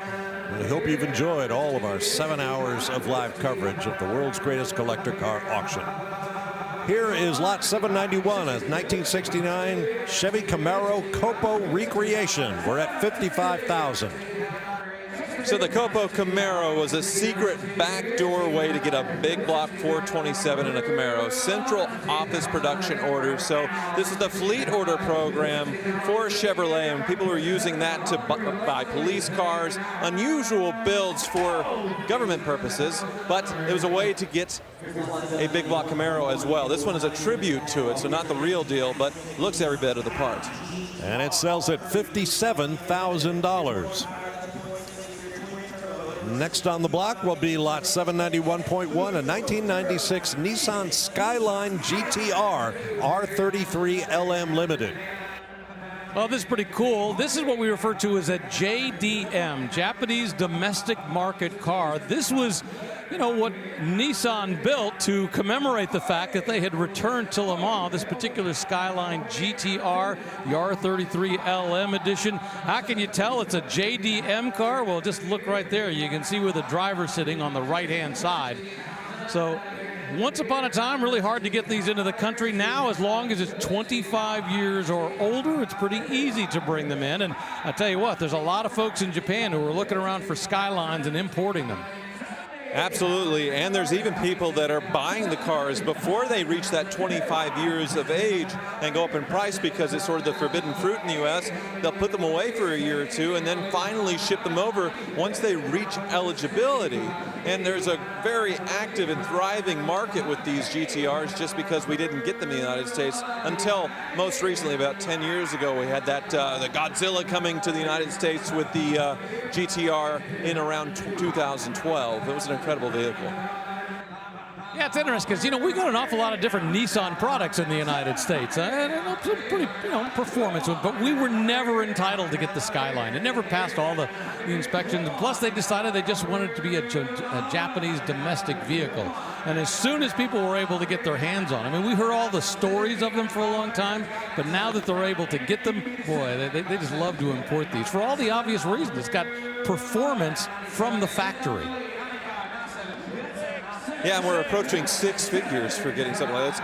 From the factory, they would have all-wheel drive and all-wheel steering. A lot of the times, that's disabled. $96,000 for a very cool car, a Skyline. Now to April. Hey, Bob, I'm with this really cool 1962 Corvette Custom. Now, this is the last year of that iconic C1. Of course, I love the Corvette script right up front, the Chevy cross flags.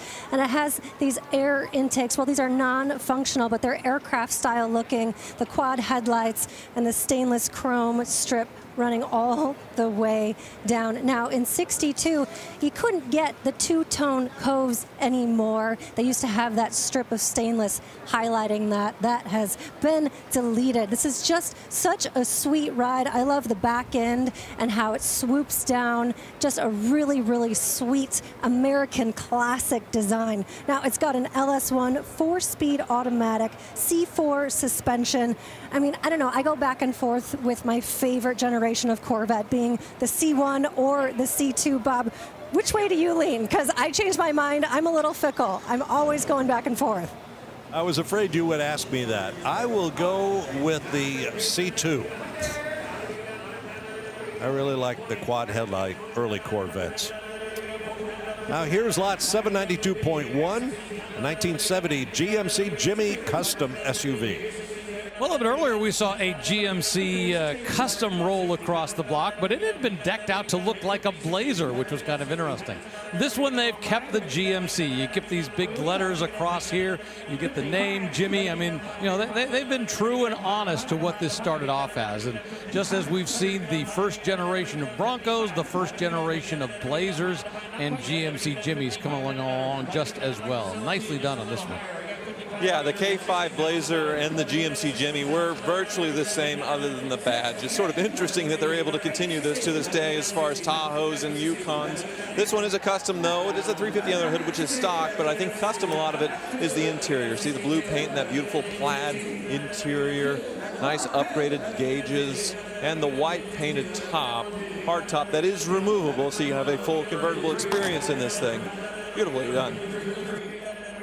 And just as we were talking about with the C10 pickup trucks from 67 to 72, because they share so many parts, there's plenty of parts that are in the pipeline that you can buy from various manufacturers to restore these.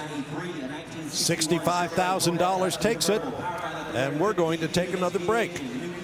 We'll be back with more here in our final hour of Barrett-Jackson Palm Beach from the South Florida Fairgrounds. So stand by. Plenty more still to come.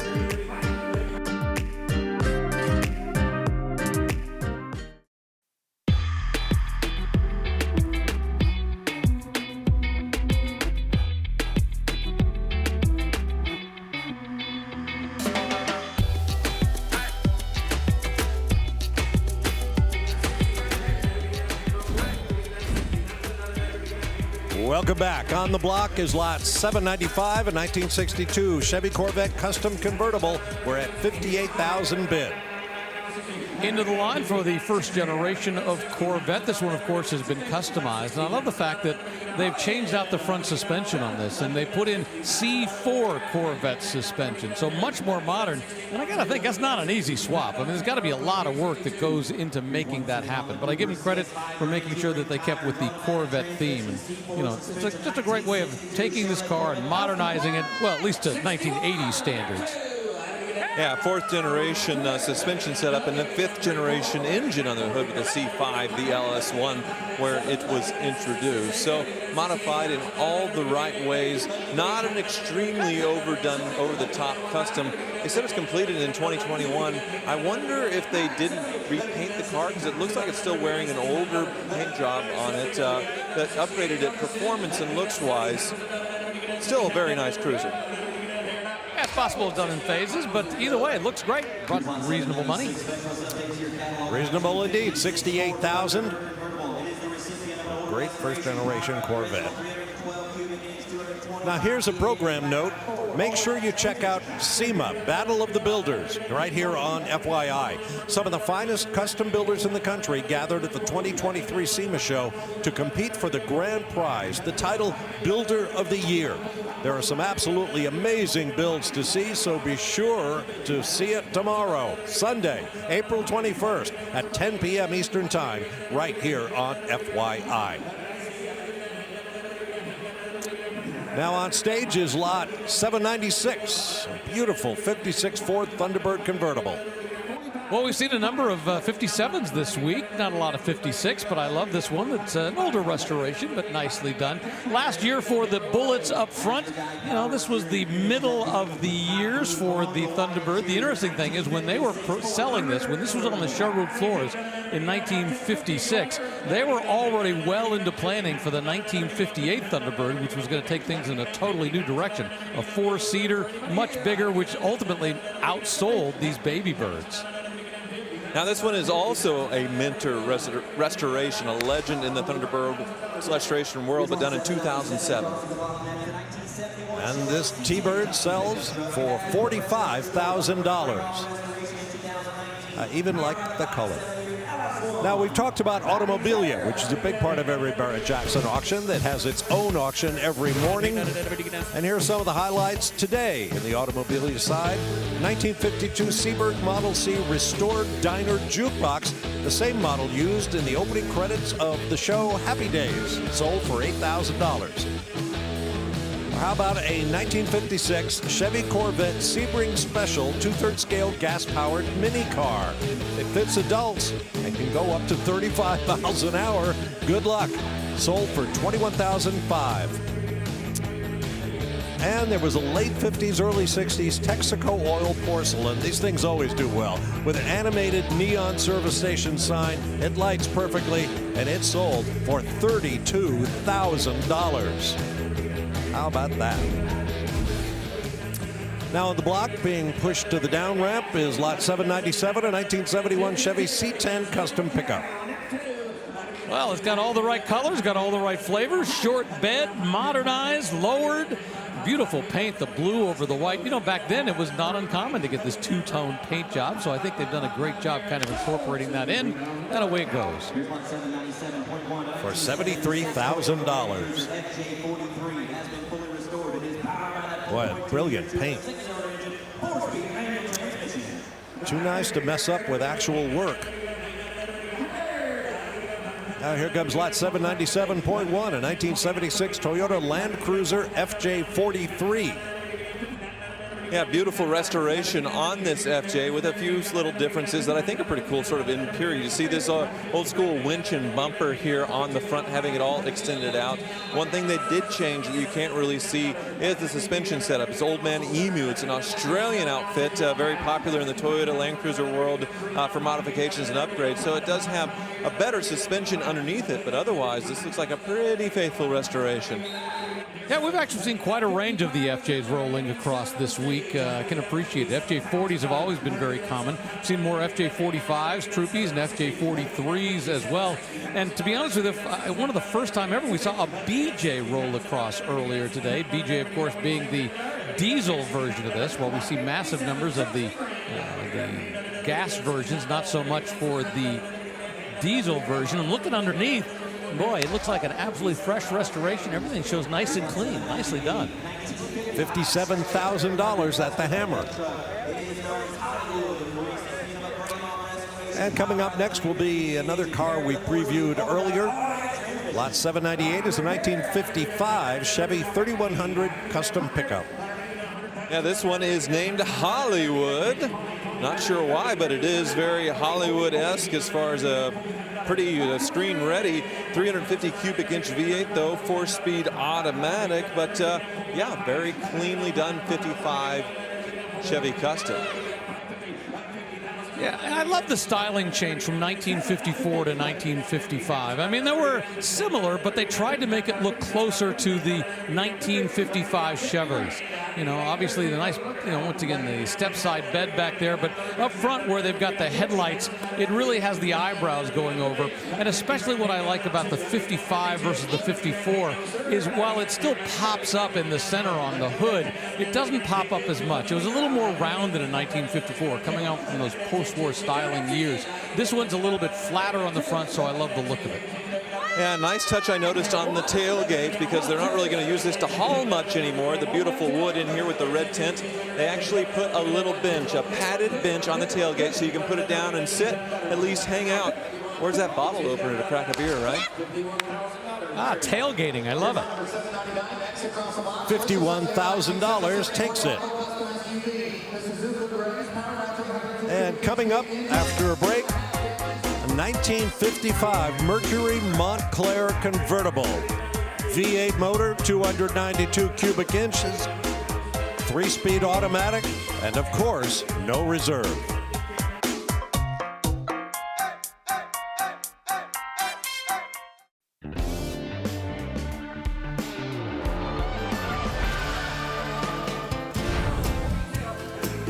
Welcome back to the South Florida Fairgrounds. About 10 minutes left in our coverage of Barrett-Jackson Palm Beach.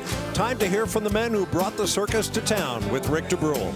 Right, Craig Jackson, company chairman and CEO. Steve Davis, company president. Seems like it was just 3 days ago we were talking about all the great things that were going to happen. All right, now it's happened. Was it as good as you thought it was going to be? Yeah, to start with, the crowds were phenomenal today, all day long. We had some great moments of television today. Thank you, everybody, for watching it. History Channel.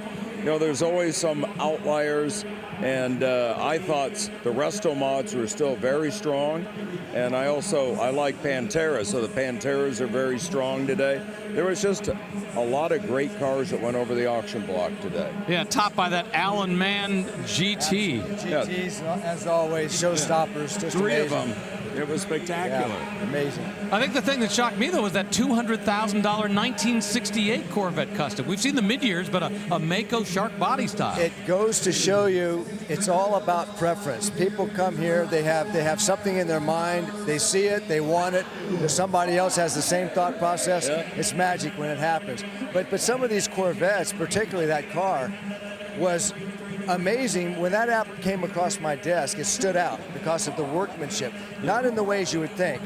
The wiring, the fittings, the attention to detail was spectacular on that car. So again, it just wound someone's watch, and it all happens at Barrett-Jackson. It's amazing. And it kicked it off early today. Exactly. That one set the mark. Yeah. Boom, 200. All right, so we're just about at the end of Palm Beach. Our next auction's coming up in October in Scottsdale. Let's talk about that one. What's the plan for that? So we did October during COVID, our first auction back. And we did a questionnaire. We asked everybody what city they want to go to. Scottsdale was #1. So do it again in October, because the weather is so nice. We can do so many things at nighttime. And everybody that I've talked to that normally rents a house for a month now is going to rent one for 3 months. Come and stay and enjoy the city. And we know we already have one special car coming, right? We do. Sammy Hagar's car. They say the battery, he's guaranteed will be here in the battery July. that was supposed to be fixed for last January. Yes, this time factory Ferrari putting a brand new battery in it, and he's excited. He'll fly from Cabo to the auction and then back to Cabo, so you never know what's going to happen. what he's going to throw in. All right, we're looking forward to that. Once again, October returning to Scottsdale. And then, of course, we'll be just a few months later back at Scottsdale again. Yep. All right, gentlemen, we appreciate you. Still have some more cars to sell, so we need to get back up to the block. Thanks. All right, thanks, guys. Thank you, gentlemen. Appreciate it. Here comes lot 803, a 2012 Aston Martin Virage. Now, the Virage was a very unusual car made only for a year or two in the Aston Martin lineup when they had nothing but sedans. So they had the Vantage, they had the DB9, and then they had the Virage, which was another version of sort of the DB9 that people didn't really understand what it was. It was supposed to be sort of the fancier version of the DB9 and more expensive, but since it looked just like it, it didn't do all that well. They dropped it after one model year, and the Rapide came out after that, which was the four-door. But you still got that beautiful Ian Callum design there. You got the V12, which was developed during a few years prior with the DB7, and that James Bond look. I'm always amused when I look at the back seat in a Virage, because it's there. There is a back seat, but I'm just not sure who's supposed to sit back there, because you would have to have a leg that's about an inch around. I'm not sure any human being can actually pull that off. Well, it was a selling point, I guess, for kids. But, yeah, I would not be able to fit back there. Even if somebody's knees were all the way into the dash, there's just no way. But beautiful quality here. You can see throughout, these were beautiful Grand Touring cars built to a very high price, north of $200,000. And it just sold for $45 grand. $45,000 indeed. And a beautiful car. Now it's time to take a look at our top sellers of the day and the entire weekend here in Palm Beach. In third place, this 2021 Ford GT at $910,000. This was a carbon edition, and it really did well. In second place, a 2022 Ferrari SF90 supercar in Spider configuration, $1 million even. And topping them all on a day filled with Ford GT success, this 2022 one of 30 Allen Man Heritage Edition Ford GTs raised the roof at $1.175 million. Quite a day. And now on the block, a Ferrari Dino 308 GT4 at $35,000. Well, what's significant about this is, and the reason it's called a Dino, it was an 8-cylinder. And when you look around this car, at the very front, you'll see that there is a logo that says, well, it's got the prancing horse, and it says Ferrari right here. But nowhere else on the car do you see the Ferrari scripting, the Ferrari lettering. That's because back then, if it was a Ferrari, it was supposed to have 12 cylinders. So this was a Dino. It was only going to have 8 cylinders. Of course, that changed over time. But at this point in time, named after the son of Ferrari, this was supposed to be its own unique vehicle. Yeah, confusing to Ferrari enthusiasts, so they did away with the Dino name. But one Dino, the two-seater version, is quite a hot collectible. This one, the GT4, so you see it does have that little back seat there. Sold at $48,000. Boy, somebody tell me where they parked the Ferrari Transporter. We know there were 14. Seems like twice that. Now, coming up next is a car that we previewed just a few short minutes ago. Lot 805. It's a 1955 Mercury Montclair convertible. Well, just as with Chevrolet, Ford had a big redesign in 1955. And, you know, while the regular Fords were doing that, Ford was, which also owned Lincoln Mercury at that point in time, was redesigning this as well. And this Montclair is a perfect example of how they were changing and stylizing. And, of course, we talked about the aviation styling that you see right here. And as we swing around, of course, we see the jet bullets on the front. But even as you go back, this little faux scoop on the side, something you would see out of an airplane or a jet aircraft. Love the styling. This was supposed to be a notch just above the Monterey just a little bit. But I tell you what, red and white, beautifully done inside and out up here on the block. 292 cubic inch V8, Ford-O-Matic automatic transmission, and this one received a beautiful rotisserie restoration on what was already a nice car. They're saying 41,000 miles on the odometer, of course exempt because of the age, but that might be indicating that this car only has 41,000 miles on it from new. So they started with something very low mileage and did an incredible Concours rotisserie restoration. Yeah, brand new, this would have been about $2,600, which, while we think is pretty inexpensive today, it was a little bit more than a regular Ford would cost. Also interesting is this runs on a 119-inch wheelbase, which is just a little bit longer than some of the Chevy products at that point in time. So it's a little bit longer, a little bit meaner, but boy, I just love all the styling elements. Look how they've encased this rear taillight in this beautiful chrome surround. Just a great work of art. Yeah, I love the exhaust coming out on the bumper too. Melted in there, beautiful. And it sells for $49,000. That's a good result. And a gent there who probably remembers when it was new. So, will this be our last vehicle? It's lot 813, a 1953 Chevy 3100 custom pickup. Yeah, it's very well done. Dropped on a Mustang 2 front suspension, a 5.3 liter Vortex, so the Chevy truck engine under the hood. But you can see another high quality custom. Even at the end of the day at Barrett-Jackson, we still have many beautiful high quality customs passing the block, including this 3100. Probably wouldn't have had this much chrome on it was new, but now that it's here at Barrett-Jackson, it's all about the show. That's it, fellas. We're out of time. That'll do it for our time here in South Florida. In fact, what a week. Simply amazing. And we want to thank our world-class TV crew that makes all of this look so easy. They are simply the best in the business. For now, for Rick DeBrule, Tyler Hoover, April Rose, and our entire team, I'm Bob Barsha. Thank you so much for riding along with us this week. We'll see you in Scottsdale come October. So long, everyone.